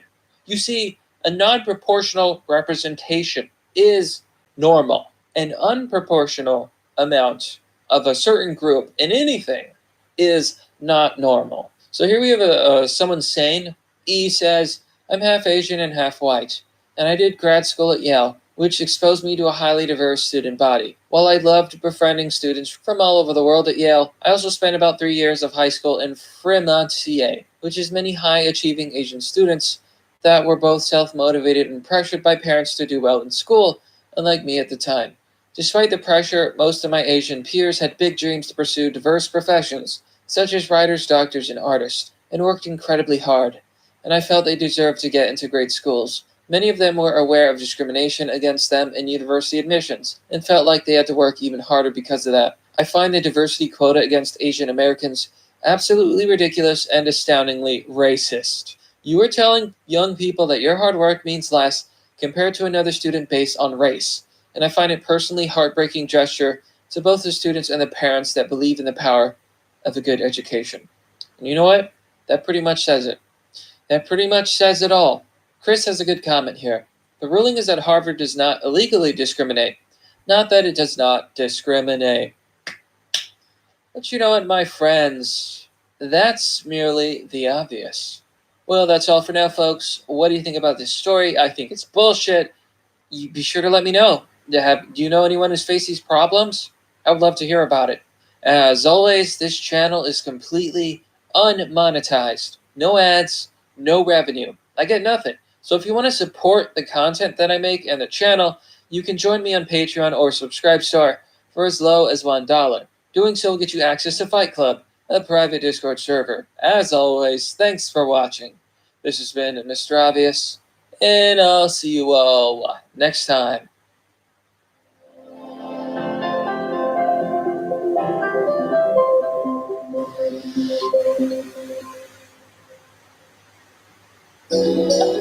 It's not just the lights that brighten our city streets at night.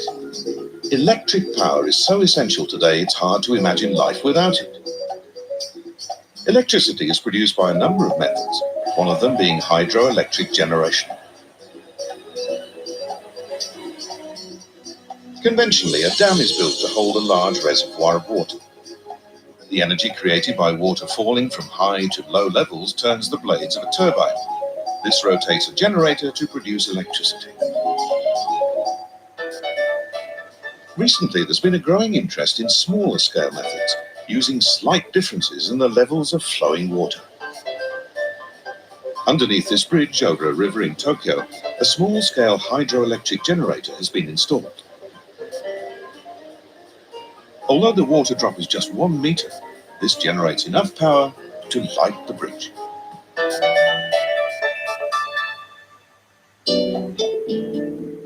Ena is a city in Gifu in central Japan. Masaya Sumino, an engineer at a metalworking factory here, has developed a revolutionary water power generator that's gaining international attention. This is Sumino's ultra-small water power generator. A 1 meter by 28 centimeter casing encloses the spiral blades of the turbine.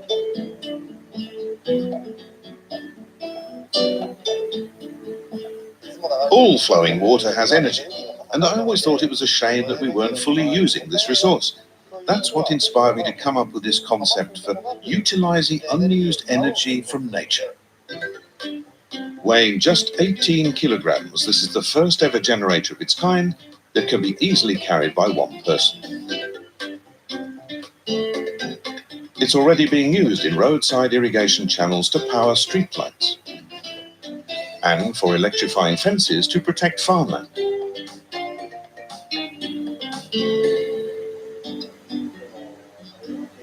To spread his message about water power, Sumino often gives presentations to primary school children like these. Today, he'll show them how to generate electricity from a small river in their school grounds.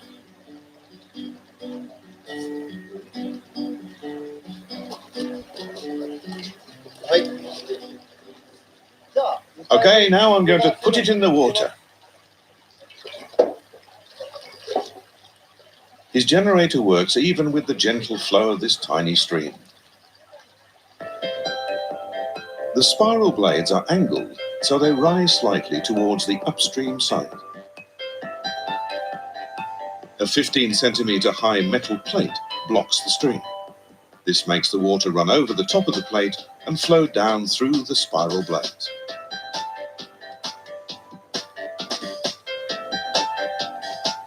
The force of the water on the blades turns the turbine to generate electricity. This concept works anywhere there's flowing water, even if it's very shallow.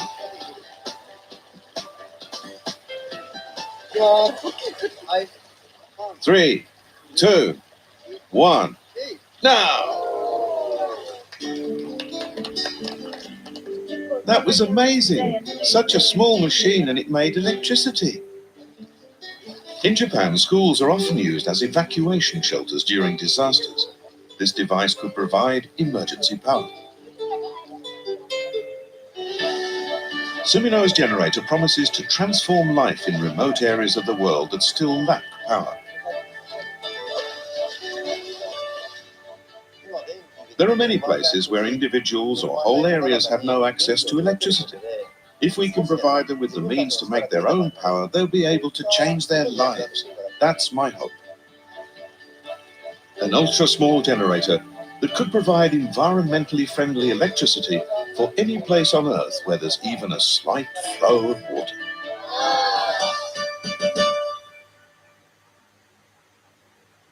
Recently, a House bill passed forcing schools to let male athletes compete in girls' sports, and the Democrats were unanimous on this particular bill. This is the party that says that they're for women rising up and becoming strong, independent women and beating men, so on and so forth. But the truth of the matter is that they're not, right? We see this all across the nation. We see them getting rid of gifted programs in New York City, getting rid of entrance exams into the most elite high schools in New York City to, quote, desegregate schools, changing the SAT score to include an adversity score, introducing Common Core. One of the people who helped write Common Core said he did it to end white privilege, so on and so forth. What they want to do is they want to lower everyone to this sort of mediocre state where everyone's the same.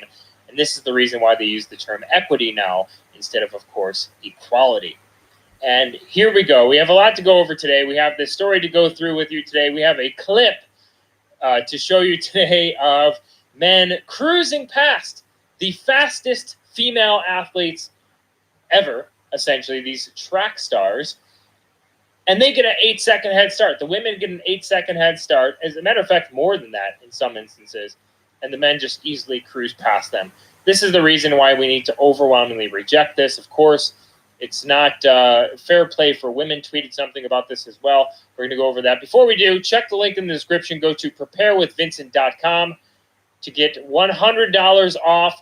$100 off of a 4-week emergency dry food supply that has a 25-year shelf life. You can also get $60 off of a 2-week emergency dry food supply that's 92 servings. It has a 25-year shelf life.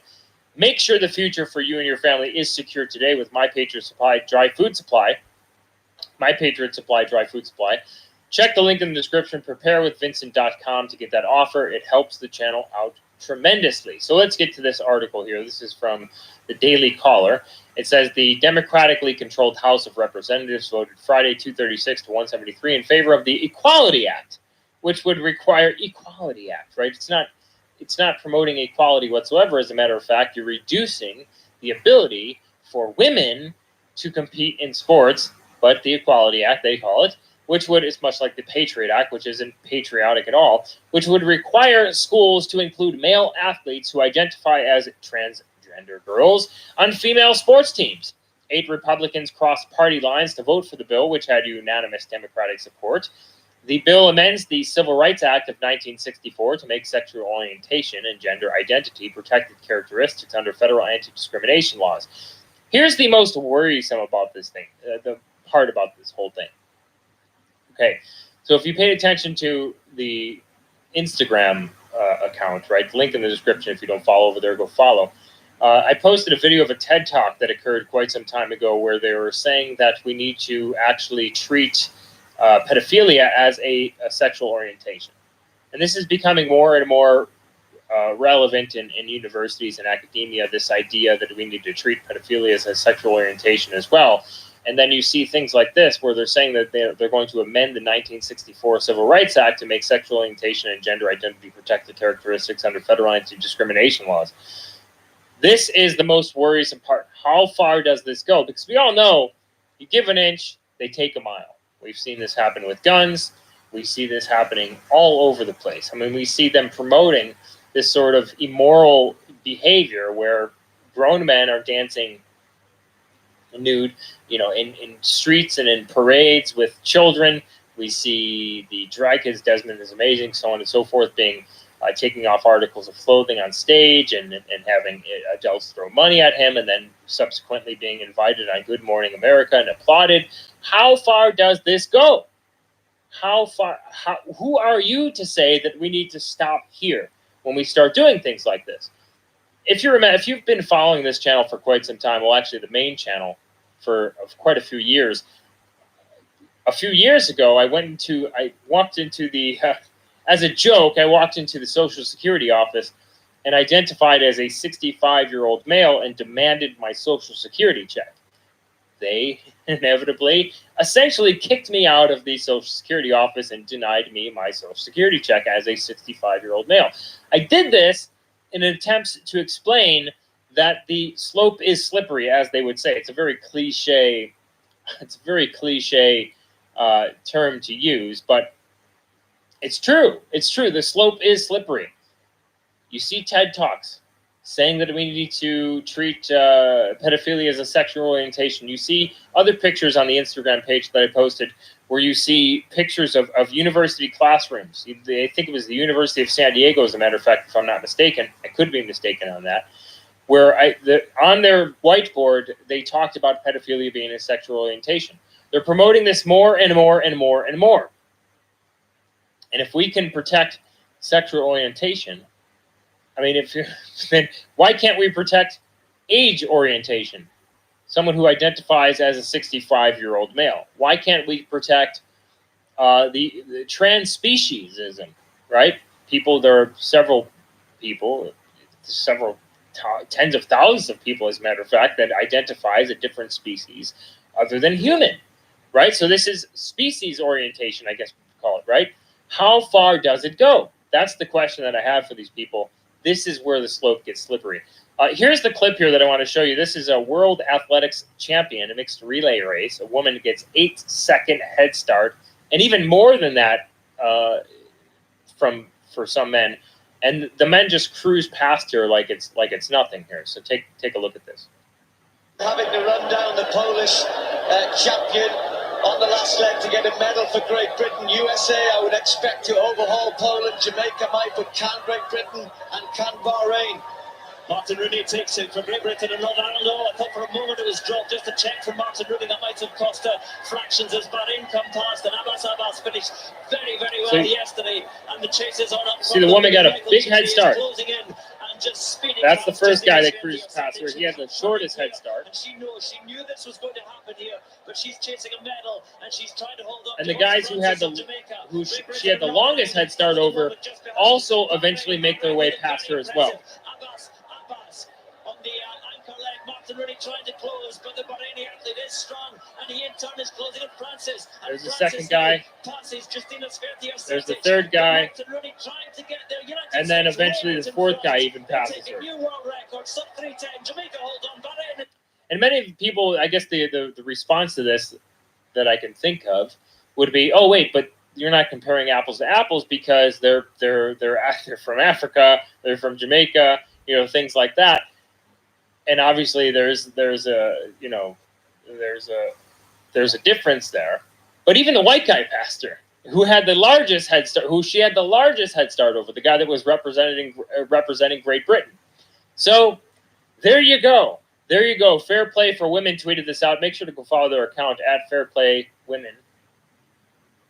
And just showing the guy with the shortest head start, or the guy who she had the shortest head start over, just easily cruises past her. Easily cruises past her. Yeah, fair play for women. The Equality Act, fairness for all, right? We also have this story here to go over. This is from the Daily Mail. This is pretty recent. Transgender children should undergo irreversible surgery without their parents' permission or counseling, psychologists say. It's according to psychologists, right? Psychologists who we should trust. And so, since psychologists said so, we should trust them. Oh, but you know who she wouldn't trust? The world, who we wouldn't trust? And who we shouldn't trust, according to them? The world-renowned trans researcher, Ray Blanchard, who was briefly suspended by Twitter for sharing his findings. This is a guy who has really been the only one who's on the side of science. You have these people who talk about marching for science or pro-science. I was walking through Balboa Island the other day, and I saw this sign outside someone's front porch that said, pro-science, right? Ask them when it comes to this situation, ask them how they feel about the science.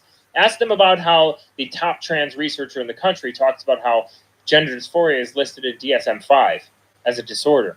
Ask them if they agree with that. They would overwhelmingly be anti-science in that instance. Ask them what they think about Ray Blanchard and frankly, any other researcher, any other legitimate researcher who's actually looked into this and who has been shut down by the mainstream media and banned by social media companies like this guy has. Ask them what they think about this. Ask them what they think about this, and they'll tell you, as Ray Blanchard does here, that it is a disorder and that no one should even think about any sort of surgery until they're 21 years of age. Because a lot of this stems from dissociative disorder, from either abuse in the past, so on and so forth. These are not my words.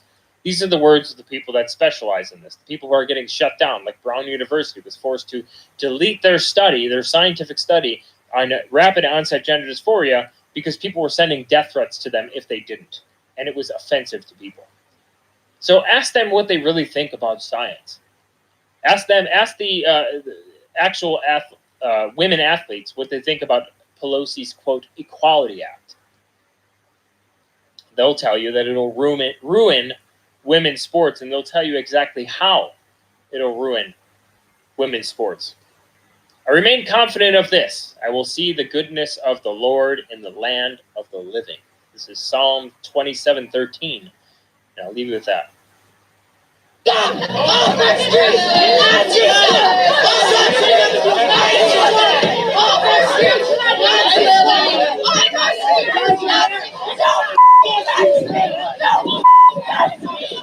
Tolerance. It's a word we hear a lot these days, so let's define it. Tolerance is the ability to live with people whose opinions and behavior you don't agree with. That's essentially how Oxford defines it, how Merriam-Webster defines it, and how we as a society have always defined it. You might be for the death penalty and your cousin might be against it. You might be against a $15 minimum wage and your coworker might be for it. Your dad might have voted for Trump, your mom might have voted for Clinton, and your brother may not have voted at all. Whatever differences we have, tolerating others' opinions is a prerequisite to a functioning and free society. America itself was built on a foundation of tolerance. The Declaration of Independence guarantees us life, liberty, and the pursuit of happiness. But there's an implicit contract there. To have your life, your liberty, and your pursuit of happiness, you have to be tolerant of somebody else's life, their liberty, and their pursuit of happiness. This contract, though, seems to be breaking down. If you listen to the mainstream media, only one side is living up to this deal, the left. The right, according to the media, is intolerant of everyone, except those darned white heterosexual Christian males. There's only one problem. It's just not true. Incredibly, the left isn't even tolerant of the very people they say they're tolerant of. If you're gay or black or an immigrant and you're not in lockstep with current leftist orthodoxy, you know exactly what I'm talking about. If you believe we should judge people on the content of their character and not the color of their skin, the left calls you racist. If you believe that America is a nation of immigrants, but that our country should also protect its borders, the left calls you a xenophobe. If you believe that men and women are equal but fundamentally different, the left calls you sexist. Here's the thing. Those who only tolerate people they agree with or like aren't actually tolerant. So who is tolerant? Is it the organizers of the Women's March who had to apologize for the hurt and confusion they caused when they invited a man, leftist icon Bernie Sanders, to speak at their convention? Is it the Antifa thugs who caused UC Berkeley to spend $600,000 on security when mainstream conservative Ben Shapiro showed up to give a talk? Or is it Democratic Congresswoman Maxine Waters who scolded Kanye West for talking out of turn when he dared suggest that blacks should think for themselves? These aren't isolated examples. I'm guessing that you, person watching this right now, have silenced yourself because you don't want to suffer the wrath of the outrage mob. So let me ask the question again. Who is tolerant? Well, here's the surprise. It's actually those scary right-wingers that the media and the universities demonize every day. I speak from personal experience. Maybe I'm a glutton for punishment here, but I still consider myself a liberal. And it's my duty as a liberal to say what I think. I would rather stand for what I believe and be hated than bow down and be loved. The left, sadly, has become utterly intolerant of anyone with whom they disagree. Why? Because they believe that they know how you should live and how you should think. Any deviation, any nonconformity is dangerous to that goal. Believe it or not, the right these days actually welcomes diversity of thought. I can tell you that in the last few years of my political evolution, I've consistently found conservatives to be tolerant and open-minded. Don't take my word for it, though. Test it out for yourself. Go talk to some. They do exist, and they do things like watch movies, travel, and eat ethnic food. You know, regular people things. You know what I found out? The right, much more than the left, believes in the notion of live and let live. And that, ladies and gentlemen, is the true definition of tolerance. I'm Dave Rubin of the Rubin Report for Prager University.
So this is according to the Hill.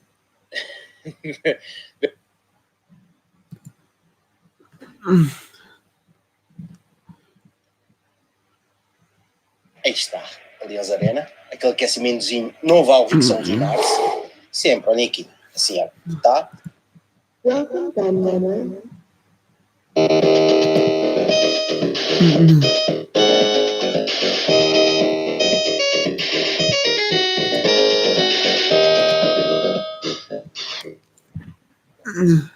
Hello everybody, RetroLed here, and I am at the Retro Computer Museum in Leicester, who have been kind enough to let me do some filming here and let me show you some of the lovely things that they have.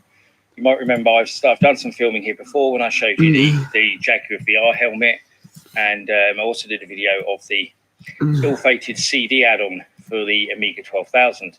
So I'm doing some other stuff here this weekend and rooting through their vending machines and their archives to pick out some gorgeous little oddities for you. And here's something that caught my eye straight away this time around as an Atari fan. And as you can probably see, what we actually have is an Atari 260 ST. So, what is a 260 ST? Well, originally, when Atari were going to launch the ST, they conceived several models, which were originally going to be a 130 ST, like there's a 130 XE, which is 128K of memory. They quickly abandoned that when they realized that 128K of memory was going to be nowhere near enough for a 16-bit machine with a complex GUI and operating system. So the next model up was going to be the 260 ST, which is what you can see here, which would have had 256K of memory. Then we would have had the 520 with 512 and the 1040 like at the back with 1 megabyte. Now the 260 ST, they soon realized that was a really bad idea as well, because these early STs didn't have the TOS operating system on the ROM. So you had to load it in from disk. When you loaded that operating system in from disk, you used up all the memory. So obviously 256K was completely impractical and couldn't be used. But the problem was that good old Atari, in their infinite wisdom, had already built a load of these 260 STs ready for the market. So what they did was they all went to Europe. Mostly, actually, it seems that a lot of them were found in Germany and the Netherlands rather than the UK. But they're misleading because although they are badged 260 STs, I believe all the ones that have been discovered all have 512K RAM standard. So it's literally just a badging that's wrong. And I would never understand why they didn't just rebadge them. So I would have thought it was fairly easy to take a badge off and and stick a new one on saying 520 ST. But I suppose that shows how cheap Atari were. They didn't want to spend more money. They just put them out there anyway, but still gave them 512K of RAM. And obviously the main differences between these early models, the early models of the 520.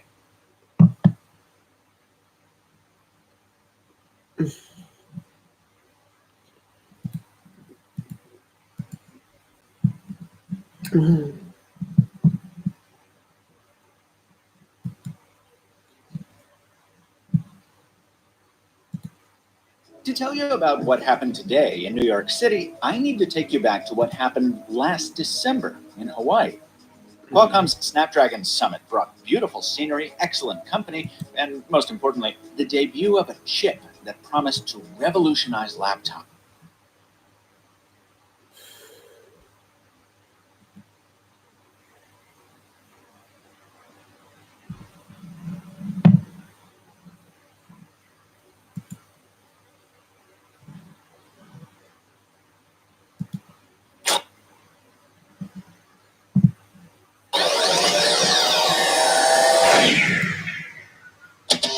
By doubling their battery life, keeping them connected. Hey everybody, how's it going? 24/7, Steve here with a quick update on the SNES app with the SNES Nintendo.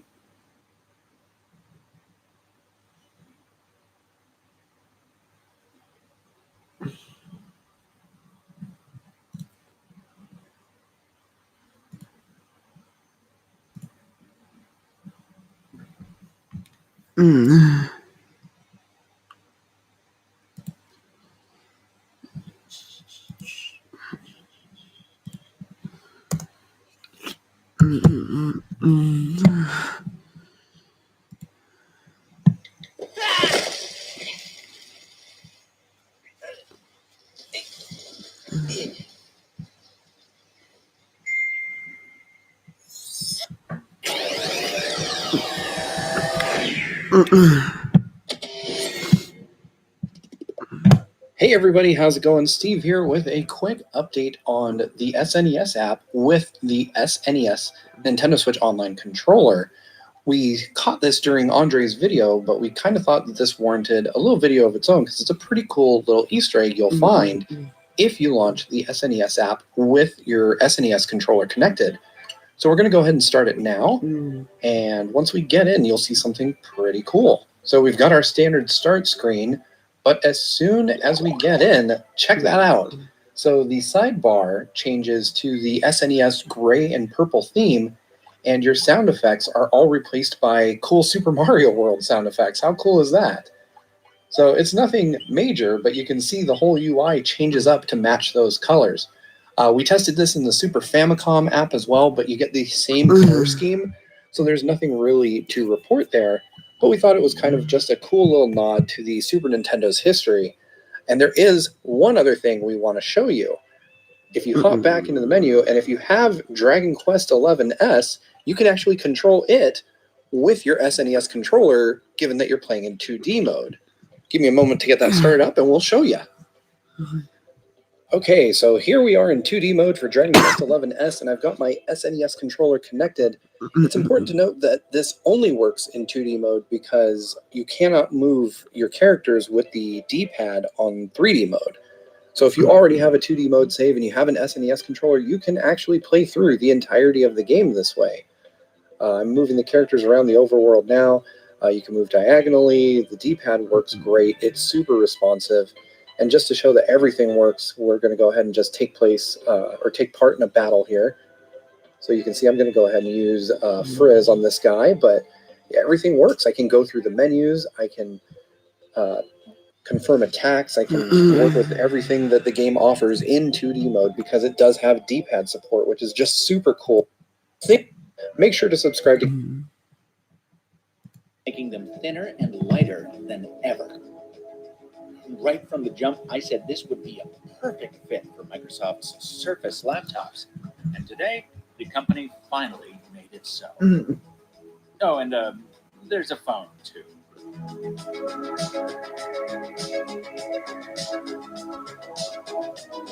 We'll get back to my very brief look at the phone and its convertible counterpart later. First, let's take a look at the updates across the whole Surface line. That's easy to do when it comes to the Surface Pro 7 and Surface Laptop 3.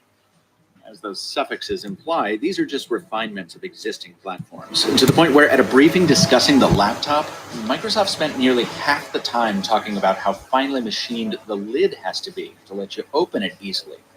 I'll admit to a fit and finish fetish, but even I have to say that the bigger improvements here are more practical ones that you can find across today's lineup. Like the Surface Laptop finally getting a USB-C port to go with the USB-A and the Surface connector. And the fact that that Surface connector now supports quick charging from dead to 80% in an hour. That's cool. And again, it's across the lineup. You also get a bigger screen option if you want it, up to 15 inches. And in an interesting shift, you can choose between Intel or AMD for your processor. Now, there's other stuff like new microphones and the expected silicon bumps, but for my money, today's PCs don't get any more exciting than that always-on, always-connected Surface, the Pro X. Thinner and lighter than any Surface ever, and with more display area too. This machine is crazy just on its face. When you pull down the magnetic type cover, a new mini Surface pen that recharges in its own bay with a flat construction that feels like a carpenter's pencil. It's comfy, and I already love writing with it more than the existing Surface pen. Then take a gander at the exploded view here. I love how Microsoft always does these impressive events. You see this chip? To simplify things way too much, Qualcomm a while back decided to take a phone processor and build it for a laptop. Then it refined it over 2 generations into that 8CX that was announced alongside fancy drinks in Hawaii. And then Microsoft worked with Qualcomm to make a special version just for the Surface. The upshot? An always connected 4G modem, better battery life, and performance equivalent to or better than a mid-range Surface from last year. But keep in mind that all we've seen today are promises, and even some of those have compromises. Like the estimated usage time on this machine, 13 hours. Yeah, it sounds long at first, but those estimates are always wildly optimistic. Also, it falls short of the usual estimates of 20 hours for ACPCs. And third, the conventional Surface devices announced today, their estimated runtimes fall between 10 and 11 hours. Microsoft said it was okay with making that sacrifice in order to make the Pro X lighter and thinner and give it a bigger display, and we'll see if I agree once I get it in for review. One thing I can tell you now, I wish Microsoft would have given this a more exciting paint job. The black aluminum picks up smudges immediately. I'm still stoked. I just want this to look as exciting as it really is. Moving on to something that needs no help standing out. Surface earbuds are a thing now. And they look like you're hiding Othello pieces in your ear to play a magic trick or something. There's a reason for the large area. It's a capacitive plate calibrated for swipe and tap gestures. And in my few minutes testing them out, I did find that large area easier to manipulate than the tiny touchpads on, say, Samsung's Galaxy Buds. Now, the Microsoft Office integration sounds ridiculous, and features like advancing PowerPoint slides with a swipe are ridiculous. But it also means they're not just Bluetooth earbuds, but language translators and closed captioning devices. Still, I'm not entirely sold. They're pricey, and the fact that they intentionally don't isolate noise makes them great for joggers, maybe, but not for subway rides or flights. I don't know. Drop a comment below. Let me know what you think. The biggest game changer of today is something I was kept 6 feet away from. The Surface Neo and Surface Duo are as confusingly named as the Chevy Volt and Chevy Bolt. But they represent the arrival of 2 products Microsoft fans have drooled over for years, the Courier Convertible and the Surface Phone. The convertible is the Neo, which will run the new Windows 10X on dual 9-inch screens joined by a 360-degree hinge. The phone is the Duo, which uses the same form factor but scales back to 5.5-inch screens, and instead of Windows, it runs Android. Now, cool your jets, folks. These won't be out until holiday season 2020. The Neo being held for then, I understand. The Windows 10X is a totally different platform. It's going to need some time in the oven. But Duo runs Android. And contrary to what we heard Microsoft say today, we have seen devices like this before. A lot of the same ideas from that Axon M and more recently the LG G8X. are in evidence on the Surface Duo. Now, the Duo certainly has more beautiful hardware than both of those, but by a year from now, well, those bezels won't be aging well. And in what I expect to be a broadening field of foldables by then, I don't think the centerline seam will either. Nevertheless, I'm stoked to sample the first Surface that fits in a pocket. So sound off on social if you want me to review that one. I mean, I'm going to, but let me know I have your support. In the meantime, check out a dual-screen laptop you can buy today in my Asus ZenBook Pro Duo review that just went up. And for a much deeper dive on this Surface stuff, be sure to check out Daniel Rubino's hands-on at Windows Central. This video was produced at...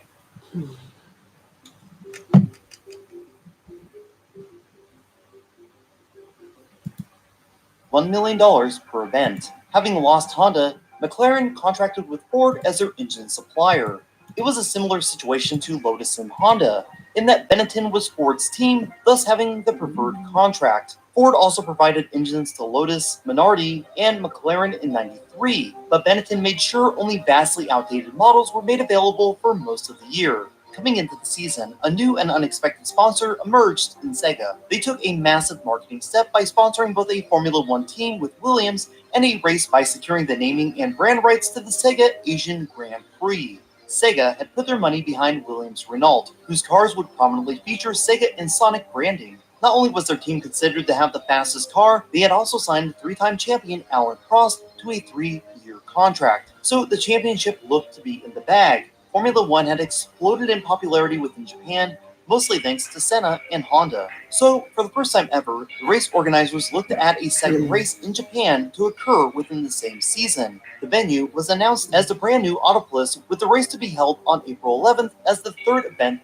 that season. However, as the event neared, the track's owner faced legal and financial problems, causing Formula One to pull out and look for an emergency replacement venue. Donington Park threw its hat in the ring, and though it seemed an unlikely choice, they somehow secured the rights. This would be Formula One's return to the European Grand Prix after an 8-year absence, and the only time the race would ever be held at Donington Park. Sega had been right to back Williams, as their car was a Superman among mere mortals. By a sizable margin, the team would claim every pole position that season except one, which went to Senna. Even driving for a team that had at best sizable margin, the team would claim every pole position that season except one, which went to Senna. Even driving for a team that had at best the third fastest car on the circuit, Ayrton continued to impress. Second during the first race, another victory in Brazil, and Donington was next, with the race now dubbed the Sega European Grand Prix.